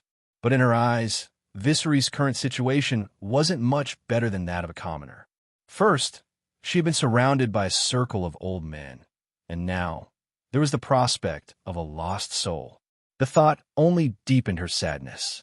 Arianne resolved that when she met Viserys, she wouldn't be particularly welcoming. The carriage carrying Arianne and Manfrey soon arrived at the Water Gardens. From the cool room, where Viserys was pretending to converse nonchalantly with Oberyn, he saw the carriage through his golden eagle's eyes. He knew that whoever was inside must be of importance. His suspicions were confirmed when a servant entered to inform Oberyn of their arrival. "Let's go. It's time to see Prince Doran," Oberyn said to Viserys. Perhaps it was prearranged, but as soon as they stepped out of the cool room, they encountered Arianne and Manfrey walking toward them. Manfrey, a cousin of House Martell, had a few strands of gray mingling with his jet black hair. He was a medium height but had a stocky build. Upon seeing Viserys, he gave him a quick, appraising glance. Then there was Arianne, standing no more than 1.6 meters tall, with a petite figure and large patches of olive skin on her arms and neck. She wore blue silk, wide-legged trousers that, when caught by the wind, hinted at her full curves. As Arianne walked beside Manfrey, she first appeared taken aback by Viserys' presence, then puzzled. It wasn't until she drew closer that she noticed the silver roots peeking through his brown hair. "This is Prince Viserys," Oberyn introduced. "Viserys, this is Arianne, and this is Ser Manfrey." Arianne, Ser Manfrey, Viserys greeted them with a nod. "Prince Viserys," Manfrey replied, still curious about the young Targaryen standing before him. Arianne, however, barely acknowledged him. She cast a brief glance at Viserys standing beside Oberyn, but her thoughts were preoccupied with how to defy Doran. She quickly shook off any impression of Viserys' male beauty and didn't even offer a nod or verbal response. "Let's go see Prince Doran together," Oberyn suggested, trying to ease the tension.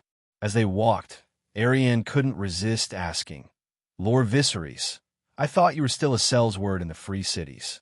How did you end up in Dorne?" "Well, you don't even want to call me Prince," Viserys responded with a wry smile. "Arianne," Oberyn interjected, already developing a certain fondness for Viserys. He was irritated by Arianne's rudeness, but Viserys waved it off, unbothered. "There's a saying, no one comes to Sunspear without an agenda," Viserys said calmly. "And I certainly have an agenda." Arianne gave a small, disdainful smile. "And where are your dragons?" In the past, when the Targaryens wanted something from Dorne, they would arrive on Dragonback, or, at the very least, with an army in tow. Fine. You want to pick a fight?" Viserys thought to himself, reading her expression. "Arianne," Oberyn warned again. Viserys, however, simply smiled and responded, "That means that in the past, the Targaryens came to Dorne and took more than they left behind. Now, I'm bringing more than I'm taking. As for what I'm bringing, we'll discuss that when we meet Prince Doran." His words carried a subtle challenge, making it clear that his business was with Doran, not Arianne.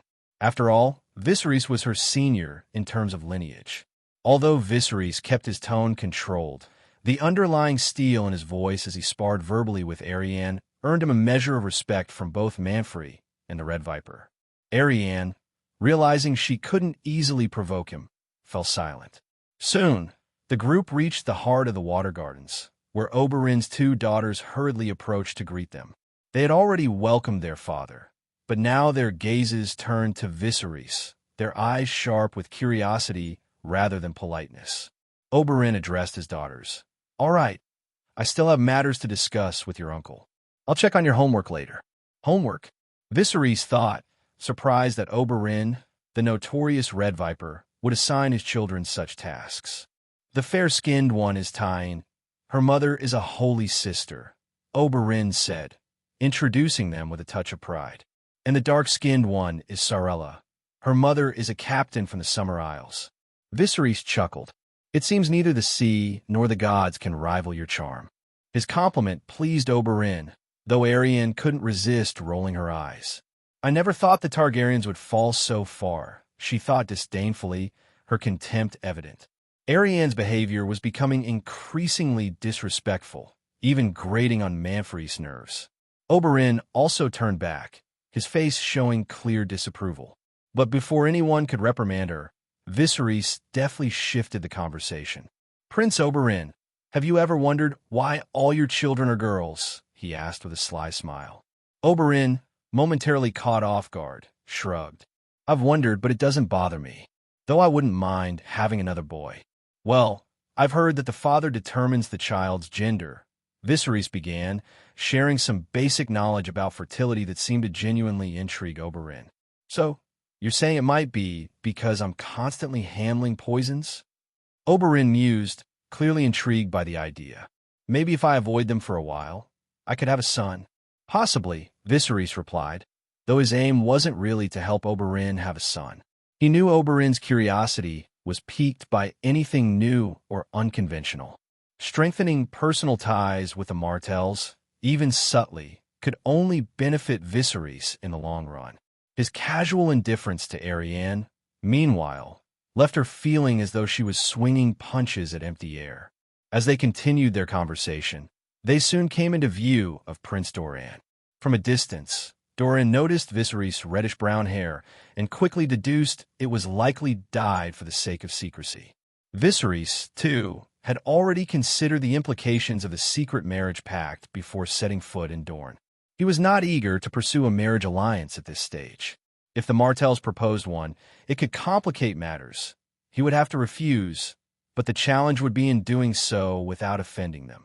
If the alliance between Lys and Dorne was agreed upon, Viserys had a plan to offer a gesture of goodwill, using blood magic to alleviate Doran's gout.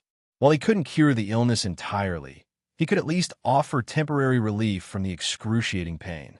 In his previous life, Viserys had heard gout described as feeling like walking on shards of glass, so even a temporary reprieve could elevate his standing with House Martell.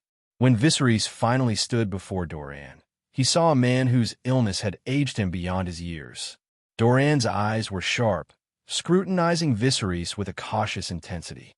"Greetings, Prince Doran," Viserys said, bowing respectfully. The glint of silver at his hairline and the unmistakable purple of his eyes seemed to ease some of the tension in the room. "Prince Viserys, please have a seat," Doran invited. Tyene and Sarella served tea as they all settled around a hand-woven table. "I understand the prince is here to discuss an alliance between Lys and Dorne?" Doran asked, his voice measured but curious. Like Oberyn, they initially found the proposed alliance from Lys perplexing. But as he explained the details to the group, the idea began to take shape. When they learned that Viserys intended to form a Ring of the Narrow Sea alliance between Sunspear, Pentos, Myr, and Lys, the Martells were skeptical. Yet, after hearing his explanation, they realized the plan was not only bold but also feasible. Arianne, in particular, began to see Viserys in a new light. He was not the ineffectual figure she had imagined, but someone with a sharp strategic mind. She glanced at her father, Doran, to gauge his reaction. In Doran's view, Viserys' plan was daring yet plausible. He exchanged a knowing look with Manfrey, both seeing in Viserys a glimmer of the young Aerys Targaryen. When Aerys was still in his prime, he had once proposed redirecting the waters of the Rainwood to nourish Dorne's deserts, creating fertile lands capable of supporting a larger population. However, the proposal was as daunting as moving mountains and, from a technical standpoint, nearly impossible without powerful magic. With this in mind, Doran decided to test Viserys. So, in essence, the true strength behind this alliance of four rests solely on Lys, which is on the brink of conquest. Doran asked, a faint smile playing on his lips. Can this so-called alliance be seen as nothing more than a plea for help? Doran's pointed question hung in the air as he, Arianne, Oberyn, and Manfrey all turned their eyes to Viserys, waiting for his response. Viserys had anticipated this kind of scrutiny. After all, House Martell was far more formidable than Lys and wouldn't be swayed easily. Just as he was about to reply, Doran pressed further. Moreover, Prince Viserys, while your proposal to divide Tyrosh after the war is intriguing, wouldn't it be more advantageous for Sunspear to side with Tyrosh directly? We could negotiate higher tolls for ships bound for the northern free cities and lower fees for those heading to Dorne. Wouldn't that offer us greater profit with less risk? Doran is more cunning than I expected, Viserys thought, his mind racing. Prince, if I may, let me address these points one by one, Viserys said, standing and lifting his wine glass. First, forgive my bluntness, but what you've suggested relies heavily on the promises of Tyrosh. You must be aware that the Archons of Tyrosh are elected through highly corrupt and dishonest processes. The promises made by one Archon can easily be overturned by the next. In other words, Tyrosh lacks the consistency needed to uphold such an agreement. Doran and Oberyn nodded in agreement, recognizing that Viserys had a keen understanding of Tyrosh's political landscape. Manfrey, who managed many of Dorne's day-to-day affairs, was particularly impressed. As I see it, promises from others aren't worth much. Only what you secure for yourself has real value. Viserys' words struck a chord, prompting Oberyn to sit up with renewed interest. Even Tyene and Sarella, who had been quietly observing, were captivated by his confidence. While they didn't fully grasp the political nuances, Viserys' core message resonated. Only what you secure for yourself has real value. Arianne repeated in her mind, finding herself increasingly drawn to Viserys' perspective.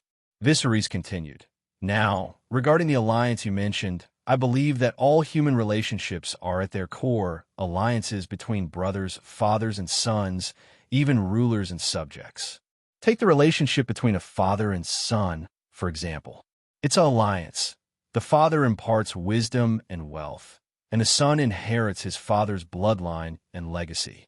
The father doesn't dismiss the potential of his infant son, but is invested in the strength he will one day achieve. Daughters can do the same, Arianne interjected, her voice firm. She agreed with Viserys' point, but felt compelled to add her own perspective. Viserys smiled and nodded. Of course, Princess Arianne is absolutely right. Arianne straightened in her seat, her eyes subtly flicking to her father. But Doran's expression remained impassive, leaving her feeling a twinge of disappointment. In a typical noble family, Arianne would not only be reprimanded for speaking out as a daughter, but would likely face even harsher scolding as the family heir. Yet here, the Martells foster a remarkably open family atmosphere. Standing from his unique perspective, Viserys noticed the difference in how the Martells operated. He continued, "Although Lys is currently in a vulnerable position, it continues to draw the bulk of Tyrosh's forces.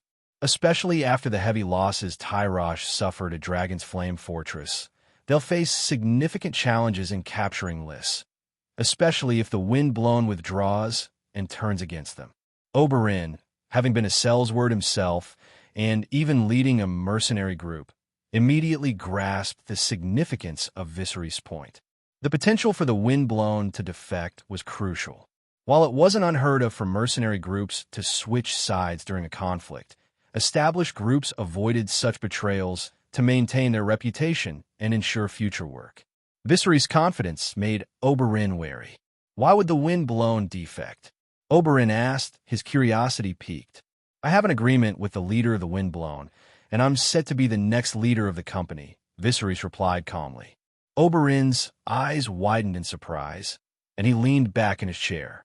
Viserys had only been a mercenary for a year and had already ascended to this level. What kind of prodigy is this boy, he thought. Arianne, sensing an opportunity, interjected, "Prince Viserys, didn't you just say that only what is in your hands truly belongs to you? If it's just a promise, how can it be counted?" Her question echoed what both Doran and Oberyn were thinking. "Princess, you might not be aware, but the Windblown currently consists of 9 battalions. In addition to me, the sergeants of 2 battalions are my men, and 3 of them fought alongside me against the pirates in the Orange Shore Bay. Who else but me would be the next captain?" By this point, Viserys had nearly convinced House Martell. Doran, in particular, looked at him with growing admiration. "It seems the alliance the prince proposes is entirely feasible," Doran said, glancing at Oberyn and Arianne, who both nodded in agreement. "But as you mentioned, only what you control is truly yours. I'd like to secure a bit more control in this arrangement. What are your thoughts?" Viserys exhaled, feeling a wave of relief. The intense debate had taken its toll, but the outcome seemed favorable. If Doran agreed, the alliance was already more than halfway secured.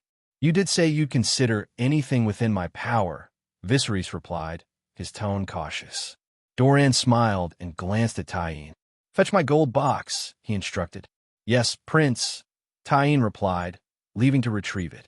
Turning back to Viserys, Doran said, "Prince, a marriage contract is also a form of alliance." "Prince, a marriage contract is also a kind of alliance," Doran remarked, his tone both suggestive and pointed. Viserys' performance had impressed everyone. Not only were Doran and Oberyn pleased, but even Arianne, who had initially been difficult, found her opinion of him shifting. She knew exactly what Doran was hinting at, and the realization made her usually confident heart race. She glanced at Viserys, then quickly looked away, her composure faltering. Doran, Oberyn, and Manfrey all watched Viserys with expectant smiles, making his heart pound with unease. Viserys hadn't anticipated facing this situation so soon. Refusing the proposal could ruin the favorable position he had just established, but accepting it would likely place him under House Martell's control. He found himself trapped in a difficult dilemma. Adding to his anxiety was the fact that the Martells hadn't mentioned Arianne's past, particularly her lost virginity. While Viserys wasn't fixated on that detail, he was more concerned about the implications of a relationship he hadn't yet fully understood. After a brief pause, Tyene returned with a gold-encrusted box. She opened it and removed a parchment tied with a fresh red ribbon, which looked as though it had been replaced multiple times. At Doran's subtle nod, Tyene unrolled the parchment, revealing a beautifully crafted marriage contract, its edges adorned with intricate gold threading. Oberyn picked up the contract and presented it to Viserys. "Prince, This marriage contract was signed by me and Ser Willem and Bravos under the witness of the Sea Lord. If you and Arianne fulfill this contract, Dorne will commit to helping you reclaim the Iron Throne." Doran, who had remained silent, did not dispute his brother's words. Viserys realized that this was a serious offer. House Martell clearly saw potential in him, not just as a political pawn, but as a future ruler with the capability to form an army and retake the Iron Throne. Arianne, who had been outspoken earlier, now watched Viserys closely as he read the contract. Despite her calm exterior, her fingers, intertwined beneath the table, betrayed her nervousness. The realization dawned on her that this contract was likely the reason her father had dismissed her previous suitors, including Daemon, in favor of something greater. Tyene and Sarella, standing nearby, also watched Viserys with anticipation. The prospect of having such a distinguished and handsome brother-in-law seemed like a dream come true. Viserys could feel the weight of everyone's expectations. A simple nod would make him a part of the Martell family, with all the benefits and complications that entailed. The marriage seemed like a foregone conclusion, and he could easily imagine being in Arianne's bed by nightfall. But Viserys knew he couldn't agree so readily. He understood that House Martell's strategy had always been to support the weaker side to maintain their own strength. If he were dealing with a lesser house, he might consider the alliance, but the Martells were far too powerful. This marriage contract wouldn't just tie them to his cause, it would bind him to theirs, and in that dynamic, it was unclear who would truly hold the power. Gathering his resolve, Viserys smiled and said, "I would be the luckiest man in the world to marry Princess Arianne." His words brought smiles to everyone's faces, and Arianne's olive skin even flushed slightly. But then he added, "However, now is not the best time to fulfill the marriage contract." The atmosphere instantly shifted. The once lively garden seemed to fall silent, and the birdsong was replaced by an oppressive stillness. Doran, Arianne, and Oberyn's smiles vanished, replaced by expressions of surprise and tension. Oberyn subtly leaned back, distancing himself from Viserys, while Manfrey looked equally astonished. Anyone else in Viserys' position would have eagerly embraced the offer, but Viserys' hesitation had caught them all off guard. "What does the prince mean by that?" Doran inquired, lifting his teacup with a measured calm. "Dorne is too powerful. I'm concerned I'll be swept along," Viserys responded bluntly, plunging the room into silence. The Martells stared at him as if he were some newly discovered species. Could he really say that so openly? And what about Daenerys? House Martell is willing to consider a marriage alliance with her as well. Arianne interjected, her voice tinged with a strange mix of anger and hurt. Since Viserys had made his stance so clear, she saw no reason to hide her emotions. Dany is out of the question, too. There's a merchant in Pentos, Illyrio, who has arranged a Dothraki marriage for her. Viserys began. "Are you suggesting that the Martells are less desirable than those horse-riding savages?" Oberyn's tone had sharpened, his displeasure clear. "Prince Oberyn, Princess, please let me explain. I refuse the merchant's offer. Dany and I are the last of the Targaryen bloodline. If she marries that Dothraki, their child would have a claim to the Iron Throne, and I would become an obstacle to the Dothraki's ambitions in Westeros. So, you suspect that we Martells might do the same to you?" Oberyn asked, his voice tight with controlled anger. "Losing their dragons for the Targaryens is like losing their wings, and for the Iron Throne is like losing their claws. I can't afford to be careless," Viserys explained, his voice steady despite the tension. Doran set his teacup down with a decisive clink. "It seems, then, that our prince is not truly interested in forming an alliance. This meeting is over." His words were cold, dismissive, and final, signaling an end to the conversation. To Viserys, it appeared the negotiations had failed, but Doran's words were yet another test. Rejecting a Martell marriage proposal could be seen as a deep insult if made public, and Doran was not one to act rashly without calculating the benefits. The alliance Viserys had proposed was still feasible, but the atmosphere in the room had grown frosty. Tyene and Sarella approached Viserys, their earlier warmth replaced by a cool detachment. Their closeness with Arianne meant that his rejection of the marriage proposal had not just been a slight to her, but to them as well. Viserys had already resigned himself to the possibility that if this alliance fell through, so be it. With the Red Comet's return in just over a year, he was confident he could negotiate from a position of strength once a dragon hatched. However, he still wanted to make one last attempt to salvage the situation. I hope the prince can reconsider it. This alliance is important for Sunspear. Prince Viserys, our meeting is over. Oberyn cut him off coldly. Whatever favor Viserys had earned earlier was now gone, discarded in favor of Martell pride and interests. Viserys managed a strained smile and was about to rise when suddenly, Prince Doran began to tremble, his facial features contorting in pain. Beads of sweat appeared on his forehead with each labored breath. Someone, get ice water. Poppy milk. Poppy milk. The water gardens erupted into chaos. Viserys saw an opportunity. If he could alleviate Doran's suffering, it might turn the tide in his favor. However, before he could act, Oberyn and his daughters formed a protective barrier between him and Doran.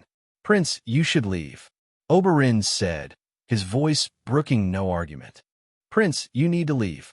Oberyn's voice was cold and unyielding, his hand already resting on the hilt of the short knife at his waist, ready to act at a moment's notice. Prince Oberyn, I might be able to relieve Prince Doran's pain, Viserys urged, realizing this was his last chance to prove his worth. Prince, leave now, Oberyn repeated, his tone even firmer as he unsheathed his dagger, the sharp blade gleaming in the light. To Oberyn, Viserys' persistence seemed misguided. Countless maesters and supposed healers had tried, and failed, to cure Doran's gout. He saw no reason why Viserys' attempt would be any different. Even Manfrey, sensing the tension, began to edge closer to Viserys. He knew that while Viserys was a skilled warrior, he could not allow him to remain. But Viserys stood his ground, undeterred by their threats. Princess, trust me, he pleaded, his voice resolute. When Oberyn tried to push him away, he was shocked to find Viserys unmoved, as if he were pushing against a stone wall. Despite exerting considerable strength, Oberyn couldn't budge him. Arianne glanced anxiously between her father and Viserys, unsure of what to do. Viserys, if you don't leave, I'll deal with you myself, Oberyn hissed, his grip tightening on his dagger, ready to use it if necessary. Viserys remained calm, pressing his case. You have to let me try. Do you understand what gout feels like? It's like someone is crushing your eyeballs with their heels, every bone being gnawed by ants, and the spaces between them filled with jagged rocks. The pain is excruciating, far worse than any flesh wound. Can you really afford to pass up this chance? Oberyn hesitated, caught off guard by the vivid description. As Doran's brother, he knew better than anyone how much pain Doran was enduring. Princess, please let me try. If I fail, you can do whatever you wish with me. Can his condition possibly get worse? Ending his suffering now would almost be merciful, Viserys implored, his voice full of determination. Arianne finally stepped forward, standing before Viserys with a fierce expression. If you harm him, I swear I'll use the deadliest poison on you. I'll have your bones scraped clean and sand-packed into every crevice. Viserys met her gaze, tried to soothe her. The Targaryens and House Martell have a history of marriage alliances. The prince is my kin as well. I would never harm him. With everyone reluctantly agreeing, Viserys took charge. Take the prince to his chambers. I need 36 candles, a golden bowl, a mask, and incense immediately. Oberyn, still confused, asked, Aren't you supposed to be treating him? Why do you need all these things? This is blood magic. Now hurry, Viserys commanded, his tone leaving no room for argument. The entire water gardens sprang into action under Viserys' orders. Meanwhile, Fields, who had been quietly observing the fountain, noticed the sudden commotion and felt a pang of anxiety.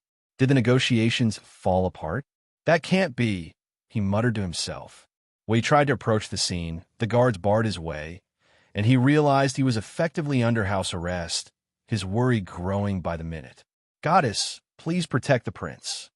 Back at the pavilion, under Viserys' direction, the candles were arranged, and the incense was lit. Viserys donned a mask and began chanting as he performed a ritualistic dance, an elaborate display that seemed almost like a charlatan's act. In reality, the theatrics weren't necessary, but Viserys knew that without the show, the Martells might not believe in the potency of his efforts. The ritual was as much about convincing them as it was about helping Doran. Inside the chamber, Prince Doran lay curled up in agony, his body trembling uncontrollably. Seeing her father in such distress brought tears to Arianne's eyes. Despite all her rebellious thoughts, seeing Doran in pain tore at her heart. Oberyn, standing nearby, was equally distressed, his usual composure shaken by his brother's suffering. Tyene and Sarella, watching their beloved uncle suffer, were also deeply saddened. Doran had always been affectionate with the children, enjoying their company and laughter, and they were especially close to him. Sensing the moment had arrived, Viserys took a knife and made a deliberate cut along his arm. The bright red blood began to flow into the golden bowl, and the realization of what he was doing slowly dawned on those around him. Is he really going to give his blood to Father? Is this what they call witchcraft? Someone whispered, the shock evident in their voice. Arianne watched with a mix of skepticism and concern. Viserys seemed a bit unsteady, yet he had indeed cut himself and allowed the blood to flow. Despite her doubts, she found herself uncertain of what to do next. As the blood magic ritual continued, Viserys' lips grew increasingly pale. To heighten the effect of the spell, he consciously drained a significant portion of his vitality, nearly 50 points from his health. It left him feeling as drained as he had been when he first arrived in this world. The entire room watched, a mix of fascination and unease, as Viserys' blood filled the small bowl. When he finally approached Prince Doran and fed him the blood, the onlookers felt a surge of revulsion. But what followed left them all stunned. As the blood entered Doran's mouth, the tension in his body began to ease. The man who had been writhing in agony moments before now appeared to relax. Though Viserys obscured his expression, it was clear that the prince was finally finding relief. "It's working." Arianne and Oberyn exchanged a glance, their eyes wide with disbelief. Manfrey, too, stared in astonishment at the scene unfolding before him. Sarella, on the other hand, was utterly captivated. Inheriting her father's intense curiosity, she was already itching to ask Viserys how he had performed such a feat. This was far more intriguing than her usual experiments with poison. Viserys understood that the pain Doran experienced was due to uric acid crystals forming in his joints, causing inflammation and agony. His blood magic could temporarily repair the damaged tissues, though it couldn't remove the uric acid crystals themselves. With proper care and a controlled diet, Doran might avoid another gout flare-up for a year or two. So Viserys knew that eventually, the Martells would come back, seeking his help once more. Soon, color returned to Doran's cheeks, and his once pained expression softened into peaceful slumber. Viserys, now utterly exhausted, collapsed onto the floor, his chest heaving as if he had run a great distance. He removed his mask, revealing a face so pale it startled everyone in the room. It's done," he managed to say before fainting. In truth, he could have stayed conscious, but he knew that to make the greatest impact, he needed to fully commit to the performance. What better way to demonstrate the severity of his efforts than by appearing to have sacrificed his own well-being to ease Doran's pain? Arianne rushed to her father's side, finding him deeply asleep. Unlike the other times when he had lost consciousness from sheer agony, this sleep was restful, almost serene. But she turned back to look at Viserys, lying on the floor. Though she didn't fully grasp the intricacies of blood magic, she understood that Viserys had paid a heavy price for what he had done. "Hurry, quickly. Take the prince to his room." Oberyn and Manfrey, finally snapping out of their shock, gently lifted Viserys and carried him with care to a nearby room. Now that he had decided to put on a show, Viserys intended to savor it. He took his time observing the situation on his side. After a while, it appeared that Euron had returned to the sea.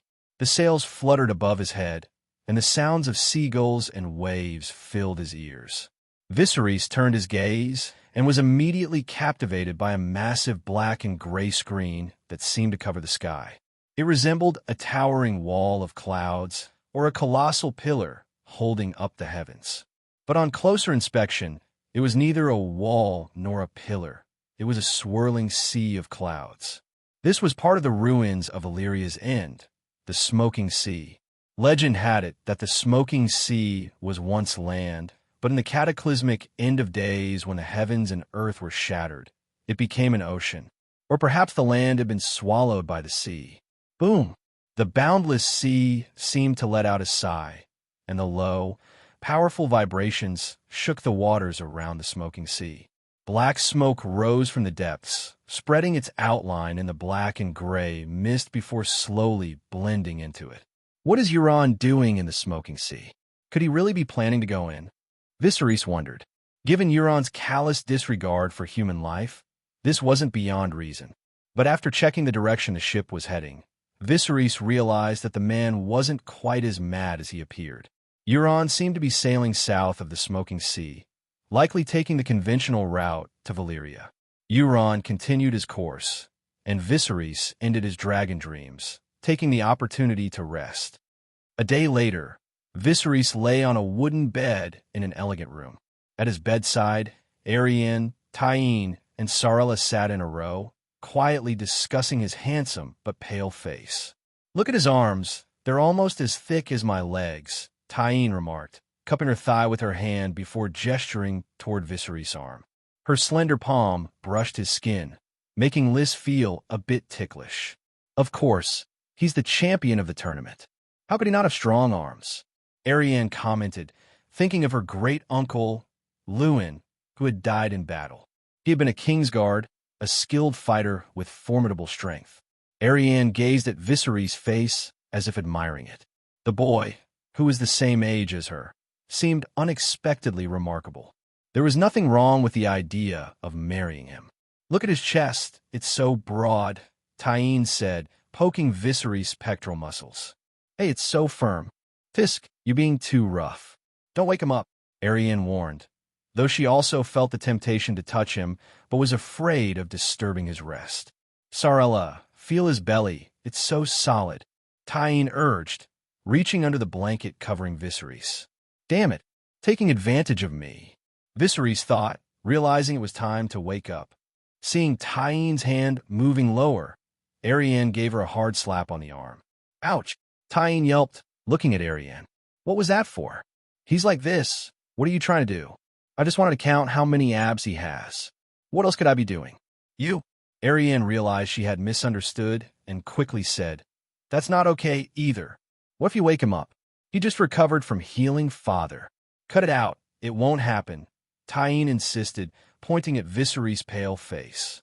"Look at him. No matter how much you touch him, he won't react." "Damn, who do you think you are?" Viserys fumed inwardly. Viserys had actually regained consciousness, but the blood magic had taken a toll on him, much like it had with Dany. Though he was awake, he couldn't control his body for a while. When he heard someone challenging him, his spirit immediately stirred. Cough! Viserys managed to produce a few unintelligible sounds from his throat, which silenced the two who had been playing around. "Quiet!" the little black girl on the side commanded, halting their antics. "Water," Viserys mumbled, not sure what else to ask for, so he defaulted to the most common request of a patient just waking up. "Hurry, get some water." Tyene quickly fetched a golden brass kettle, while Arianne held Viserys in her arms. The little black girl, Sarella, fed him water bit by bit. Feeling the soft warmth behind him, Viserys couldn't help but feel satisfied. "This is what I deserve," he thought. "Wow, he's drinking a lot," Tyene exclaimed.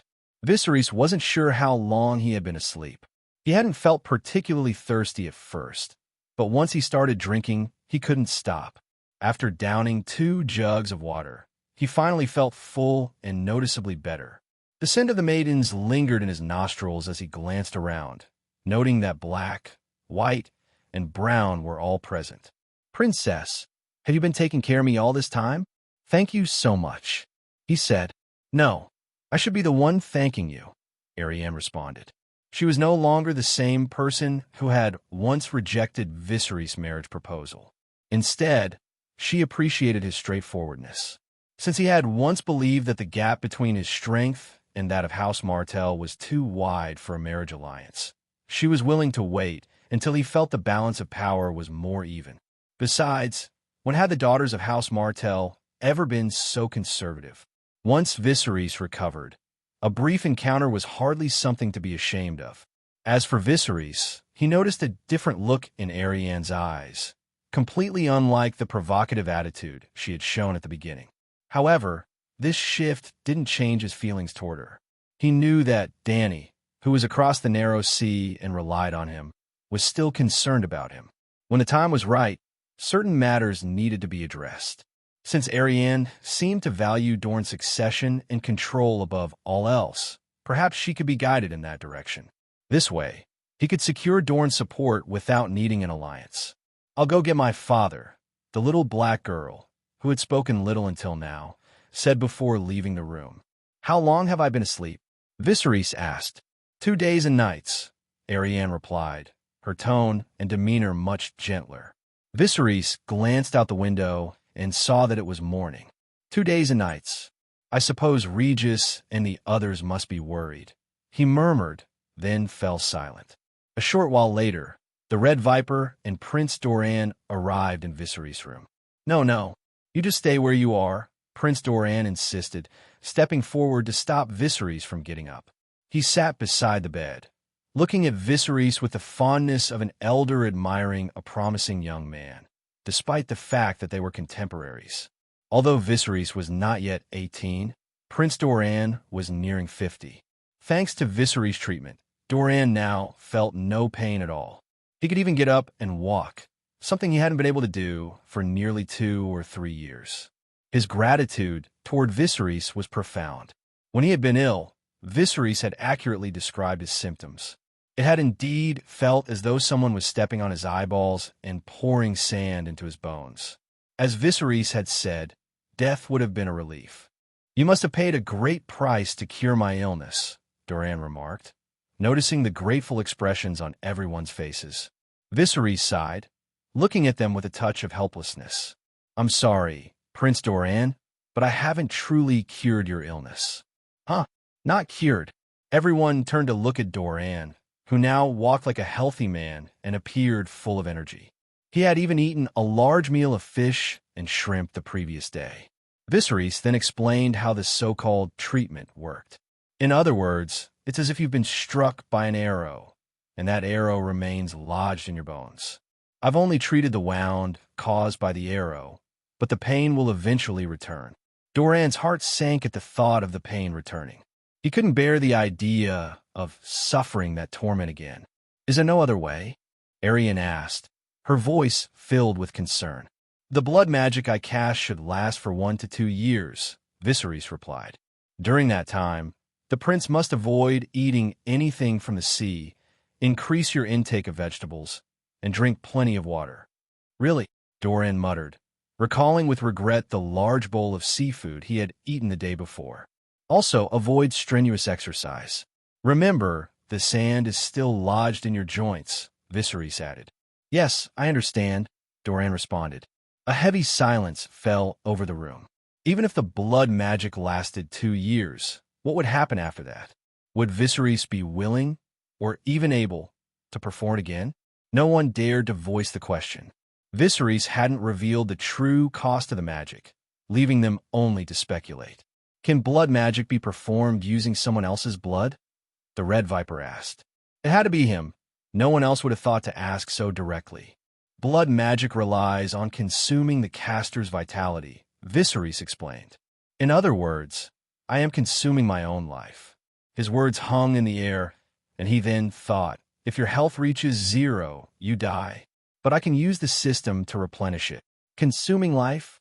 Arianne exclaimed, her eyes wide with shock. The Red Viper and Doran exchanged uneasy glances. This explanation made sense to them. From Doran's perspective, Viserys had alleviated his pain for 2 years, which must have cost the young prince at least 5 years of his own life. Such a sacrifice was a profound gesture of sincerity. Viserys, however, waved his hand, downplaying the severity of it all. Yet, his movements and expression subtly hinted at the toll the magic had taken on him. Shouldn't the Martells show some sincerity in return? Viserys mused inwardly, then continued. That's why the caster must be willing. Ordinary people don't possess enough life energy in their blood. Not only would the effect be weak, but it could also harm the recipient, making it not worth the risk. The room fell silent once more. Doran had already accepted his fate. At the very least, he had escaped 2 years of hell, which was a gift from the heavens in his eyes. To hope for anything more would be greedy. If the pain returned after 2 years, he would simply have to give more and pay more. However, Viserys' next words had kindled a new spark of hope in him. Water magic? Aerion asked, intrigued. Yes, water magic, Viserys confirmed. The Rhoynar people mastered some of the most advanced forms of magic, and water magic was one of their specialties. Since over 60% of our bodies are composed of water, I believe there might be a way to heal such injuries using water magic. Viserys was improvising, but in this room, he was the authority on magic, and no one dared question his words. Didn't Nymelia leave behind many Rhoynar-era items and books? Maybe, Aerion began, her excitement evident. It was clear she was eager to bring those relics and texts to Viserys, whether out of concern for Doran or growing affection for Viserys himself. Doran and the Red Viper initially exchanged skeptical glances. After all, the artifacts left by Nymelia were thought to be readable only by her descendants. But they soon realized that it would be a waste to keep those items locked away, and they agreed to let Viserys examine them, hoping he might find a cure for Doran's affliction. Nymelia did leave behind some books on magic, but most of the spells in them have become unusable, the Red Viper said. About 100 years ago, all the spells stopped working. Prince, I won't take advantage of you. I'll share a secret with you, Viserys offered. Hearing the promise of a secret, everyone leaned in closer, their curiosity piqued. The era of magic is expected to return soon, and many people will have the opportunity to learn it. If you give me the magical manuscripts and books left by Nymelia, I will teach House Martell the magic I learned from them. In the past, if someone had spoken of magic, the Red Viper would have likely thrown them out. But after witnessing Viserys' abilities firsthand, they had no choice but to believe him. Both the Red Viper and Doran were growing increasingly fond of Viserys' straightforward nature. He was direct and didn't speak in riddles. The little black girl's eyes lit up at the mention of learning magic. She looked eagerly at Doran and the Red Viper, and the two of them immediately agreed. No problem.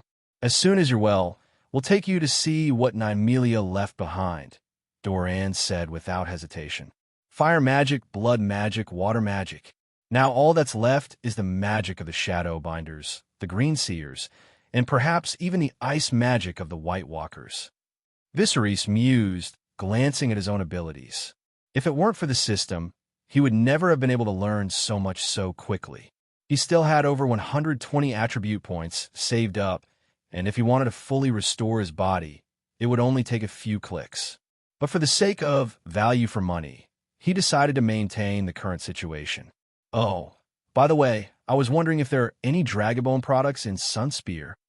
Viserys asked, suddenly remembering that when Dorne made peace with the Iron Throne, they had returned Renly's corpse and the skull of the dragon Meraxes. The rest of the dragon must still be there somewhere. Perhaps he could gain some attribute points by touching these Dragonbone relics. That was the skeleton of a fully grown dragon. Earning 100 or so attribute points wouldn't be out of the question. Doran and the Red Viper didn't seem alarmed or surprised by his question. After all, both the Targaryens and House Martell had seen enough bloodshed between them to make such matters feel inconsequential after all these years. Is it used to cast magic? Red Viper asked, intrigued. Viserys nodded. Yes. Yes, we have some dragonbone weapons stored in Sunspear, spears, bows, daggers, and so on. Oh, and there's also dragon blood. Dragon blood? Viserys was astonished. Meraxes have been dead for nearly 300 years. How could any dragon blood still exist? That was thanks to a special container crafted by Nymelia, the Red Viper explained. We've managed to preserve some over the centuries, though most of it has been used up. Used? Viserys repeated, curious. The Red Viper looked slightly embarrassed. Yes, some of the magic left by Nymelia required dragon blood. We've been smearing it on newborns, believing it can increase their courage. All right, be sure to save some for me when the time comes, Viserys joked, lightening the mood in the room. Oh, by the way, I have something else to tell you about Varys, Viserys added, shifting the conversation. Varys? What did he tell you? Doran asked, his interest piqued. Tell me what? Viserys responded, noticing the puzzled looks on everyone's faces. He continued, what if I told you that my brother Rhaegar's son, Aegon, Elaya's son, is still alive? What? Elaya's children are still alive? Doran exclaimed, his shock mirrored by the others in the room. Really? Is this true? The Red Viper's voice was filled with disbelief. Viserys was touched by their reaction. It was clear they held deep affection for Elia. Arianne, too, was stunned by the news. She remembered how her aunt and cousin had met their tragic end, and the thought of it had kept her awake for nights. I suspect it's a lie, Viserys cautioned. Most likely, it is a deception. Don't get too excited just yet, princes. He then explained everything he knew about Varys, his possible descent from the Blackfyre line, and the plans he had with Illyrio and Connington. Varys is probably trying to deceive you, so the Blackfyre bloodline can rise to power. But whether that's true or not, we'll have to wait and see what the child says. Where's the child now? Doran asked, struggling to contain his excitement. Like the Red Viper, he was eagerly anticipating the day he could finally avenge Elia by taking the mountain's head. The child is currently in Pentos, Viserys said. So, at our next stop, not only will I forge an alliance with Pentos, but I'll also investigate the child's background. I'll go with you. The Red Viper immediately volunteered. That's fine. If he turns out to be legitimate, you can help protect him as well, Viserys replied with a hint of humor. I didn't mean it that way, the Red Viper said, taken aback by Viserys' frankness. Despite being familiar with Viserys' straightforward nature, he hadn't expected him to be so candid about such a sensitive issue as succession. If the child truly were Rhaegar's son, his claim to the throne would technically surpass Viserys. However, House Martell now understood that even if the child were indeed Elia and Rhaegar's orphaned son, he wouldn't be able to challenge Viserys for the throne. Viserys was a man of magic, exceptional martial skills, courage, and strategic acumen, the only one they were willing to back. In other words, House Martell was only interested in seeing their daughter crowned as queen. The identity of the king was secondary. That's fine, but after we've secured the alliance, perhaps you could stay in King's Landing for a while to deal with Varys, Viserys suggested. No, I think we should wait until we've taken Tyrosh, the Red Viper responded. We'll see, Viserys said. By the way, I'll make sure my men are informed about my situation. Viserys had been worried that Lys and the others would grow anxious if they couldn't contact him. But it turned out he had been worrying for nothing. According to the Red Viper, he had found Regis in a casino. You didn't take them to a brothel. Should I praise you for being considerate? Viserys quipped. I did forbid gambling among the troops, didn't I? Regis replied awkwardly. My lord, they were all very happy. It wasn't. Although Viserys understood that an army of ascetics was a rarity in any era, it didn't stop him from aspiring to something similar. He strictly prohibited gambling, recognizing it as a behavior that could easily undermine military discipline, even among the wind-blown mercenaries. Initially, even the old captain didn't quite grasp the reasoning behind this rule. However, over time, he noticed that Viserys' battalion maintained the best discipline, which led him to implement the policy across the entire regiment. To maintain morale and discipline, Viserys believed that prevention was better than cure. He introduced activities like billiards and football, which not only exercised the soldiers' minds, but also fostered teamwork. Regis knew he had made a mistake. He assumed that since they were no longer on the battlefield, a bit of recklessness might be overlooked. However, Viserys had the commander administer 10 lashes as punishment. These were no mere symbolic blows. The lashes were delivered with full force. Regis thought that once the punishment was over, the matter would be resolved. But he was surprised when Viserys personally applied medicine to their wounds afterward. This act of care deeply moved the Unsullied, igniting a fierce loyalty within them. They felt a powerful urge to fight for such a leader. Neither Doran nor the Red Viper witnessed Viserys' treatment of Regis, but they recognized that Viserys was a leader who genuinely cared for his men. Tyene and the others, who had never encountered Unsullied before, were intrigued by the two who accompanied Viserys. "You said the Unsullied are all castrated. Do they pee like us?" Tyene asked Arianne with curiosity. "Who else could I ask?" Arianne replied, rolling her eyes. "No, I heard my father say that although the Unsullied are castrated, they have artificial penises they use to pee, so they don't smell," the little black girl added. Her insatiable curiosity often led her to learn things others didn't know. However, what intrigued her most now was the magic that Viserys had promised to teach. She had already mastered nearly everything the Red Viper had taught her about poisons, and it was clear that magic was far more fascinating. Initially, she had asked the Red Viper to let her accompany Viserys to Pentos, but he had refused. The Red Viper had considered taking his eldest daughter, Obara, and his second daughter, Nymeria, instead. However, both sisters were in Old Town and couldn't join them on such short notice. The next day, the group secretly departed for Sunspear.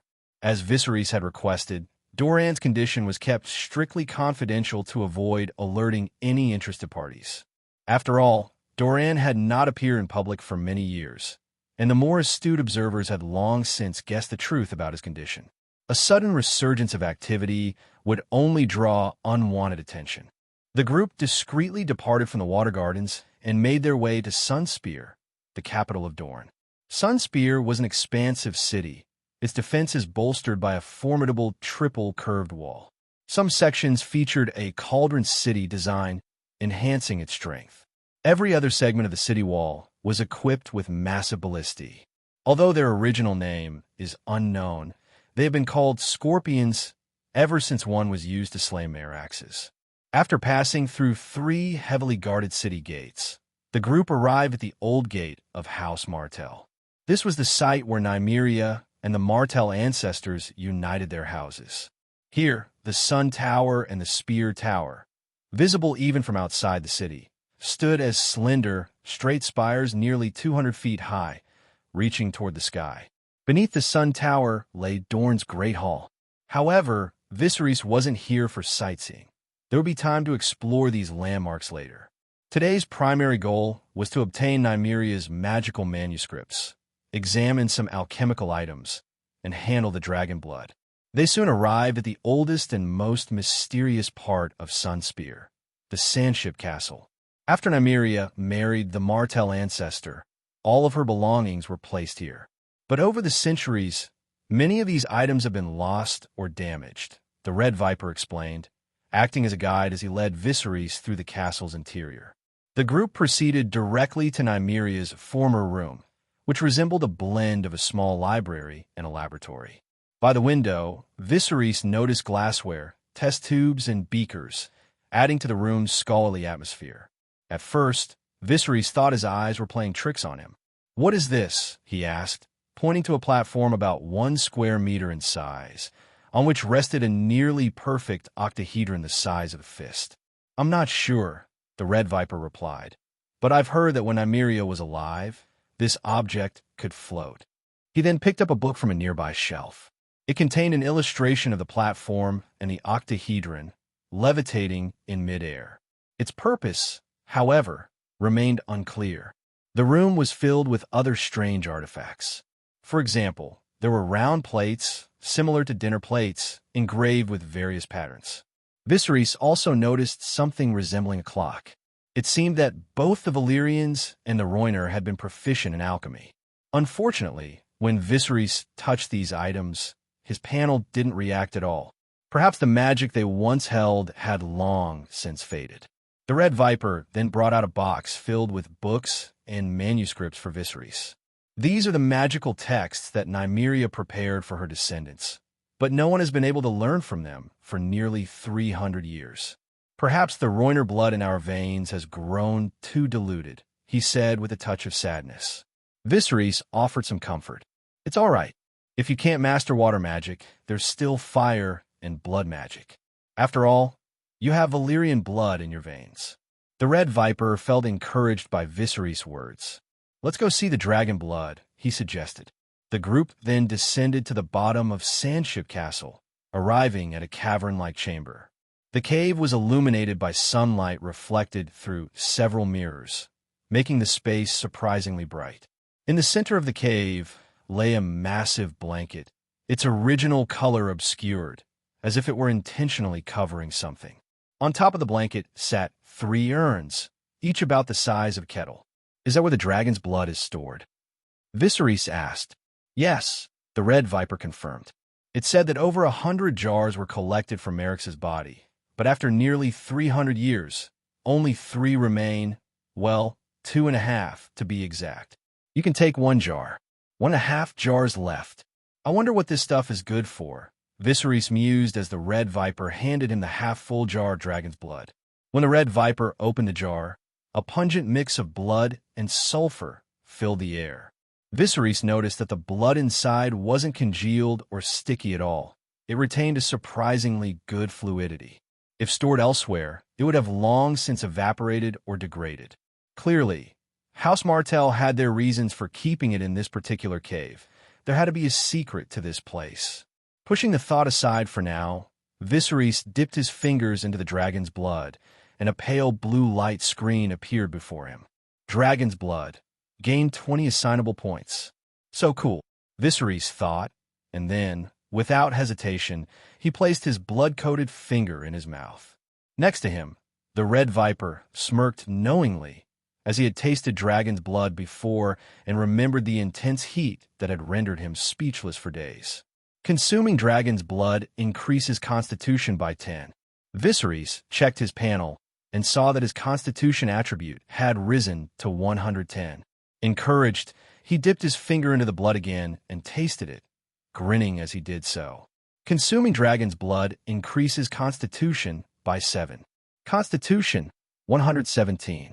Consuming dragon's blood increases constitution by 3. After tasting it 5 times in a row, Viserys' constitution had increased to 125.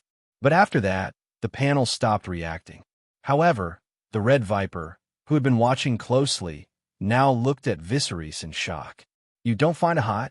This, not at all, Viserys replied, unfazed by the heat that had previously overwhelmed the Red Viper. After drinking the dragon's blood, Viserys felt his health improve noticeably, his complexion gaining a healthier glow. Since poor health leaves one vulnerable to illness, the infusion of dragon's blood provided the perfect excuse to abandon his previous state of subhealth. This not only bolstered his physical well-being, but also reinforced the perception of his true dragon's blood in the minds of Doran and the Red Viper, further solidifying his claim to legitimacy. This is what it means to be a Targaryen, Viserys declared, embracing the moment. He planned to use the remaining half jar of dragon's blood to see if it could enhance the fertility of the dragon eggs. Additionally, the dragonbone items that the Red Viper had found for him proved invaluable, granting Viserys nearly 300 assignable attribute points. Overall, this trip to Dorne was a resounding success. He planned to depart in 2 days, with the Red Viper secretly accompanying him to Pentos. In the meantime, Doran hosted a small dinner at the Water Gardens for Viserys and his companions. This gathering also gave the Fields and his sister an opportunity to meet the elusive Prince of Dorne. When Arianne saw Chanelli, she greeted her warmly. This must be Princess Daenerys, isn't it? Princess, this is Chanelli, Lord Fields' younger sister, someone clarified. Princess, Chanelli said, her tone respectful. In the presence of Arianne, the siblings were clearly aware of their lower status. To avoid any awkwardness, Chanelli sensibly took the initiative to greet Arianne. Meanwhile, Doran's youngest son, Tristane, seemed particularly taken with Chanelli, who had striking silver-blonde hair. Doran, observing the gathering, quickly grasped the dynamics at play. He recognized the subordinate relationship between Viserys and Fields and noted the ambition in Fields' eyes. He had likely brought his sister along with thoughts of arranging a marriage to Viserys. Doran also saw a parallel between Viserys and Fields. Both came from declining houses, and both had younger sisters. However, Doran saw little in Fields that warranted investment. As the dinner progressed, and people ate and drank, Doran suddenly spoke up. "Prince Viserys, you haven't been knighted yet, have you?" The question silenced the room, drawing everyone's attention to Doran and Viserys. The relationship between a knight and his sponsor is akin to that of master and apprentice, creating a strong social bond. Doran's offer was a clear attempt to deepen his ties with Viserys. Previously, Viserys had declined a marriage alliance on the grounds that his forces were weaker than those of Sunspear. However, to refuse this generous offer of knighthood would be an outright insult. "No, Prince, I have not been knighted," Viserys replied, meeting Doran's gaze with a mutual understanding. The others at the table quickly caught on, with the Red Viper eyeing Viserys with interest, eager to see how he would respond. Fields had heard about Viserys' refusal of the marriage proposal and was surprised. He hadn't expected Viserys to turn down such a significant alliance under these circumstances. Doran glanced around at the others and said, "I was a squire in House Gorgonal and was knighted at the age of 17. You, however, are even better than I was at that time. Prince, you are too kind. If given the opportunity, I hope to have a noble sponsor like you." Viserys replied with a formal nod. "I'm not noble, but I'm happy to be your sponsor," Doran responded. "Really? Thank you so much, Prince, but I haven't prepared anything," Viserys said, feigning surprise. Though he tried to appear frank, he knew exactly what to say. At this point, the Red Viper spoke up. "Viserys, a true knight becomes one the moment he proves his worth. No preparations are needed." Viserys looked at him, then turned back to Doran. "Really? I hope I'm not disrespecting my sponsor." "No, I'm already very pleased to knight you," Doran assured him. There was no need for further politeness. The ceremony of knighthood was usually quite elaborate. One had to spend a night in vigil before the 7 statues of the gods in the temple, wear a pure white woolen cloak to symbolize purity, and be anointed with various holy oils. But Viserys clearly didn't have time for all that, and this knighting was more of an impromptu decision. Nonetheless, Doran had made some preparations. The singers at the feast suddenly struck up a song about knights, and Arianne stepped forward with a white woolen cloak in hand. Barely 1.6 meters tall, she only reached Viserys' chest. In the candlelight, she appeared nervous, but her attire and makeup were exquisite. Viserys removed his black and gold robe, handing it to Sarella, then leaned forward slightly to allow Arianne to drape the woolen cloak over him. He removed his shoes, went barefoot, and held his sword in both hands as he approached Doran. Kneeling on one knee, he offered the sword. Doran smiled, taking the Valyrian steel sword from Viserys. "Viserys III of House Targaryen," he intoned, placing the sword on Viserys' right shoulder. "In the name of the warrior, I command you to be brave." The tip of the sword moved to the left shoulder. "In the name of the Father, I command you to be just." In the light of the moon and candles, Viserys, now clad in the white woolen cloak, looked almost holy. Red Viper, Arianne, Sarella, Regis, Kenwera, Unsullied Captain, Chanelli, Fields. Everyone watched the scene unfold. Viserys' knighting ceremony felt like a brief interlude, but given his Targaryen heritage, it was also quite striking. After the ceremony, Viserys pressed his forehead against Doran's hand. "To the Dragonblood Knights," the Red Viper shouted, raising his cup. It seemed he had already thought of the title. Despite it sounding somewhat cheesy, Viserys still liked it. "To the Dragonblood Knight," the crowd cheered in response. "Whether or not Pentos joins our alliance, in 2 months at the latest, Sunspear will send troops to Tyrosh," Doran promised Viserys and Fields, sealing the alliance with his stamp. When Viserys left Sunspear, he exchanged his swan ship for House Martell's longship, the Sunburst. The switch was intended to make him less recognizable. To further minimize the risk of being identified, he chose a route that took him west around the Broken Arm, avoiding the nearby stepstones. It had been less than half a month since he left Lys, but it was the longest he had ever been separated from Dany. Even when they fought pirates, they had been together. Viserys had never felt so worried about someone in his entire life. To keep her occupied and safe, he had arranged for Dany to run a slave relief station. To demonstrate his loyalty to Cambrin, Viserys instructed the old Captain Hoyt to purchase property in Tyrosh. Since the Windblown's financial officer had his fingers chopped off, the old captain's financial situation had rapidly improved. With Viserys' support, it appeared that the old captain was preparing to retire in Tyrosh, a development that pleased Cambrin. Tyrosh had suffered heavy losses in the Battle of Dragon's Flame Fortress, so keeping the Windblown close was beneficial. Meanwhile, Dany's slave relief station was completed, a facility repurposed from an old warehouse. The slaves who arrived, there were a mix of the disabled, the elderly, men, women, and children. Though Dany couldn't remember all their names, they had a special name for her in their hearts: Young Mother. One night, Kyla sat with Dany beside a dying young slave. The boy wouldn't survive until morning, and a few other slaves, those still able to stand, gathered around to watch. The young slave had light brown hair and was emaciated from malnutrition. His body bore the scars and wounds of countless whippings.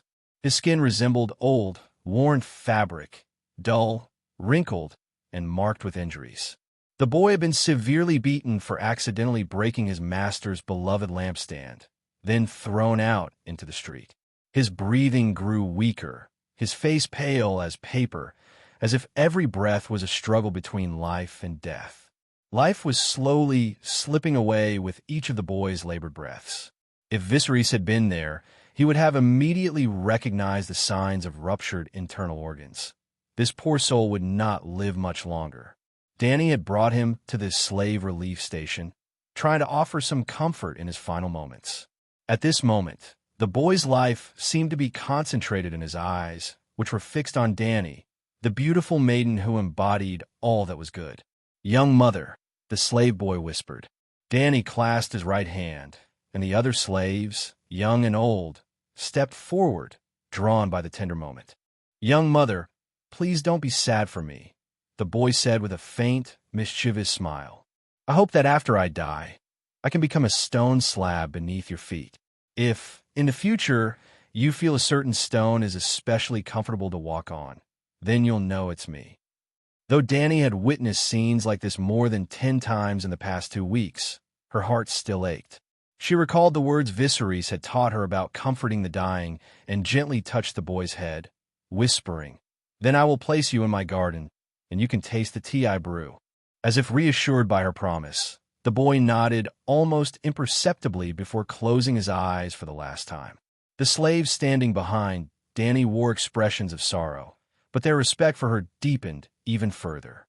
To some of the slaves who believe in the faith of the Seven, Dany had become the embodiment of the Mother of Heaven and the Maiden. The slave relief station that Viserys had set up for Dany was a simple place for treating injuries and providing end-of-life care, yet its impact was profound.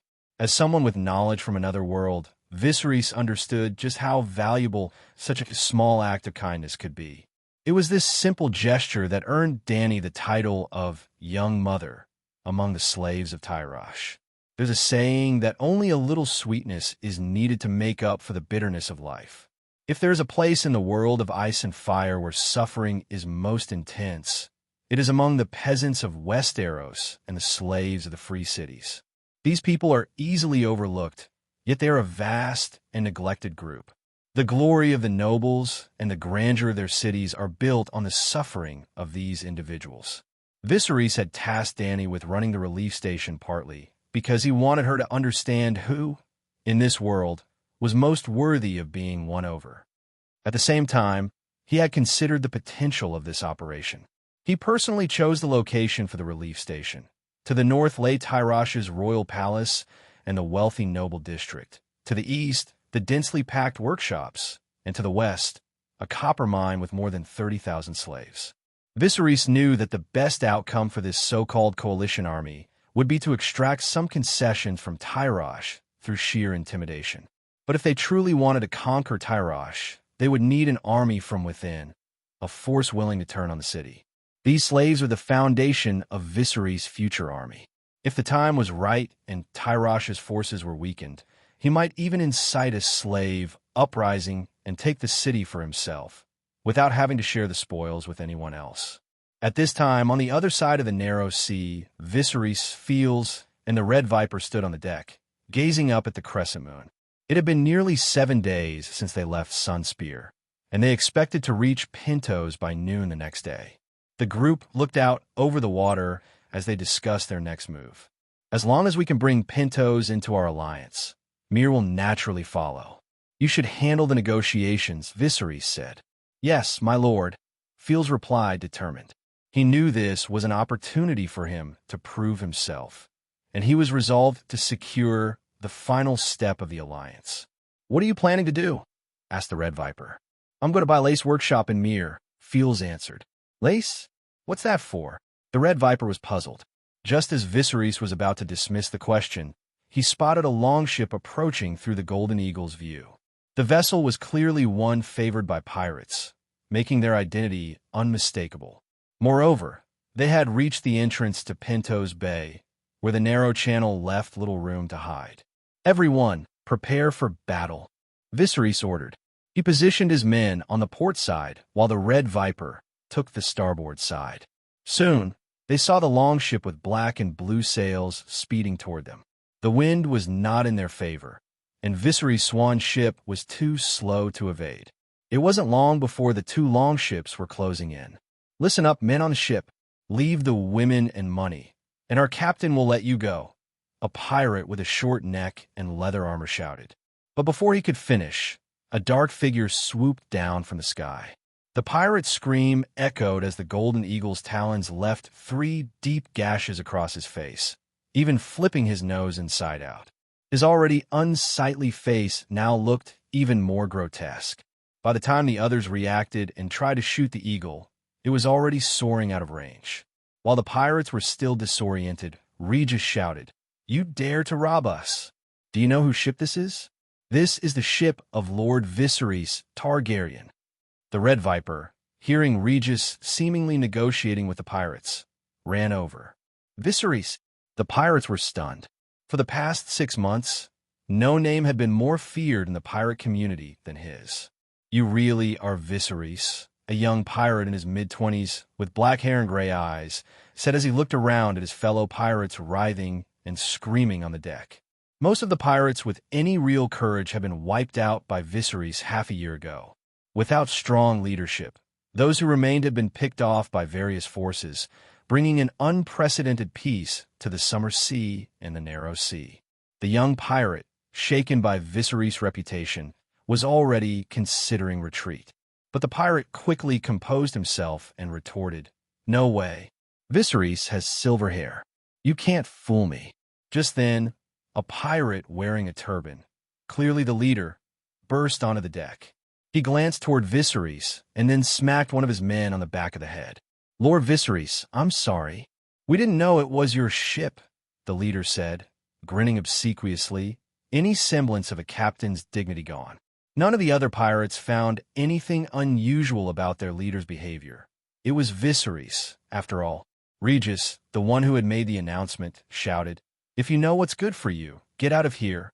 I don't have time to waste killing you." His voice dripped with arrogance, and the thrill of scaring off enemies just by mentioning Viserys' name was palpable. Hearing this, the pirates thought only of escape. But the leader hesitated, then suddenly called out, "Lord Viserys, please let me follow you." "Huh?" Regis stiffened, taken aback. What was this? A direct offer to join them. He exchanged a quick glance with the Red Viper. "Let him come up. Let's hear what he has to say," the Red Viper suggested casually, clearly not taking the pirates seriously. "Okay," Regis agreed reluctantly, then shouted, "Come on up." The crew lowered the rope ladder, and the pirate leader climbed aboard Viserys' ship alone. Viserys noticed the man's surprisingly neat appearance. His hair was well-groomed, and he even had a beauty mark on his forehead, much like the Red Viper. At first glance, he didn't look like a pirate at all. "Lord Viserys, my name is Ronan. The other day, at Orange Shore Bay." Suddenly, Viserys recognized him. "Wait, you're the one who tried to inspect my ship that day on the speedboat, aren't you?" It all clicked into place. After his former leader died, Ronan had gathered some men, robbed a couple of ships, and quickly formed his own crew. He had a reputation and a sharp memory, able to recall anyone he had seen. It was this memory that had just saved his life. Ronan, now visibly nervous, stammered, "Yes, that was me. But who would have thought you were carrying a dragon egg, ready to kill everyone? Your wisdom is far beyond that of ordinary men." Ronan had risen to a petty leader because he was good at reading people and excellent at flattery. Compliments came to him instinctively, and even now, he couldn't help but use his natural skills. Ronan had grown tired of the pirate's life and was looking for someone powerful to ally with. Viserys was, without a doubt, a wise choice. The Red Viper looked at Viserys with a tinge of envy. He had spent years calling himself a traveler, stirring up trouble wherever he went. But compared to the whirlwind Viserys had created in just a year or two, his own exploits over the past 20 years seemed almost insignificant. Meeting an acquaintance while being robbed was nothing short of a miracle. However, from Viserys' perspective, recruiting a pirate at this point seemed of little value. After a moment of thought, he asked, "When is your next gathering?" Ronan was taken aback, his face twitching slightly. "Lord, I don't think there will be another gathering anytime soon. Most of the notable pirates have been killed by you." The Red Viper snickered, finding the situation increasingly amusing. Viserys scratched his head, uncertain of what to do with this unexpected turn of events. Then, an idea struck him. "If that's the case, let's move on to the next step," he said, closing his eyes as if deep in thought. The others remained silent, the only sound being the rhythmic crash of the waves against the ship. After a moment, Viserys turned to Regis and instructed, "Fetch him 1,000 gold dragons." Regis, though unsure of Viserys' intentions, did as he was told and soon returned with a heavy money box. Viserys handed it to Ronan, saying, "Take this 1,000 gold dragons and establish a stronghold near King's Landing." The Red Viper glanced at Viserys, realizing it was actually a clever move. After all, no one would suspect that Viserys might have ties to a former pirate, making it a perfect cover. But even with the offer of 1,000 gold dragons, wasn't Viserys worried the pirates might just take the money and run? What the Red Viper didn't know was that Viserys had used Moon's revelation to gauge Ronan's intentions. It seemed clear that Ronan genuinely wanted to work for him.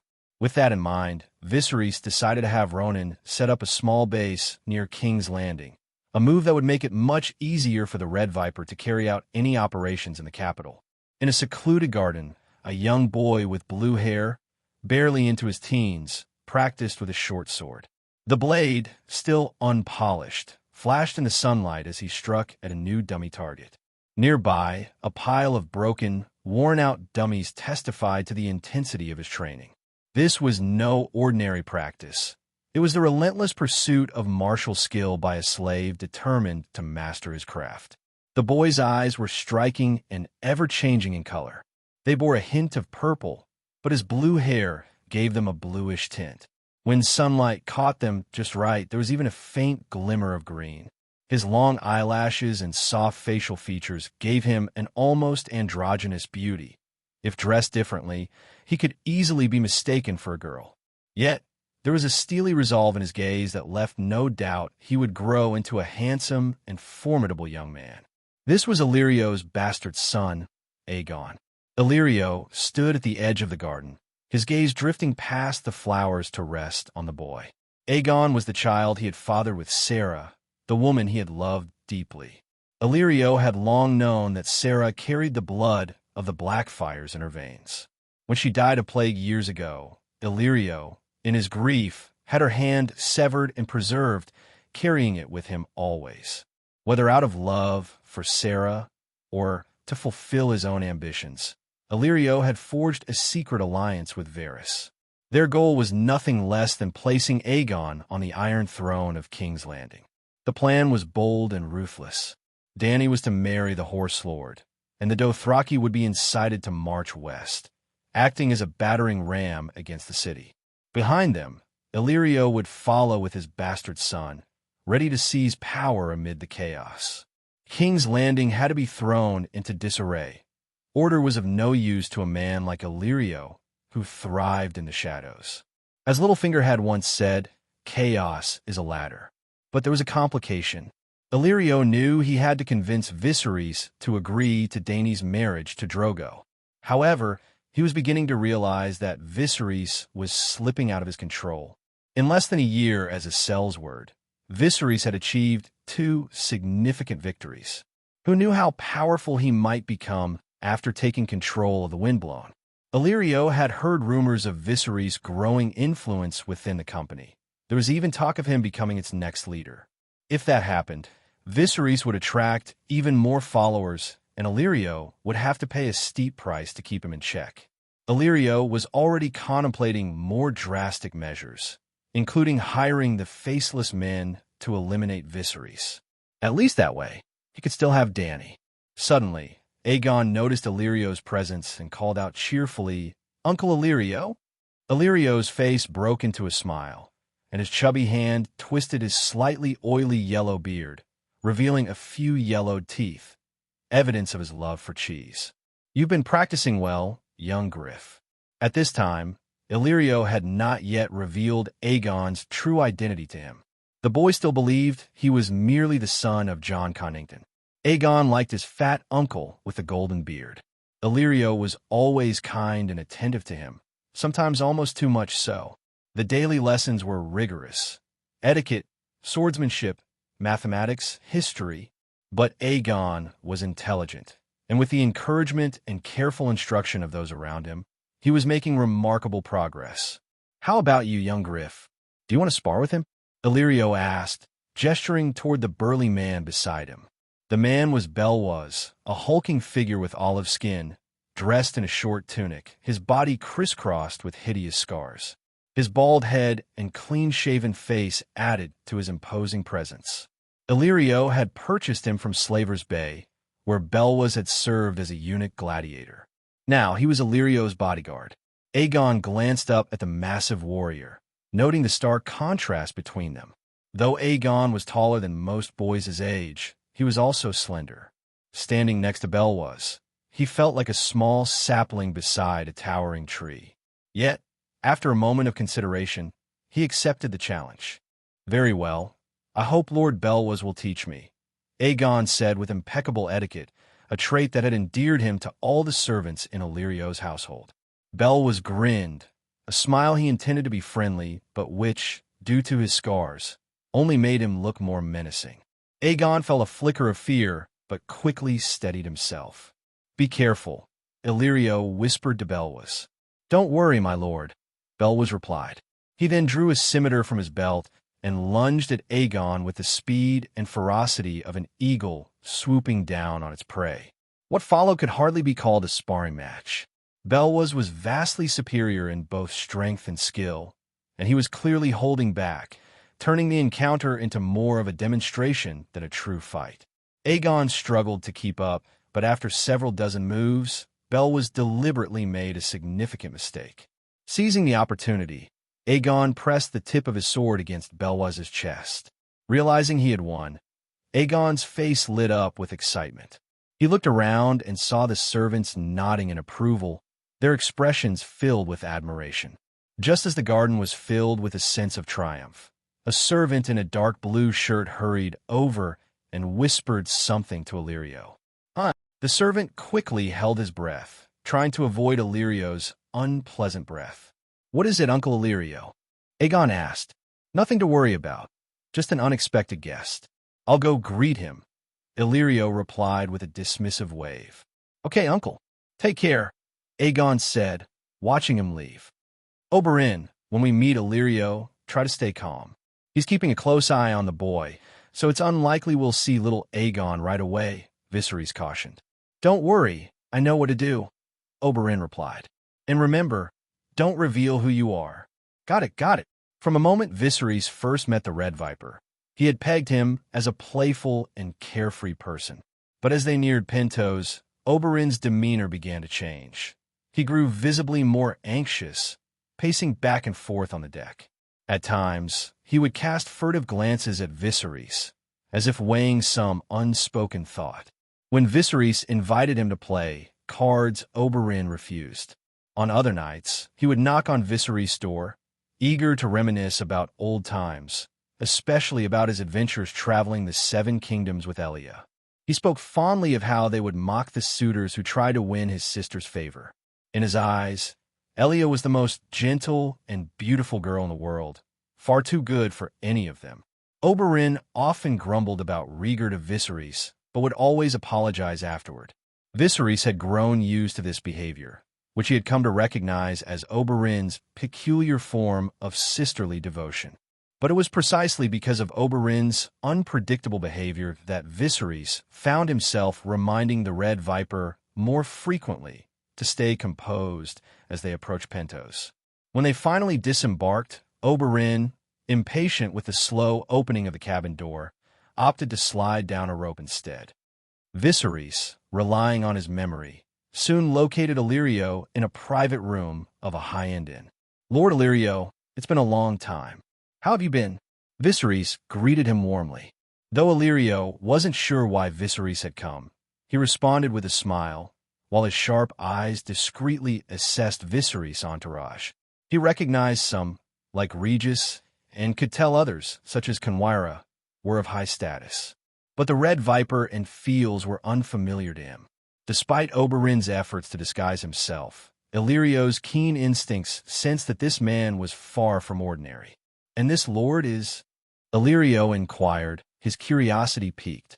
He's from Dorne, exiled by his house, and now he's joined my mercenary band, Viserys said, his words barely registering with the Red Viper. Indeed, the Dornishman had been exiled for a time after poisoning an opponent in a duel, but the reminder didn't bother him. He simply bowed to Illyrio, while Viserys began outlining his situation and plans. The Red Viper and Doran had reacted similarly, momentarily at a loss, but the man was shrewd. He quickly grasped the key to the situation and offered his assessment. This is nothing more than a pipe dream. Some things may seem possible, but they remain beyond anyone's reach. From Illyrio's perspective, perhaps he saw himself as a lifeline for Lys in desperate times, or maybe he viewed Tyrosh's dominance over the Narrow Sea as a threat to all. But he also knew the nature of the Pentoshi nobles. They wouldn't raise a fuss unless truly threatened. They'd compromise, just as they had with the Horse Lords for years. Illyrio sneered inwardly, thinking, "Do you really believe I'm helping you out of the goodness of my heart?" But he kept his expression neutral, his strategy with Viserys clear: delay and prevaricate as much as possible. "So, you want me to make an introduction?" "Yes, as long as you help with the introduction, whether the alliance succeeds or not, I will be grateful."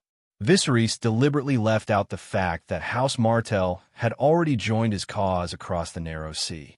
After all, just Lys might not be convincing enough, but Lys and Sunspear together formed a formidable alliance. Telling the fat man everything could hinder his plans, so Viserys played it down, aiming to get the job done without revealing too much. Illyrio looked troubled. "My lord, I must confess that my first wife was the sister of the current Prince of Pentos. I fell in love with another woman, and now the prince has forbidden me from entering his court." The Red Viper and Fields, standing behind Viserys, exchanged a glance.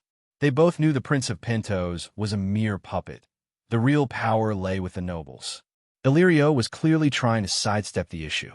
They turned to Viserys, awaiting his response.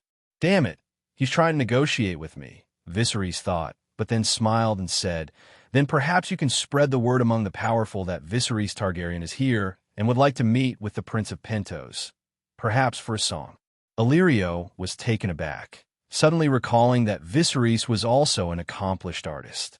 In Pentos, bards and singers were held in high esteem, and Viserys, as a double champion of Bravos with his 3 renowned songs, held a significant status. His request would likely compel the Prince of Pentos to invite him to the palace. Well, it's not that complicated. I have a friend who might be able to help you get an introduction, Illyrio said smoothly. The Red Viper and Fields exchanged knowing smiles. They often underestimated Viserys' resourcefulness. Perhaps it was because his brilliance in other areas made even his more modest skills seem like unattainable luxuries to others. That's good, but I hope it can be arranged soon, Viserys replied. No problem. You should be able to meet the prince by tomorrow at the latest. That's ideal. I'll thank you in advance for that, Viserys said, nodding his appreciation. As the conversation continued, Illyrio began discussing the political situation in Pentos. The information he shared was similar to what the old captain had mentioned. Although Pentos was nominally governed by the 40 powerful families, real power was concentrated in the hands of just 5. Among them, House Targaryen, which controlled trade and diplomacy, was the most influential, with 2 of the other 4 families as its supporters. Therefore, the success of any alliance depended primarily on House Targaryen. After a bit more conversation, Illyrio shifted the topic to Daenerys. Thank you for your concern. She is well and has grown a bit recently. She's also very healthy, Viserys replied. That is truly a blessing from the gods, Illyrio thought, smiling. Viserys didn't bother to guess what was really on his mind. I've heard you're doing well with the wind blown. If that's the case, could you consider a marriage alliance? Illyrio suggested. The mention of marriage alliances immediately caught the attention of the Red Viper and Fields. Do you think Drogo, a barbarian, is worthy of a Targaryen's woman? Viserys asked, his tone dripping with disdain. Illyrio's smile froze, taken aback by Viserys' presumption. Drogo might be a powerful call, but this man speaks as if the windblown were truly his to command, he thought. If he had the Golden Company, he'd likely march straight to King's Landing. However, Viserys continued, if one of the Khaal's daughters is appealing, I might consider taking her as a concubine, or perhaps as a maid. Illyrio's expression barely held as his golden beard trembled. The Red Viper burst into laughter, and Fields struggled to contain his amusement. Well, I'll keep an eye out for suitable marriage partners, Illyrio replied, his tone carefully measured, but they may not be as powerful as Drogo. As Illyrio watched Viserys' arrogance, he reconsidered his strategy. This kind of arrogance usually shortens a man's life, he mused. Oh, by the way, Illyrio added, you don't have a place to stay yet, do you? I have a house by the sea. It's comfortable, and you can rest there. Thank you for your kindness, the Red Viper said, though inwardly, the offer stirred something deeper within him. Soon, he would see his nephew. He genuinely hoped that the young Aegon was indeed his sister's son. This was a desire unclouded by politics or strategy. He simply longed to see a part of his sister again. If Aegon truly was her child and bore her likeness, the Red Viper resolved that he would raise the boy as his own and ensure that his existence wouldn't interfere with the Martell family's plans. They arrived at a beautifully decorated house with a roof covered in blue tiles and windows of brown glass. Servants were already waiting to greet their masters. The Red Viper leaned out of the window, scanning the crowd eagerly, hoping to catch a glimpse of Aegon. Illyrio knew that completely hiding someone was nearly impossible. His expectations for the young Aegon were lofty. He envisioned him ruling all of Westeros. Aegon couldn't remain a coy, hiding in a gilded cage. He needed to be a dragon soaring through the skies. As the servants gathered to greet them, Aegon's blue hair immediately caught the Red Viper's eye. In that instant, he recognized the boy as his supposed nephew. Yet, it took only a moment for the Red Viper to realize that this was not Elijah's child. Although Aegon was handsome, his features bore no resemblance to either Elia or Rhaegar. Most telling of all, the Red Viper felt no sense of kinship. As the saying went, your son may not be your son, but your nephew is always your nephew. A flicker of disappointment flashed in his eyes, quickly replaced by a burning desire for revenge. If the boy was a fraud, then Varys had deceived House Martell. Varys, the Lannisters and the Mountain. I will kill them all myself, he vowed silently. Uncle Illyrio, Aegon greeted. Young Griff, have you finished your studies today? Illyrio asked. Yes, I have. Illyrio then introduced the others. This is the child of a friend of mine. He's a mercenary.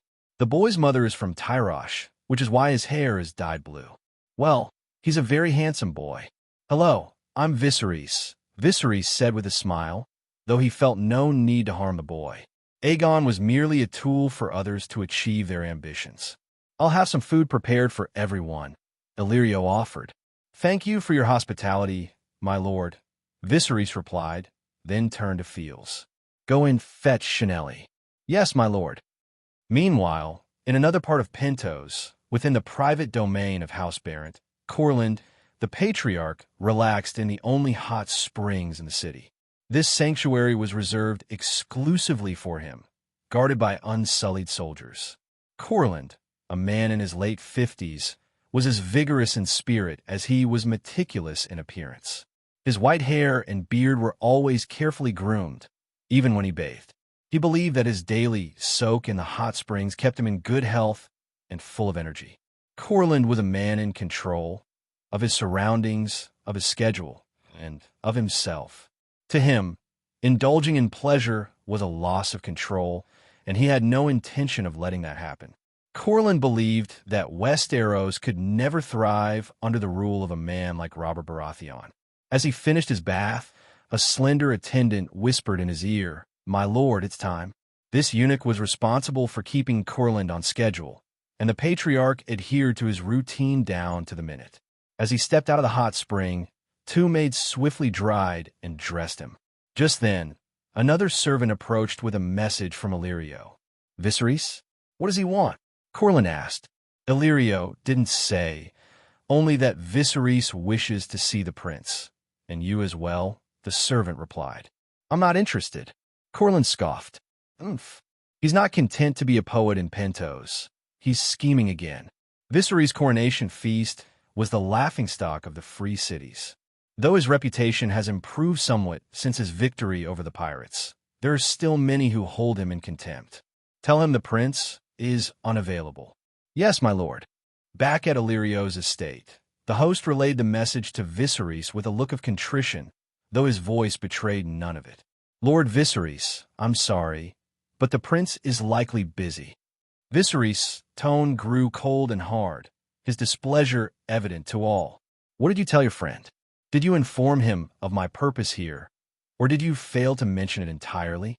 When Illyrio went to see Corland, Viserys sent his seagull to follow, feeling that Illyrio's efforts had been nothing more than a perfunctory gesture. The very thought of Illyrio and Varys' repulsive conspiracy made Viserys want to punch him. Illyrio was taken aback. In his past dealings with Viserys, he had seen him be both wise and volatile, but never had he spoken with such raw anger. The harsh tone both frightened and surprised Illyrio, yet he was not easily intimidated. Though primarily a merchant, Illyrio was also a skilled assassin, and mere words would not shake him. As you know, I'm only a merchant, Illyrio began. I don't want to hear it. Viserys snapped, cutting him off. I doubt you even met Drogo, or maybe you're just deceiving us. Viserys' sudden mistrust stemmed from two key reasons for working with Illyrio: introducing the Red Viper to young Aegon and securing alliances as swiftly as possible. If Illyrio proved unreliable, Viserys knew Fields, being Lysine, had official connections. At worst, they could bypass Illyrio and appeal directly to the true powers through the Prince of Pentos, though it would be more complicated. Fields, let's go straight to see this Prince of Pentos. I don't believe they'd refuse to meet an envoy. Viserys declared, ready to take Fields and leave. Illyrio grew concerned. He realized that if he wanted Viserys to continue cooperating, he couldn't keep stalling. More troubling was that Viserys was beginning to doubt his ability to connect them with the Horse Lord, a crucial element in Illyrio's plan. Marrying Daenerys to the Horse Lord and launching a western expedition was central to his scheme. If Viserys chose not to cooperate, everything could unravel. I'm truly sorry, Prince Viserys, Illyrio said hastily, his tone shifting. Perhaps I wasn't clear yesterday. I'll go again today. If I don't see Lord Corlin by noon tomorrow, I'll go myself, Viserys warned. Don't worry, I'll make sure you meet him, Illyrio promised, clearly anxious. Seeing Illyrio's desperation, Viserys allowed a smile to surface. Then I'll leave it to you. As Viserys' demeanor shifted so quickly, Illyrio couldn't help but feel somewhat manipulated. Pressure is indeed the best motivator, he thought to himself. The next day at noon, Corlin agreed to a meeting. Viserys knew that House Targaryen controlled over 40% of the trade in Pentos, with a significant portion linked to the disputed lands. He planned to leverage this connection, and with the Red Viper's involvement, the alliance would soon be within reach. Viserys had Illyrio bring Fields with him, a move that secured their entry into Corlin's house. The following day, at noon, Viserys and Fields arrived at Corlin's tea room. Outside, a garden bordered the tea room, patrolled by Unsullied. Although the treaty between Pentos and Bravos forbade the use of slaves in Pentos, it was evident that some powerful individuals still employed them in secret. Even Illyrio's bodyguard, a slave gladiator purchased from Yunkai, was proof of this covert practice. After crossing the garden, they reached a tea house adorned with blue tiles and yellow walls. Upon entering, a maid served them bread and salt, which they ate while waiting. The room was empty, save for a few servants. No important figures had arrived yet. The most striking feature in the tea room was the main seat, which resembled a small bed. Its backrest, nearly 2 meters high, was intricately carved with patterns of the sea and land, motifs traditionally associated with the Prince of Pentos, but now appropriated for Lord Corlin's use. The main seat appeared to have been sculpted from a single massive rock, with a base that elevated it significantly, allowing its occupant to gaze down upon the entire room. A chandelier hung slightly behind the seat, casting shadows that added to the sense of oppression. The design was exquisite, clearly crafted with hospitality in mind. Please sit down. Lord Corlin will be here soon, a servant instructed. Yes, Viserys replied with a nod, remaining silent. Although such a waiting area was designed to instill a sense of inferiority, Viserys was unfazed. What mattered was forging the alliance, regardless of the surroundings. Corlin did not keep them waiting long. After about a quarter of an hour, he entered from a door on the right side of the main seat, supported by 2 maids. Before sitting, one of the maids prostrated herself on the ground, forming a human footstool for him. Corlin casually placed his foot on her back. Viserys couldn't help but think, humans are truly the only species in the world that can derive pleasure from the suffering of their own kind. It's disgusting to see them treat people as if they aren't even human, Viserys thought, his stomach churning with revulsion. Corlin, oblivious to Viserys' thoughts, looked down at the 2 younger men with a slight narrowing of his eyes. Their youth and handsomeness stirred a pang of envy in the older man.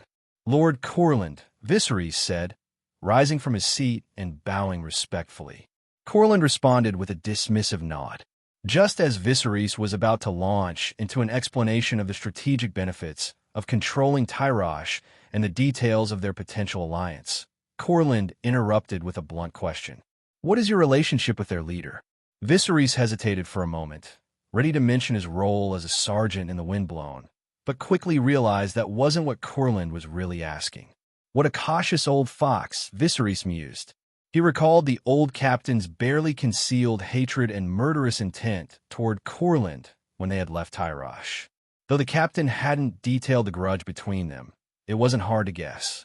The old captain had fled Pentos to avoid becoming the Prince of Sacrifice, and just 2 days ago, Viserys had learned that House Stewart no longer existed in Pentos.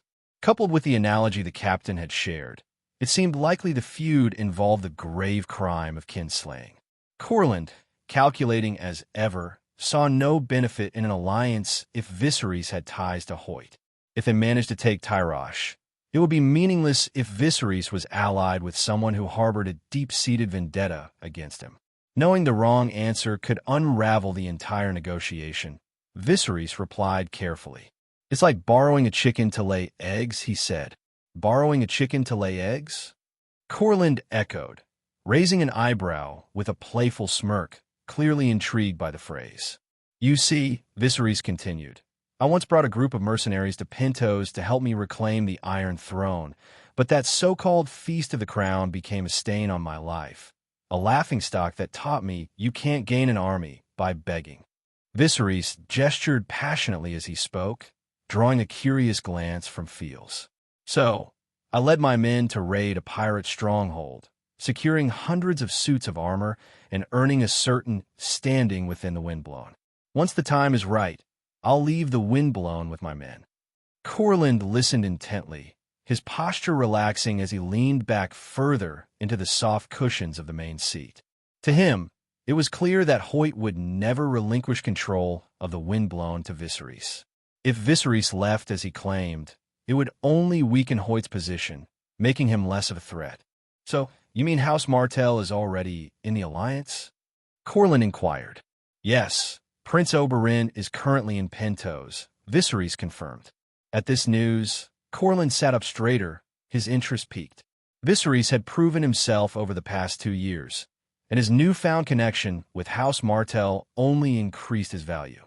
Realizing this could be a valuable opportunity, Corland decided it was worth considering. If that's the case, I can consider your terms, Corland agreed, nodding as he removed his foot from the maid and sat up properly. Seeing Corland's apparent agreement, Fields couldn't contain his excitement. If they could secure a letter confirming Pentos' involvement in the alliance, they would likely bring Myr into the fold as well. This would lay a solid foundation for the revival of his family and mark his full return to the ranks of the nobility in Lys. However, Corland proposed another condition that Viserys rejected immediately. In that case, you will marry your sister to one of my descendants, and I will agree to the alliance, Corland suggested.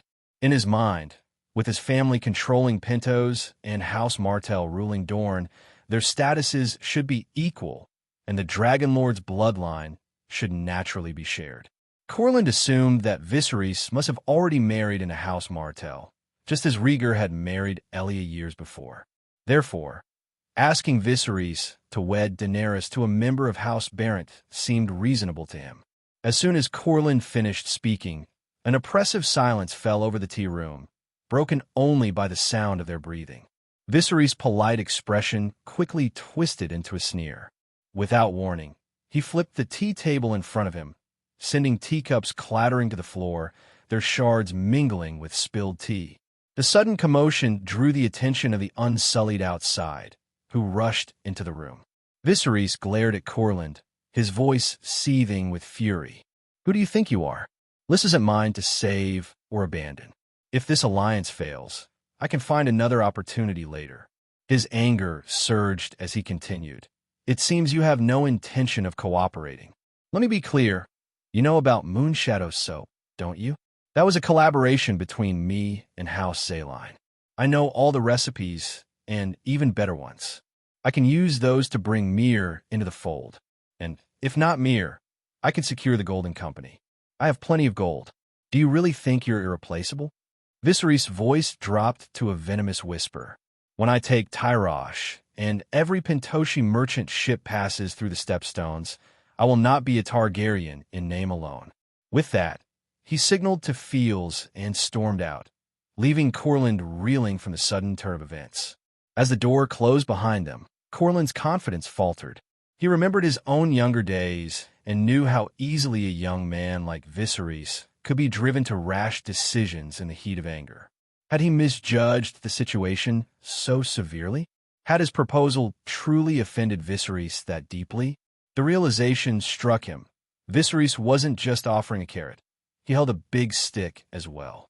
If these negotiations ended in discord, the consequences could be dire and unpredictable. Corland couldn't afford to kill Viserys. Doing so might alienate House Martell and disrupt trade. Moreover, he belatedly recognized that Viserys had little personal stake in Lys's survival. His demands had indeed been unreasonable. Fields, equally stunned, struggled to make sense of the scene. How had things escalated so quickly? How could they argue so openly and unceremoniously? Yet, Putting himself in Viserys' shoes, Fields understood that such an insulting demand was intolerable. Viserys held the upper hand, whether it was supporting Tyrosh or fighting against it. For him, the stakes were simply a matter of a big win or a small win. But for Fields, the future looked bleak. His hopes of revitalizing his family now seemed distant. Would he have to follow Viserys into mercenary work after all? At that moment, Corlin called out, "My lord, wait." But Viserys, unfazed, continued walking as if he hadn't heard a thing. He couldn't help but agree with the old captain's assessment of this man. Corlin's pretense of reasonableness only masked a deep arrogance. Meanwhile, the Horse Lords came nearly every year, and he was always paying his respects to them without fail. "Prince," Fields began, his voice uncertain. "My lord, shouldn't we?"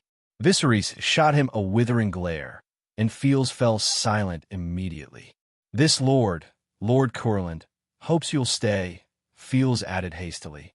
"Get the hell out of here!"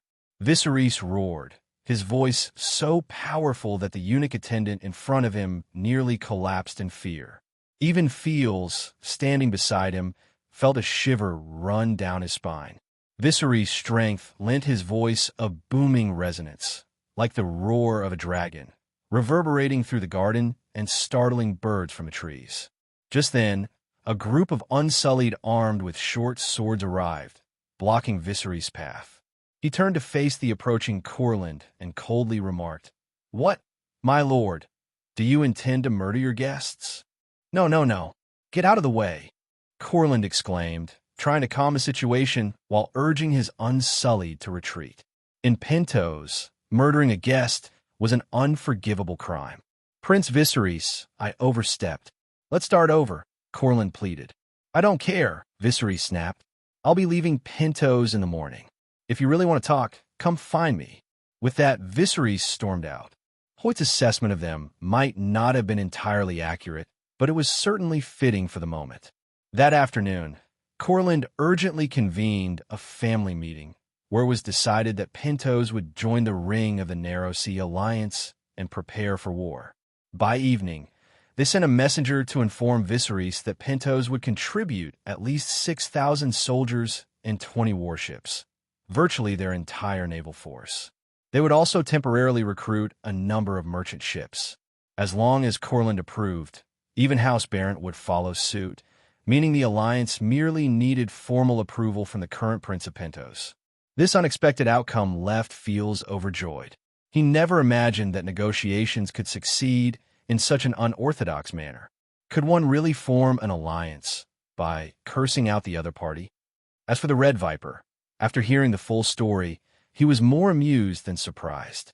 He was eager to help Viserys take Tyrosh and then move on to King's Landing for a reckoning with Varys. The idea of anyone daring to mock House Martell was intolerable. Oh yes, the soldiers. This fat spider was already on the path to his demise. The one person who couldn't believe the news of Viserys' successful alliance was Illyrio.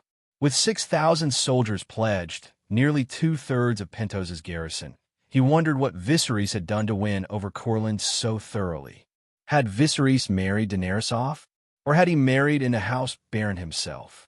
But it didn't take long for Illyrio to realize the truth. Viserys had been keeping something from him. The man who had looked so familiar was, in fact, Oberyn Martell, the Red Viper. When did he start associating with House Martell? Illyrio muttered to himself, feeling a surge of anxiety. The thought of Viserys aligning with the Martells threatened everything. Illyrio knew he had to act fast. As he watched Aegon learning the ways of the Holy Sisters, a bold plan began to form in his mind. He decided to reveal Aegon's true identity to the Red Viper and then conspire with him to kill Viserys. That'll work. The more Illyrio pondered it, the more convinced he became that this was an excellent plan. First, Aegon is the child of Rhaegar and Elia, making him the nephew of the Red Viper. Supporting Aegon seemed far more reliable than backing Viserys. Second, once he and the Red Viper conspired to eliminate Viserys, they could easily claim Viserys' legacy within the Windblown, including Daenerys. He also recalled that the Reach remained a stronghold of the Royalist Party. With Dorne, the Reach, and the Lorax supporting his son's rebellion, they would have enough power to topple Westeros. Yes, this will definitely work. And the people of Dorne don't seem to be too concerned about guest rights. Illyrio mused, thinking of the young dragon, Daeron, and dismissing any qualms. Having made up his mind, Illyrio approached the Red Viper's room later that night. "Prince Oberyn, it's Illyrio," he called softly, standing in front of the door. Despite his confidence in the plan, he felt a twinge of nervousness. Twisting his greasy, golden beard between his fingers, he rehearsed his words. The Red Viper, surprised by the unexpected visit, opened the door. He wasn't sure why Illyrio had come, though he doubted it was with good intentions. Moonlight spilled into the room, illuminating only the lower half of Oberyn's face while his upper half and dark eyes remained shrouded in shadow. He wore a loose, silver-gray robe that revealed his olive-toned chest. "Lord Illyrio, what brings you here at this late hour?" Oberyn inquired, his voice cool. Illyrio tucked his hands into his sleeves and offered a placating smile. "Actually, I came to express my apologies. I didn't realize it was the prince. I was disrespectful earlier. Please don't hold it against me. You're too kind. How could I mind such trivial matters? It's all in the name of the Alliance." Oberyn replied nonchalantly, though he was certain Illyrio hadn't come for such a minor issue. As expected, after a brief exchange of pleasantries, Illyrio glanced around to ensure they were alone, then leaned in and whispered, "I came to tell you a secret." "A secret?" The Red Viper's eyes flickered with a hint of mockery, though Illyrio didn't notice, as those dark eyes were still hidden in shadow. "That boy, Griff," Illyrio continued in a hushed tone, "is actually Rhaegar's son, your sister Elia's son." Oberyn, a master of deception, played his part flawlessly. He grabbed Illyrio's arm with feigned excitement, his grip firm but not too forceful. "Gently," Illyrio cautioned, pressing a finger to his lips and gesturing toward Viserys' room to urge silence. Illyrio then relayed the story he had carefully prepared, mirroring exactly what Viserys had told the Red Viper earlier. He even mentioned Jon Connington, insisting that he could corroborate the tale. No wonder I felt such a connection with the boy. It turns out, Oberyn's voice trembled with feigned emotion, as if he had just discovered a long-lost relative. Seeing Oberyn's apparent reaction, Illyrio relaxed, lowering his guard. Now it made sense why the Red Viper had often watched Aegon so intently. Oberyn, timing his move perfectly, betrayed Viserys. He told Illyrio of their encounter at Sunspear, omitting, of course, the details of Viserys using blood magic. As for why House Martell chose to support Viserys, Oberyn spun a tale about a secret marriage pact Ser Willem had arranged with him years ago. "Does Viserys know the child's true identity?" Oberyn asked, his tone calculated. Illyrio hesitated for a moment, then replied, "No, he doesn't." "Good," Oberyn said, nodding. "We must protect the boy and ensure Viserys never learns who Aegon truly is." "Yes, you're absolutely right," Illyrio agreed, feeling more confident than ever in his plan. He felt a surge of smugness and deep admiration for Varys. This clever tactic of bait and switch was truly brilliant. Manipulating prominent nobles with such ease was a testament to their cunning. In Illyrio's mind, everything was progressing even better than anticipated. The two of them had established trust at lightning speed and swiftly moved on to business. "If he were alone, I'd have my Unsullied and bodyguards kill him," Illyrio mused. "But he has his own Unsullied, so I thought we could do it at the banquet." Illyrio's eyes gleamed with a hint of cruelty, as if he had been transported back to his ruthless younger days. "Are you planning to poison him?" he asked. "Yes, I've heard that Prince is also a master of poisons." The Red Viper's lips curled into a knowing smile. "Of course, but the hardest part of using poison isn't in concocting it. It's in knowing when to use it." "That's fine," Illyrio replied, his eyes lighting up. "We'll have plenty of opportunities at the banquet." "Indeed," the Red Viper agreed, pulling a small glass vial from his robe. "This poison is a blend of venom from 7 different snakes and toxins from 7 poisonous plants," he explained, rolling the bottle between his fingers. Just one drop is enough to kill a man. Illyrio could hardly contain his delight. He's actually giving this to me? He thought, thrilled. The Red Viper's willingness to hand over such a potent poison was a clear sign of his commitment to their plot. This vial was tangible proof of their conspiracy, binding them so closely that betrayal was no longer an option. Tomorrow, I'll propose a celebration, Illyrio suggested. We'll hold a small, discreet banquet, and once he's dead, we'll move against his men. The Red Viper nodded thoughtfully. His plan was meticulous, and he assumed that the information flow between Illyrio and Varys was likely synchronized. In other words, Illyrio was aware of how Varys had deceived House Martell. Thus, Oberyn feigned a determination to position his sister's child as the heir, making it seem as though he was acting behind Doran's back. The priority was clear: kill Viserys first. Illyrio readily agreed. After all, Viserys commanded a large following, and killing them all would be too noisy and risky. At the very least, Fields couldn't be harmed. He was essential for promoting the alliance. Additionally, during their interaction, Illyrio had come to understand the Red Viper's temperament. The entire discussion took less than half an hour, during which Illyrio became increasingly excited about the prospect of eliminating Viserys, viewing him as an obstacle that needed to be removed. Now, with one less obstacle and one more friend, things were looking up. As Illyrio walked back, trembling with excitement, he reached into his robes and pulled out his late wife Sarah's hand, holding it to his cheek with a look of intoxication in his eyes. It was as if his lover had returned to life, caressing him once more. However, Illyrio had yet to realize the gravity of the mistake he had just made. No sooner had Illyrio left than the Red Viper went straight to Viserys' room and revealed everything about their conversation. He didn't even bother to hide his actions from Illyrio. "What do you think?" Oberyn asked Viserys. "Should we just kill him? Kill him? That would be too easy for him." Viserys was reading through the manuscripts he had brought back from Sunspear when he heard the news and laughed coldly. The truth was he had never intended to kill Illyrio with a single, swift blow. That would be far too unsatisfying.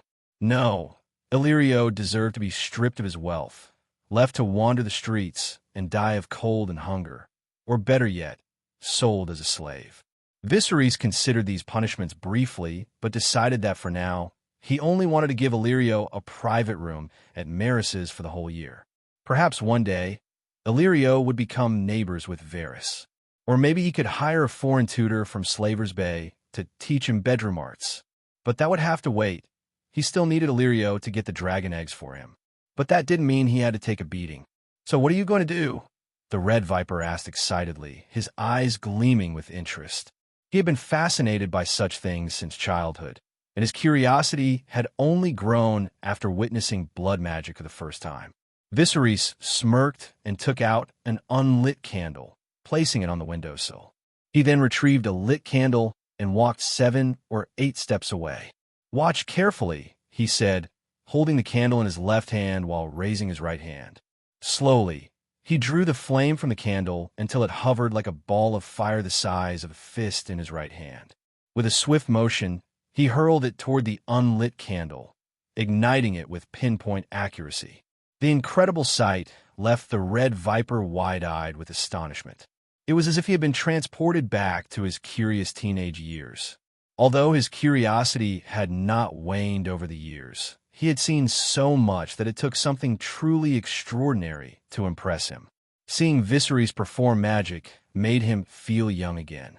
"I want to learn this," he exclaimed. "I told you, you should start with the Moonsinger's song," Viserys replied. His demonstration was not only meant to impress, but also to reinforce his allies' loyalty.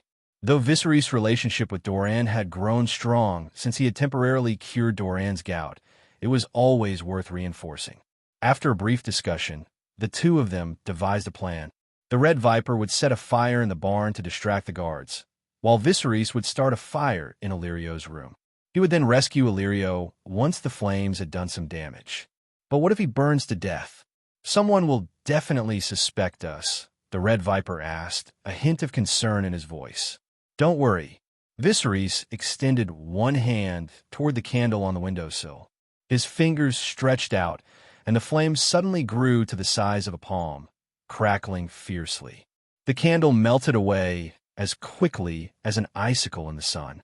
Then, with a simple gesture, he closed his fingers, and the flame shrank back to the size of a bean, flickering weakly as if it might go out at any moment. I can control the fire. Viserys' magic was so captivating that the Red Viper couldn't resist asking, "Please teach me." His eyes, though belonging to a man in his 30s, brimmed with youthful curiosity. "That depends on whether you have the talent for it," Viserys replied. "Maybe your gift lies in water magic, or perhaps fire. I can't say for sure." "Don't worry. I'm sure I have the talent for magic," the Red Viper declared confidently before slipping out the window. Viserys smiled as he watched him leave. He had a certain fondness for people like that. A clear-cut personality was attractive everywhere. No wonder so many women had fallen for him. Not long after the Red Viper departed, Viserys took advantage of the quiet night and climbed onto the roof above Illyrio's room. About an hour later, a fire suddenly broke out near the woodpile. "Fire!" came a cry from the darkness, followed by a rush of activity below. "Lord, there's a fire near the woodpile," Bell was reported as he appeared at Illyrio's window. Illyrio, believing the fire to be far enough from his quarters, waved him off dismissively. "Then go put it out and don't bother me." "Yes, my lord," Bell was responded. Illyrio, too excited to sleep as he plotted Viserys' murder for the next day, had taken some sedatives to calm himself. Being abruptly awakened left him in a foul mood. Soon after, Viserys heard his loud snoring through the roof, a reminder that overweight men often suffer from sleep issues. Seizing the moment, Viserys lit a candle and formed a ball of fire in his hand, which he used to ignite the curtains.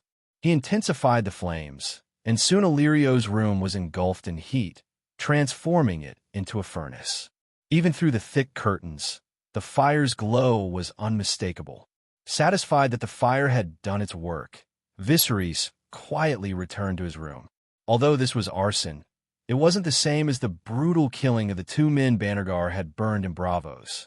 This time, his aim was to burn Illyrio just enough to ensure he would survive, but only just. "Lord! Lord!" Viserys silently counted the seconds as he observed Illyrio's room through the eyes of Seagull. He soon heard Belwaz's alarm shout. Thick smoke billowed from Illyrio's bedroom, signaling that something had gone terribly wrong. More servants hurried to Illyrio's door, but all the available water and sand had already been used up in a desperate attempt to douse the flames.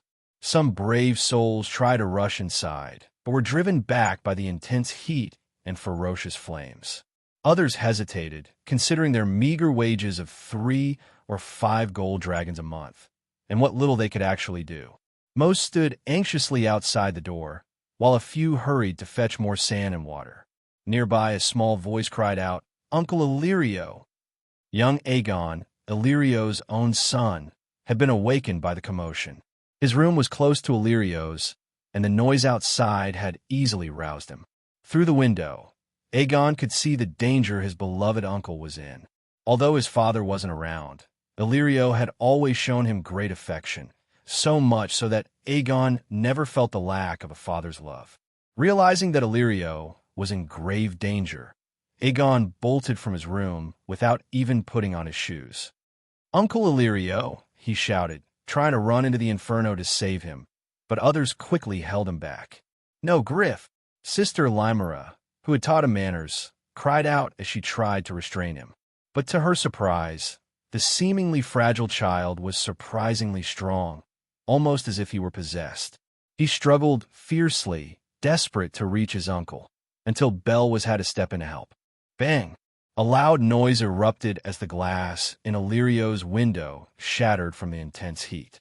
Flames and smoke poured out like a roaring beast. The Red Viper, dressed in his nightshirt, rushed to the scene, muttering under his breath about the shared origins of blood and fire. Just as everyone feared Illyrio was about to perish in the flames, a shadow, dripping with water and covered in what appeared to be a wet blanket, passed through the crowd and kicked open Illyrio's door. That's Viserys, someone gasped. The crowd stared in stunned disbelief. Lord Viserys. Young Aegon was moved by Viserys' bravery. The others were equally impressed. Sister Lymera prayed for him, and the crowd, hands on their chests, anxiously watched the blazing windows. 10 seconds passed, then 30, 50, a minute, 2 minutes, 3 minutes, but still Viserys did not emerge. The tension grew, and the crowd couldn't help but feel a sense of dread. What they didn't know was that the moment Viserys entered the room, the flames seemed to recoil from him, as if repelled by an invisible force.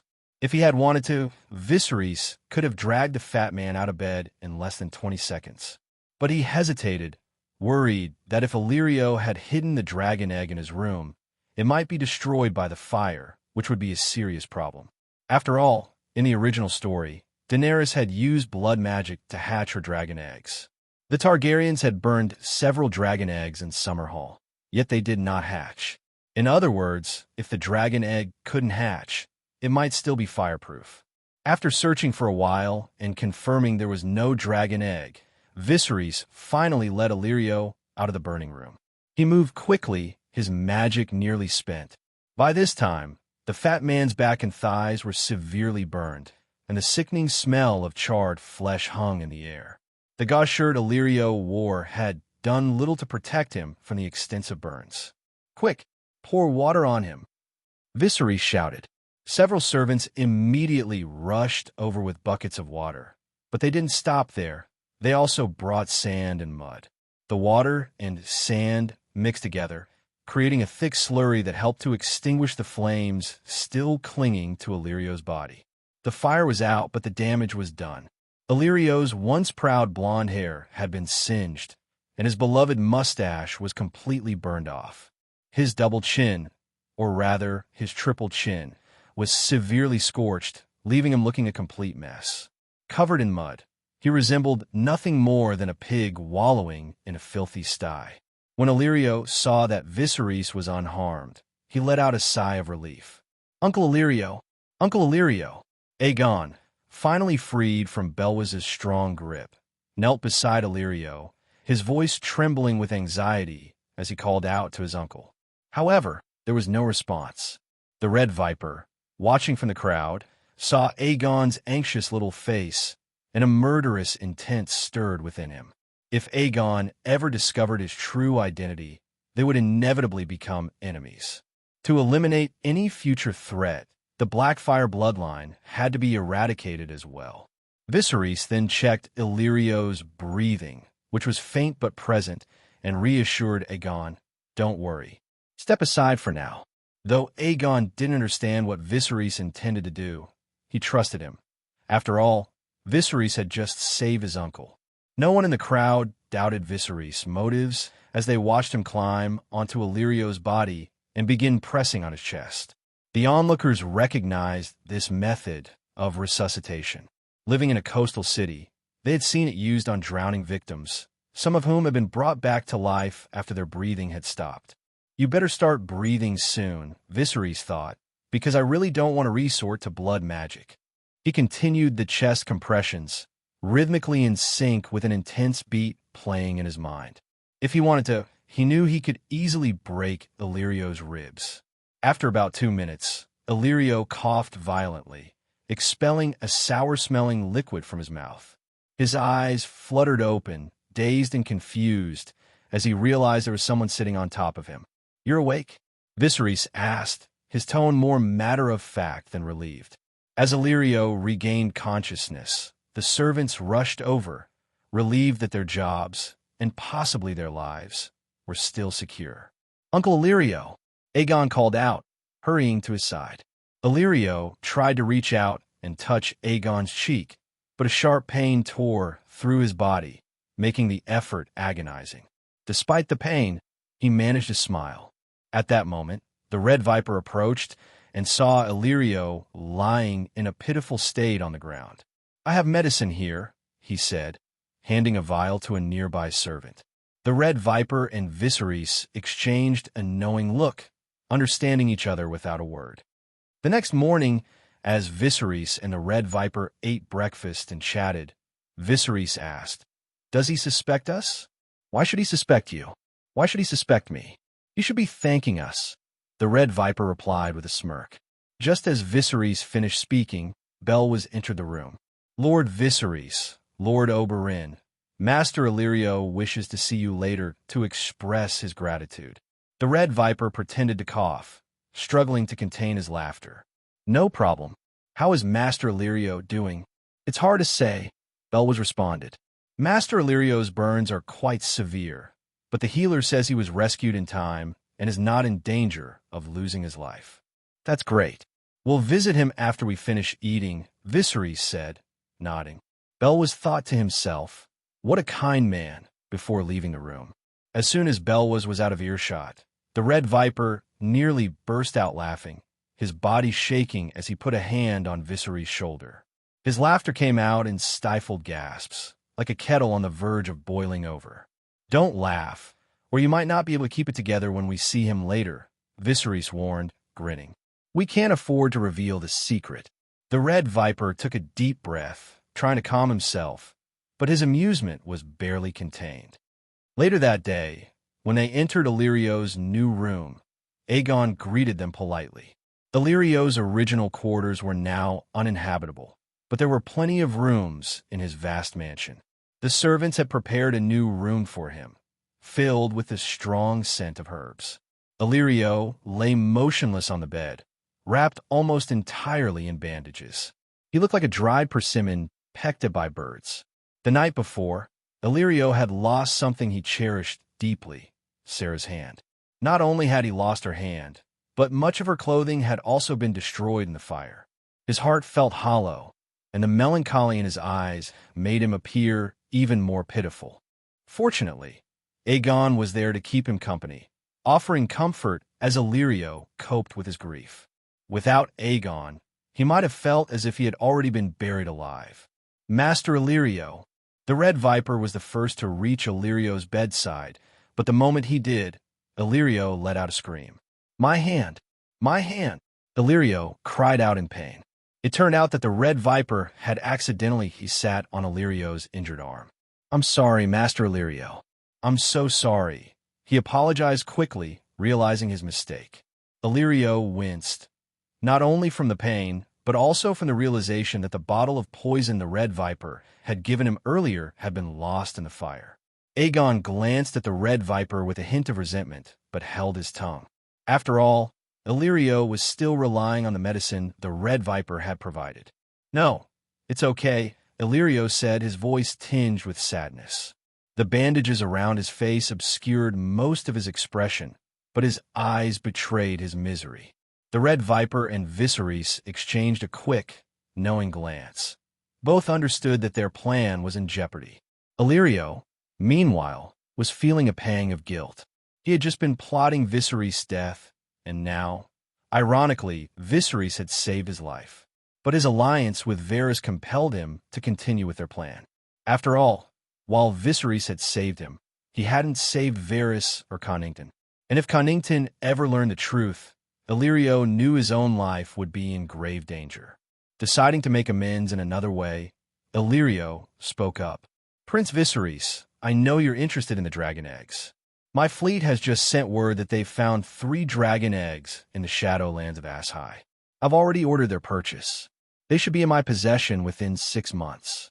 Viserys' eyes lit up at the news. These must be the 3 eggs that originally belonged to the mother of dragons, he thought. Drogon, the black dragon, Rhaegal, the bronze-green one, and Viserion, the cream-white one. But with Dany not destined to marry the Horse Lord or bear his children, these dragons would likely have new names. "I'll let Dany choose them," he decided.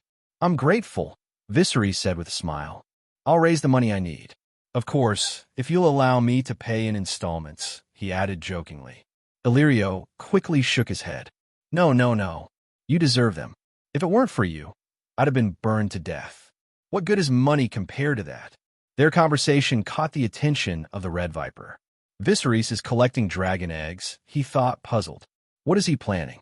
As far as the Red Viper knew, Viserys already possessed 1 dragon egg. If he added these 3, he would have 4. Is he trying to hatch dragons? The Red Viper was stunned. If anyone else had such a plan, he would dismiss it as a joke. But with Viserys, it seemed entirely possible. Illyrio had, of course, intended more than just expressing his gratitude with this meeting. Although the plan to poison them had failed, Illyrio quickly devised another strategy. He turned to the young Aegon standing beside him and said, "Young Griff, I need to speak privately with the 2 princes. You can leave now." "Okay, uncle. Let me know if you need anything," Aegon replied before leaving the room. Once Aegon was gone, Illyrio addressed Viserys and Oberyn. "Prince Viserys, Prince Oberyn, I have a secret to share with you." Viserys and Oberyn exchange a glance, each thinking, this man still believes he has secrets to reveal. Young Griff is actually Jon Connington's son, Illyrio continued, revealing Aegon's true parentage. He explained that the coalition intended to bring Connington into their fold to assist them. On the surface, Connington had been the hand of the king under Aerys, a man skilled in both governance and warfare. But secretly, Illyrio's true aim was to place Connington close to Viserys as a watchful eye. As the saying goes, if the mountain won't come to me, I'll go to the mountain. Since Connington was reluctant to join the Golden Company, I'll find a way to have him join the Windblown instead, Illyrio thought with a sly smile. Viserys, though inwardly unsurprised, feigned astonishment. "Really? That's unexpected," he replied, playing along. After confirming that Illyrio was out of immediate danger, the 2 princes left him to rest. Once they had exited the room, the Red Viper wasted no time and turned to Viserys, eager to ask about the dragon eggs. "Tell me, are you planning to hatch a dragon?" "Of course I want to hatch a dragon," Viserys admitted. "If I had a dragon, reclaiming the Iron Throne would be much easier. But where can I find a real dragon egg? Most of them have turned to stone by now. My main interest in the dragon eggs is to enhance my magic."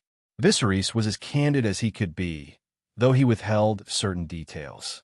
His apparent honesty made the Red Viper believe that this explanation was plausible.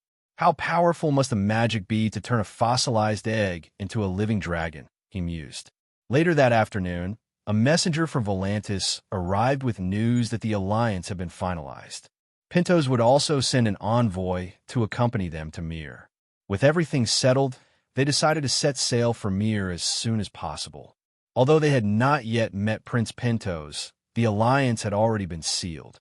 Corlent had sent his 3rd son, Lightnir, and his 4th son, Rhaenyra, as envoys, a clear sign of good faith. The brothers did not sail with Viserys on the same ship, but traveled instead on a merchant vessel belonging to the House Corlent, which followed the Swan ship. As they watched Viserys' ship ahead, they said to each other, "That Viserys is something.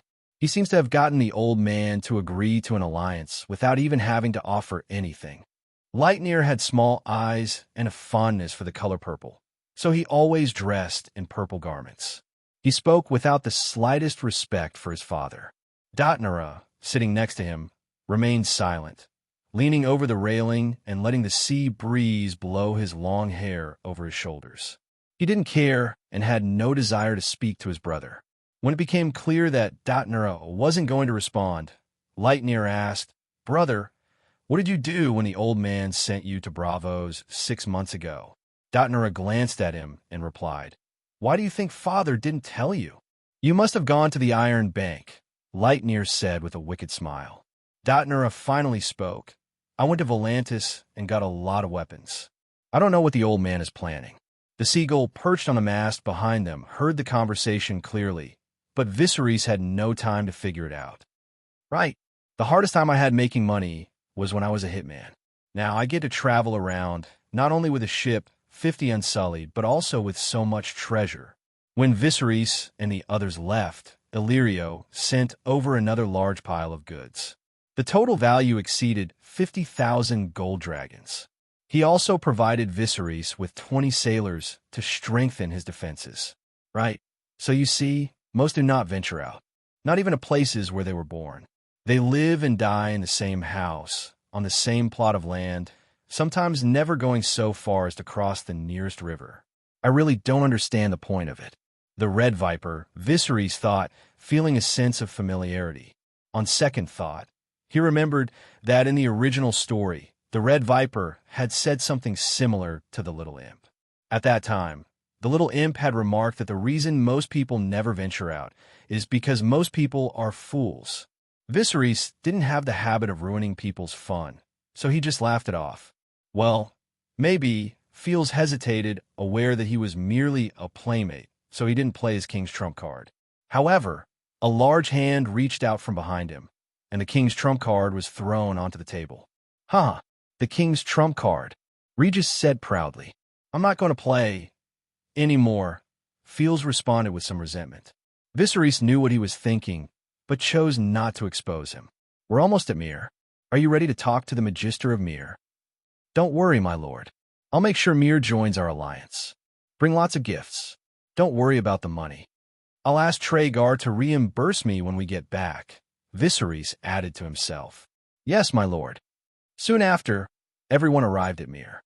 The ratio of free men to slaves in the Seven Kingdoms was about 1 to 3, and Myr was no exception. Compared to the other two free cities, it was neither as noisy as Tyrosh, nor as full of remnants from the Valyrian era as Lys. As the slave-trading center of the Seven Kingdoms, the Sea of Myrth was teeming with ships transporting slaves. Some came from beyond the wall in Westeros, and others from Slaver's Bay. Viserys saw several ships full of Unsullied, sitting like puppets at the bow of the ship. The man in blue and yellow robes was clearly a slave owner from Astapor. In addition to the Unsullied, there were also gladiators from Meereen and bed slaves from Yunkai. However, these slaves with special skills were obviously more expensive and weren't shipped like common cargo. The ships carrying slaves invariably entered Myr, while Myr exported high-end handicrafts. Soon, they docked at the pier. Viserys turned to Red Viper and Fields and said, "Okay, you two, take care of the alliance. Myr spies are everywhere, so I can't be seen." "Don't worry, Prince," Fields promised. "Then be careful," Red Viper cautioned. As she watched the two leave, Chanelli knew she would be left behind again, but she wanted to fight for herself. During the journey, Viserys had undoubtedly been the core of the team. In addition, Fields had been praising Viserys in her ear, and Chanelli had developed a lot of goodwill towards him. Of course, the most important reason was that she, too, had to contribute to the revitalization of her house. She learned from Fields that from Sunspear to Pentos, everyone desired to marry the prince. Fields and Chanelli, knowing they lacked the status to compete, considered settling for a lesser role as his paramour. After all, if you capture a man's heart, you won't be treated any worse than the main wife. As Viserys prepared to leave with Regis, Chanelli quickly said, "Prince, let me serve you." Seeing this, Regis made a knowing smile, his expression playful. To be honest, he really liked this girl who resembled Jennifer Connelly, especially today. Chanelli had carefully dressed for the occasion, her crystal-clear collarbone exposed like a masterpiece. But Viserys had already rejected Arianne, and if he didn't treat her fairly, it would create a rift with House Martell. Moreover, she was Fields' sister. Viserys and Fields, Daenerys and Chanelli. The fates of these two sets of siblings were strikingly similar. When Viserys sent Regis away, Chanelli suddenly became nervous, thinking he was about to make a move on her. However, Viserys stopped 3 steps away from her. "Lady Chanelli, please convey the following to Fields." "Prince, please speak." Chanelli squeezed her fingers and stood at attention, not daring to miss a word. "Viserys II's wife came from House Rogaire, and I am Viserys III. Isn't it interesting that we are destined to form an alliance?" Chanelli felt her heart race and her ears burn.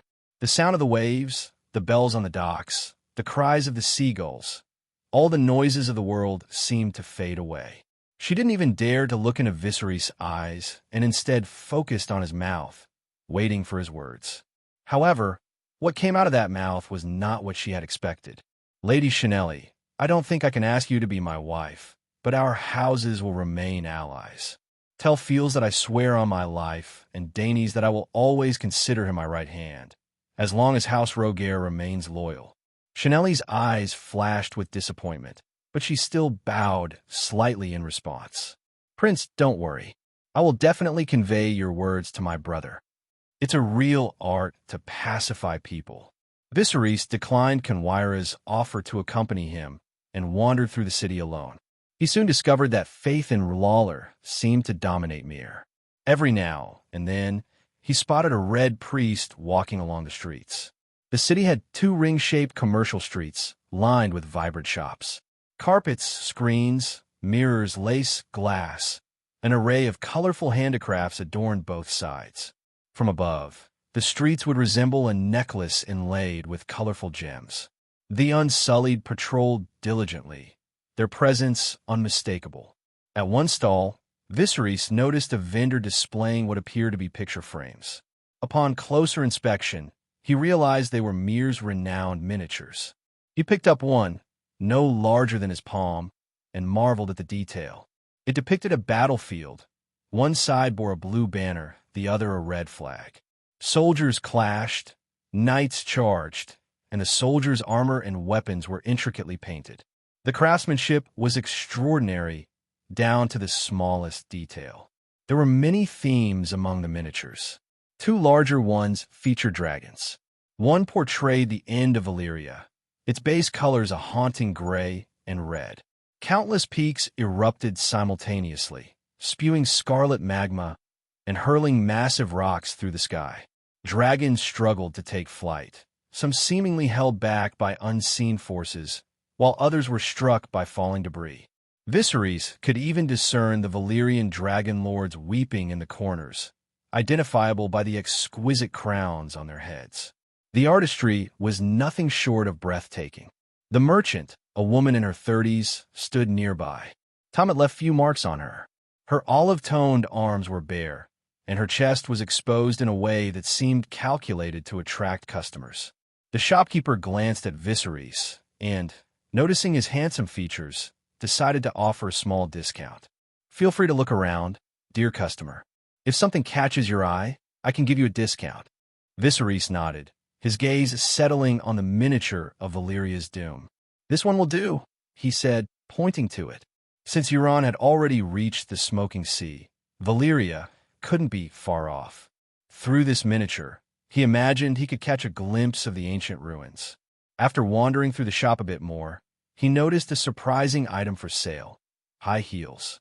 He passed on those, but chose a few ornate mirrors to give as gifts. Navigating the bustling streets, Viserys led a few Unsullied into a lace specialty store. To his surprise, the lace here wasn't just the simple cotton and linen he had imagined. Much of it was made from precious metals like gold and silver. The cotton and linen lace was in short supply, with only a few small samples on display. Realizing he lacked the knowledge to produce lace, Viserys concluded that any underwear revolution would be limited in scope. As he was about to leave the shop, a woman wearing a veil caught his attention. Despite the special gauze hat she wore, her silver hair was unmistakable. Silver hair was rare in Myr. Her attire was particularly exquisite, with intricate lace trim at the cuffs and hem, woven with gold and silver thread. Though she wore little jewelry, she exuded an air of mystery and luxury. Viserys, however, didn't dwell on her presence and left the store. But as soon as he stepped out, the woman followed him. Her behavior did not escape the Golden Eagle's keen observation. Despite his attempts to evade her by quickening his pace and changing directions, she kept up effortlessly. He realized that if she could keep pace with him, she was no ordinary person.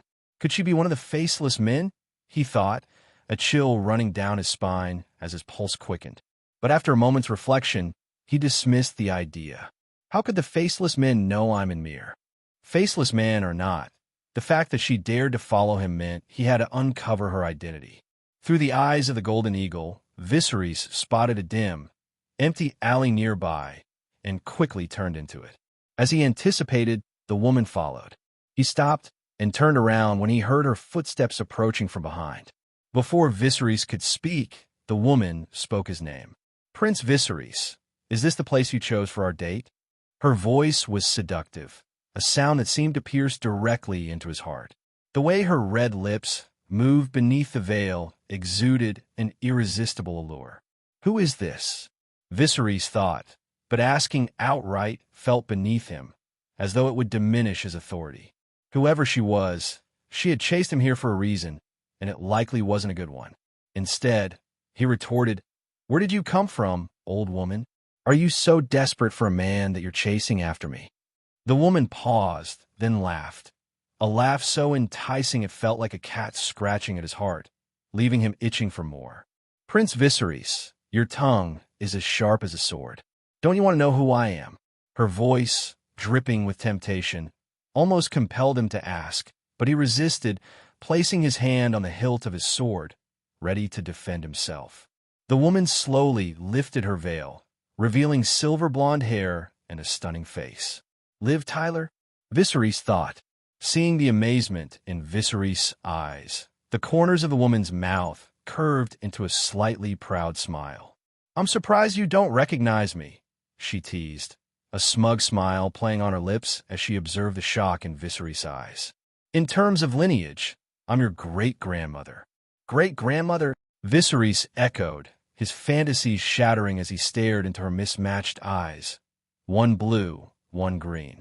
Around her neck, a necklace of blue and green gems confirmed his suspicions. Two words thundered in his mind: Sharera Seastar.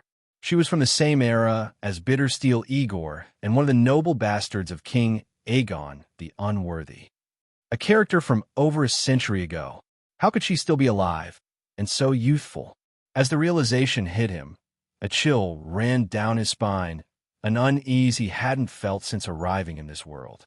"It seems you've figured it out," Sharera Seastar said, her voice like a song, every word she spoke laced with enchantment. Though Viserys didn't want to believe it, her heterochromia and her evident love of lace made it all too likely. This was indeed Sharera Seastar. That wretched Aegon IV. His life was nothing but a cycle of indulgence in food, drink, sleep, and women. Not only did he scatter his seed across the realm, but before his death he also committed one final grievous act, legitimizing all his bastards, giving them a claim to the throne. The root of the Blackfire Rebellion lies with him. Because of his reckless actions, Sharera Seastar's claim to be Viserys' great-grandmother wasn't far-fetched. "So, you really are Sharera Seastar?" Viserys asked, deciding it would be wise not to provoke her without knowing her true strength. "What? Are you just going to chat with me here?" she teased, her voice laced with a strange allure. Viserys felt a deep urge to leave, but this woman was far too enigmatic to ignore. If she had found him so easily, she could become a serious threat in the future.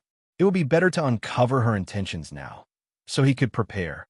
Under Shira's guidance, they arrived at a small, exquisite courtyard. In the center stood a weirwood tree, which struck Viserys as particularly odd. The faith of the Red God had spread across the continent, and the Greenseer's faith had long since faded. Yet here it was, thriving in this hidden corner. 2 bed slaves attended to them, their faces marked with tear tattoos, indicating they had likely been bought from Volantis. It seemed they also served Sharera in other ways. Sharera poured Viserys a glass of pale green mead. Although the color was unusual, it was a specialty of Myr. Viserys paid little attention to the drink's hue. His mind was consumed by questions about Sharera. How had she recognized him? How had she found him? And most perplexing of all, how had she maintained her youthful beauty for over a century?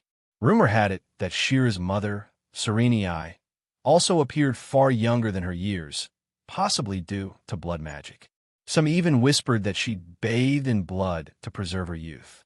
Viserys decided to start with the least sensitive question. "How did you recognize me, Lady Sharera?" he asked, choosing to address her with a title that acknowledged her seniority. Sharera leaned back in her chair, her silk garments outlining her seductive curves. "Does it matter?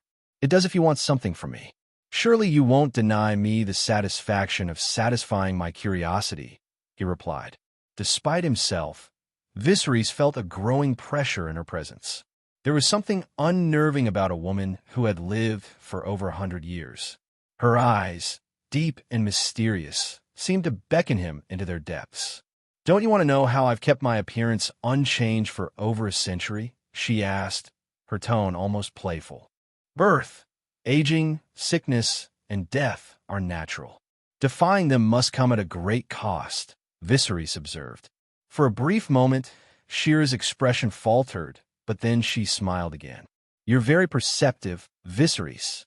That's one of the reasons I sought you out. Me? Viserys was bewildered. What could he possibly have to do with immortality? But Shira's next words left him utterly speechless. Viserys, make me pregnant. What? As soon as Shira spoke those words, the weirwood tree at the center of the courtyard trembled. A gust of wind swept through, carrying away all sound, leaving the courtyard eerily silent. The bed slaves standing nearby seemed oblivious, as if they hadn't heard anything. Viserys realized that this situation was spiraling into the absurd. He needed to regain control. You're incredibly beautiful, Lady Shira. I remember that both Bittersteel and Bloodraven pursued you once. Has it really been over 100 years since you've, with anyone? Why me? Shira's response sent a chill down his spine. None of them had pure Dragonlord blood. Only you can continue our existence. Her voice was unsettling, as if a dozen or more women were speaking in unison. Each voice was beautiful, but the effect was unnerving, coming from a single mouth. Viserys realized something was off. Wait, continue our existence? You're not just Shira, are you? Are you Serenii of Lys? Or are you both sharing a body? The realization hit him like a wave of dread. It felt as though he was sitting before some indescribable eldritch entity, and the instinct to flee surged within him. Yet he remained seated, unsure if he could even stand up, let alone run. Shira smiled, her voice returning to normal. You're clever, but not entirely correct, she said. I am Shira, but I've retained the memories and habits of my previous selves. If you help me, I'll share with you the secrets of Valyria. I'll start with myself. Shira explained that her mother's house had always possessed a unique trait. After her mother gave birth, she would die, but part of her memories, habits, and consciousness would pass into the child. These memories would gradually awaken as the child grew. Shira's first mother had lived during the time of Valyria. Over the centuries, these women became living human history books, carrying the memories of past generations. Shira claimed to remember significant events from the last 3,500 years of Valyrian history as vividly as if she had witnessed them herself. She offered to share these secrets with Viserys if he agreed to help her. She also hinted at more advanced blood magic she could teach him in exchange for his assistance. The offer was tempting. Viserys could indulge himself, gain knowledge of Valyria's secrets, and even learn powerful magic. But he knew it couldn't be that simple. Shira was a creature with thousands of years of accumulated knowledge, who had likely manipulated countless others. What if she used her blood magic on him when they discussed the origin of life? Lady Shira, please wait a moment, Viserys said, standing up and turning his back to her. He intended to use the moon's revelation to assess if she posed a danger. However, to his surprise, the moon of revelation in his mind wouldn't coalesce, meaning the divination had failed. This had never happened before. He turned back to Shira, his expression grave, but she merely smiled, as if nothing was amiss. Lady Shira, what if I can't help you? Her smile remained, but her tone grew colder. Then I will do whatever it takes. I must survive. But you've lived for nearly 4,000 years. Aren't you tired of it? For a brief moment, Shira's ever-present smile faltered, replaced by a flicker of despondence. Yes, you're right. She began, her voice tinged with weariness. But before the words could fully settle, several other voices, distinct and feminine, cut in sharply from within her. No, you don't understand. Shira began to argue with herself, each voice battling for dominance. Continue. This is our mission. No, I'm too tired. Let's end it here. Valyria is gone, but the world still exists. We continue until the end. Valyria is gone. What's the point anymore? Suddenly, Shira's head snapped toward Viserys, her eyes wild as she spoke in a chorus of voices. Viserys, kill me. Her expression shifted again as other voices shouted, "No, no!" Viserys watched, alarmed as the situation unraveled before him. He hadn't realized that his simple question would fracture Shira's psyche so deeply, leaving her torn between a desperate will to survive and a longing for release.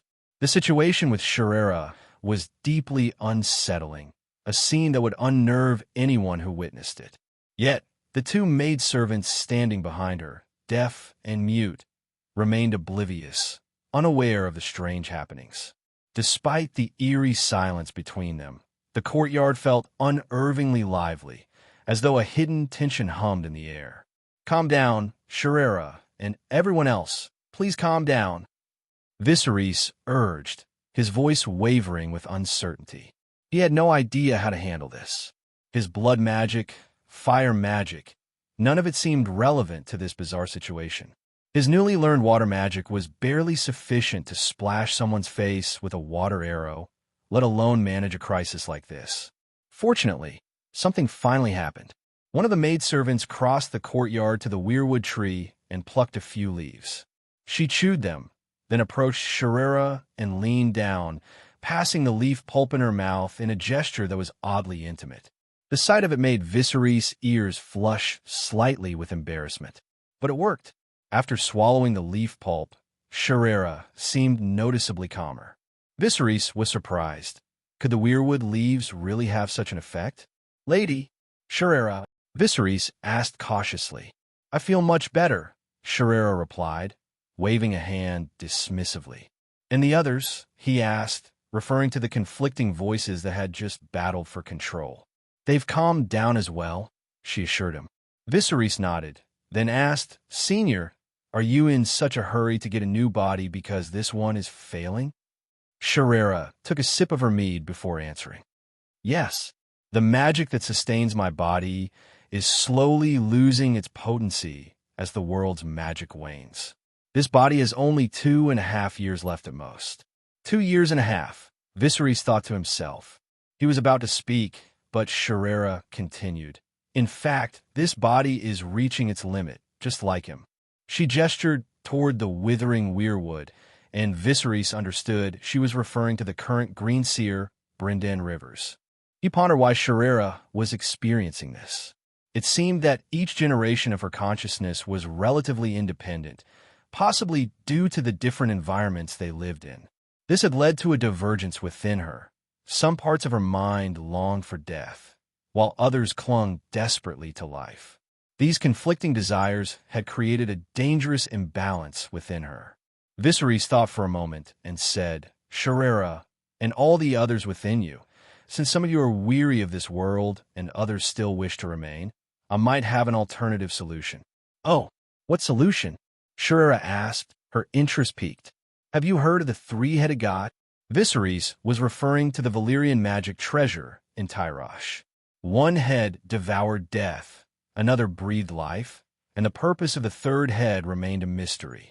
After he had touched the statue, something had changed within him, leading Viserys to believe that the third head might be connected to the soul and consciousness. "Perhaps," he continued, "the consciousness within you that has lived long enough could be separated through that magic treasure." Shirera listened, then shook her head with a different voice. "I'm impressed you know of the three-headed god's true function, but I'm sorry to say it's not possible." "Not possible?" Viserys frowned. "I don't even fully understand its true function, so please enlighten me." Shira's spirit seemed to shift as she shared more. "You're close. That artifact did indeed have the ability to separate a person's memory and consciousness, placing them in other objects. Some descendants of the Dragon Lords would use it to preserve their ancestors' consciousness in portraits to remember them. But now it's impossible. That device requires an immense amount of magic to operate, and the world's magic has waned too much. Besides, I've seen it. The runes on it are half eroded, and no one alive can repair it." Her tone was proud, almost dismissive, as she added, "And besides, the Targaryens, though the Dragon Lord family, were among the weakest. They were never worthy of using such powerful magic." Viserys was taken aback. This was the first time anyone had suggested that his bloodline wasn't noble enough, but he understood her point. At its peak, Valyria had over 1,000 dragons, and more than 800 of them belonged to just a few powerful Dragonlord families. When the Targaryens fled westward, they brought only 3 dragons, a paltry number by Valyrian standards. It explained why Aenar Targaryen, the first Dragonlord to come to Dragonstone, had left so easily. But Viserys was still wary. He couldn't be sure if Sherera was being entirely truthful or playing a game with him. He knew he couldn't let his desires cloud his judgment. Well, Lady Sherera, everyone, I'm not even sure I can give you what you want. What if I can't? Shira's gaze pierced through him as she replied, You got Faria pregnant. What are you afraid of? Phalia is pregnant. Viserys exclaimed, his disbelief evident. It felt like being jolted awake by a sharp slap during a deep sleep. Shock overwhelmed him, followed by a wave of panic. He had never been a father before, and now he was going to be one, twice over. Phalia was a woman who knew how to navigate the world, but how difficult would her life become if she was truly pregnant? An overwhelming urge to go to Braavos and find her surged within him. Seeing the look on Viserys' face, Sherera spoke in a gentler tone. She drank moon tea. Ah, that explained it. If Phalia had actually been pregnant, I would have heard something by now. So, moon tea not only prevents pregnancy, but also induces abortion. Viserys asked, relieved, yet oddly hollow inside. He was thankful given his current circumstances. Still, a part of him couldn't shake the emptiness that lingered. He knew he'd need to return to Braavos and check on Phalia eventually. But wait, how did Sherera even know about this? The question nagged at him, but a more pressing issue remained: how to refuse Shira's request. An idea suddenly struck him.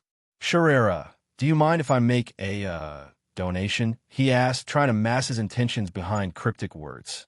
He figured he could at least try to offer her something less direct. But Sherera caught on immediately. No, she replied, her voice firm. What I need is a union of body and soul. What do you think I am, a horse? Viserys knew he wasn't yet skilled enough to engage in the intricate and perilous dance of life and death with the enigmatic Sherera. Yet, the thought of abandoning the wealth of magic, knowledge, and experience locked within her was unbearable. He had heard rumors of Shira's secret library, a treasure trove that could hold countless coveted relics and forbidden texts. Senior, I can offer you some dragon blood. Would that be of any use to you? He ventured. Dragon blood? Shira's eyes gleamed with sudden interest. It was clear that dragon blood held significant value to her. Yes, real dragon blood, Viserys confirmed. How much do you have? I'll take it all. Sherera replied eagerly. I can only offer you this glass, he said, pointing to the small wine glass on the table. 5 glasses, she countered. I don't have that much. 2 glasses, then. Agreed, Viserys nodded. But you'll have to do me a favor in return. The pact was sealed quickly, and Sherera was set to return to Lys soon. Viserys knew that Fields, who had recently joined his side, was weak and of limited use. But if Sherera, with her vast knowledge and power, could be persuaded to join him, it would be a game-changer. Fields? Sherera scoffed. I know him well. He doesn't have a drop of Dragonlord blood in his veins, not even a trace. Satisfied with their temporary agreement, Viserys took the opportunity to ask Sherera how she had known so much about him. She revealed 2 key insights about the Dragonlords. First, she had been able to locate Viserys through her unique constitution, which passively connected her to others of Targaryen blood. Her ability to use blood magic, combined with this connection, allowed her to divine information about Viserys with remarkable efficiency. In the Valyrian era, Sherera explained, those of the most noble Dragonlord families often had individuals with similar abilities. Sherera then divulged that she had originally been created by House Sinesta, one of the most powerful and prestigious Dragonlord families. At their peak, they had commanded 275 dragons. Wait, created? Viserys caught onto the crucial detail. It's not surprising you didn't know. All Dragonlords were created, which is why they insist on marrying close relatives, Sherera explained. Viserys scratched his head, signaling that he wanted to hear more. Did the Targaryen family produce many deformed fetuses when they married within the family? Shura asked. Viserys nodded. The more noble the Dragonlord family, the higher the likelihood of producing deformed or stillborn fetuses. Take the House Sinesta, for example. Almost every birth resulted in twins, where one twin was deformed or stillborn while the other was healthy. So, does that mean the more powerful the Dragonlord family, the more unstable their bloodline? Viserys asked. Bloodline, Shura echoed, then added, yes, you could put it that way. The fact that House Targaryen has never produced a mutant suggests your bloodline is relatively stable. Seeing Viserys' confusion, Shura elaborated further. A mutant refers to a fetus with dragon-like traits that survives, such as wings on its back, horns on its head, or scales on its body. It's said that these mutants, if they survive, grow up to have extraordinary magical abilities. Viserys recalled that Rhaego, the son of Daenerys and Khal Drogo, was rumored to have been born with wings and scales. He wasn't sure if the child had been stillborn, given that the Magi who attended the birth was untrustworthy. It wasn't impossible that witchcraft had been used to kill Rhaego. Feeling overwhelmed by this revelation on his first day in Myr, Viserys told Shura he needed time to process everything. He promised to send her some dragon blood later, and she agreed. After leaving Shura, Viserys returned to his ship. Fields and the Red Viper had been productive, finalizing their alliance in just 2 days. The commander in Myr might be a noble named Cassiel, who seems to have some influence, Fields informed Viserys. According to him, Myr had decided to join the alliance almost immediately upon reviewing the contract. They had little choice. Tyrosh controlled the stepstones, and taxing trade routes was cutting into Myr's profits. Myr, heavily involved in import and export trade, saw the alliance as a lucrative opportunity for future gains. After a brief discussion, Red Viper and Viserys turned their attention to fire magic. Red Viper produced a candle and attempted to light another one from a distance. Despite his efforts, he could only pull the flame slightly, unable to match Viserys' skill. How long have you been practicing? Viserys asked. Read the notes I gave you carefully. I estimate it should take about half a year. It's going to be half a year, Red Viper replied, sounding a bit disappointed. Viserys could sense that Red Viper wasn't particularly enthusiastic about the coalition operation. Nevertheless, as long as Sunspear's army could reach Tyrosh, their alliance would hold. With the agreement finalized, everyone decided to return to their respective lands. Viserys handed the ship over to Red Viper, who would sail back to Sunspear. Meanwhile, Viserys and Fields chose to travel by land, planning to head to Dragon's Flame Fortress before making their way to Tyrosh. But first, they needed to send a message to Daenerys. Suddenly, there was a rapid knocking. Ser Yura, Yura, who had been enjoying the company of a prostitute, hurried out, his expression anxious. Princess, he greeted as he met Daenerys. My brother is back, and he wants you to come with me to meet him, Daenerys said, her tone serious. Huh? How do you know? Yura stammered. My brother doesn't want to discuss it, she replied, her expression resolute. I need you to come with me now. Okay, just give me a moment, Yura agreed, quickly dressing despite the reluctance of leaving his comfort behind. He wouldn't dare complain. Everything he had now was because of Viserys. After breaking ties with the Iron Throne, he had expected his life to worsen. Instead, he found himself leading over 300 men in a mercenary group, a position he hadn't anticipated. Viserys' sudden disappearances and reappearances had become normal, so Yura didn't question it. He quickly gathered a few guards, ready to depart. But just as they were about to leave, 2 skinny, teenage slaves suddenly ran up to Daenerys. Young mother, it's bad. Someone's trying to kidnap someone. The boys were out of breath, and one looked as pale as a ghost. It was clear that they had escaped from some terrible situation and were even more terrified by what they had witnessed. Calm down and tell me what's happening, Daenerys urged them gently. Before Dany could reach the relief station, a slave owner was already there, trying to reclaim his property with the help of a few burly thugs. The target of his ire was a 16-year-old maiden named Bee, who had been assisting Dany at the station for some time. The other slaves around them looked on in terror, as if watching a wolf tear apart a lamb in their midst. The slaves' clothes were drab, mostly earthy yellows and linen hues, worn and dull despite being clean. They stood in stark contrast to the slave owner, who sat on his horse, dressed in bright, flamboyant garments and a garish hat, like a bloom of color among withered leaves. An elderly slave, his hair gray with age, couldn't stand it any longer and stepped forward to intervene. But the thugs were brutal, and they beat him bloody with their clubs without hesitation. The slave owner, dressed in a red robe, pointed at the slaves gathered at the relief station and shouted, "You thieves! Now that you're healthy, you should be back to work, not lounging around here." Seeing that he had cowed the hundreds of slaves with his display of power, the slave master grew even more arrogant. His eyes fell on a handsome young slave in the crowd, a boy of 16 or 17 years. Grinning, he revealed yellowed teeth as he said, "Virgil, it's been a while since I've seen you in the Garden of Love. Don't worry, your master will come for you soon." Virgil's blood ran cold at the mention of the Garden of Love. His already pale face turned ashen. The place where Dany had found him was infamous. He had been nearly dead from an overdose of some drug when she saved him. Dany had been preparing to bury him when he miraculously revived. "No, Master Coxmer, please, I've already died once for my master. Please no," Virgil pleaded, his voice trembling with fear.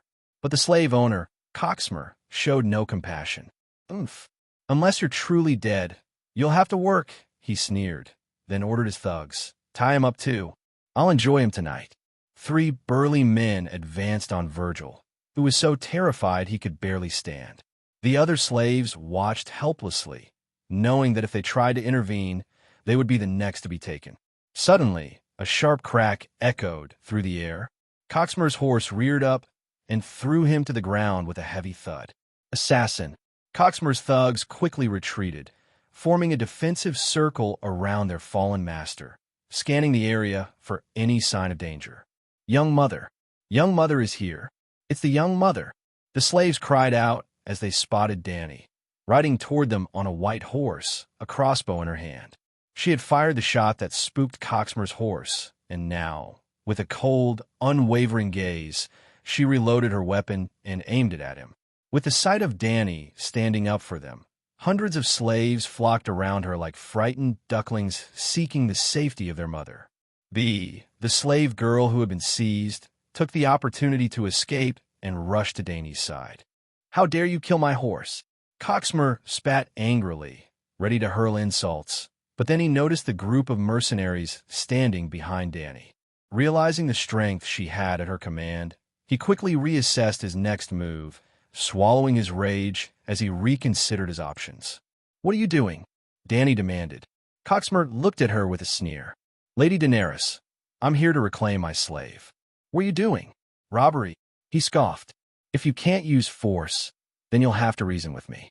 Fortunately, I'm a reasonable man, and there's nothing wrong with me coming to claim what's mine. Bee was found by me, and she was abandoned by you. When did she become your slave?" Coxmer's smile turned sly as he added, "Lady Daenerys, that's not true. She ran away on her own. How could I have abandoned her? Do you have any proof to back up your claim?" His expression shifted to one of cruelty as he barked, "Bee, come back with me, or I'll beat you to death." The frail girl trembled, tears welling up in her eyes. She didn't dare refuse, but her gaze turned to Dany, pleading silently for help.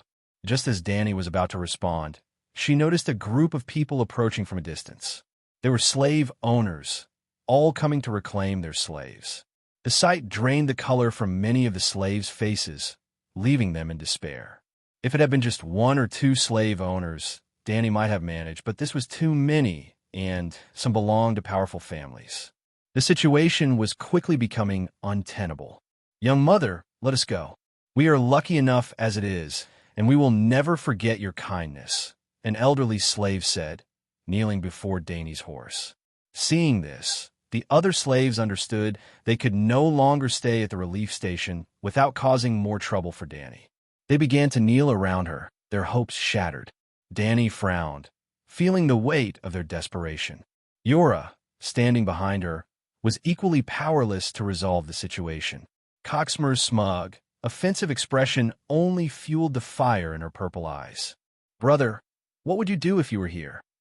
Dany wondered. Forcing the slaves to stay would provoke the wrath of the other slave owners, who might rather kill the slaves than let them serve as symbols of defiance. But letting them leave would undermine the relief station's role as a sanctuary, stripping it of its value and significance. Of course, Dany could try to negotiate, offering the slave owners money as treatment costs. But in that case, the slaves would be grateful to their masters, not to her, which wouldn't achieve the effect Viserys wanted. Unless she made the slaves buy their own freedom. Having pieced together a solution, Dany spoke up. "These slaves are indeed yours, and we have no right to keep them." Coxmer smiled smugly, confident that he had won. Perhaps the reputation of the Windblown or Viserys the Pirate Slayer was enough to intimidate him, but Dany herself didn't seem to pose much of a threat. The slaves around Dany felt a sinking despair at her words, but they also knew there was little to be unhappy about. At least they would save their lives. The only regret was that they hadn't been able to repay the kindness of their young mother. But then Dany continued, "Since these are your slaves, they are your property, and I have saved you from a loss. Are you really going to take them away without offering anything in return?" Coxmer's smile faltered. He realized she was asking for compensation. But how much? If it was too much, it might not be worth it. After all, slaves were consumable, replaceable assets. Who would spend a fortune to treat them? "In that case, Lady Daenerys, name your price," Coxmer said, his tone becoming cautious. He had already decided that if Dany's demands were unreasonable, he would take her to court. "I saved their lives, so I think it's only fair that they work for me for a while, don't you?" Dany suggested. Yora couldn't help but feel a twinge of admiration for Dany's quick thinking. But how long could they keep this up? The slave owners, on the other hand, were pleased with this arrangement. They could simply throw the near-dead slaves into the pit, and, after some time, they would return to reclaim them. To them, this sounded like an excellent deal. "Deal. I'll come back in 6 months to collect them," Coxmer said, smirking. 6 months? Are you mad? 3 years. Dany countered firmly. 3 years. The slave owners exchanged uneasy glances, whispering among themselves. The idea seemed excessive. Most slaves had a service life of 3 to 5 years, 10 at the most. 3 years was longer than they were willing to wait. Dany had deliberately suggested 3 years to buy time. She had no intention of giving them any real ground. "This is too long. Lady Daenerys, could we have more time to consider?" Coxmer asked, his earlier confidence waning. But Dany had no patience for further discussion. With a flash of anger, she declared, "The matter is settled for now. This is the territory of the Windblown. Do you think you do as you please?" Her voice wasn't loud, but it carried enough authority to make the slave owners uneasy. They suddenly remembered that the Windblown had stationed 300 soldiers in Tyrosh, a force not to be trifled with. "Ser Yora," Dany commanded. "Yes, my lady," Yora replied immediately. "Hang this Coxmer up," she ordered, her tone leaving no room for argument. Coxmer had overstepped by attempting to seize slaves without so much as a word. Showing any weakness now would only invite further disrespect. Yora had no objections. He understood that a show of strength was necessary. "No, what are you doing, you girl?" Coxmer's words were cut short as Yora's iron-gloved fist smashed into his face, the impact like a bear's paw. Blood and teeth flew as Coxmer crumpled. The other slave owners watched in stunned silence as Coxmer was hoisted up the wind-blown flagpole, a grim warning. When Dany turned her gaze on them, they quickly slunk away, not daring to challenge her further. The slaves at the relief station erupted in cheers as they watched their would-be oppressors flee. They joined hands, dancing around Dany as she sat atop her horse, singing praises to their young mother. After ensuring the relief station was secure, Dany hurried to Viserys' location. It had been the longest they'd been apart, and she missed him dearly. Hello, everyone. As we wrap up this video, I want to share a quick note. I have a Patreon account. If you'd like to support me and enjoy on-demand audiobooks, you can become a Patreon member.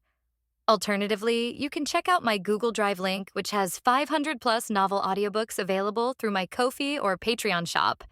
I appreciate your support.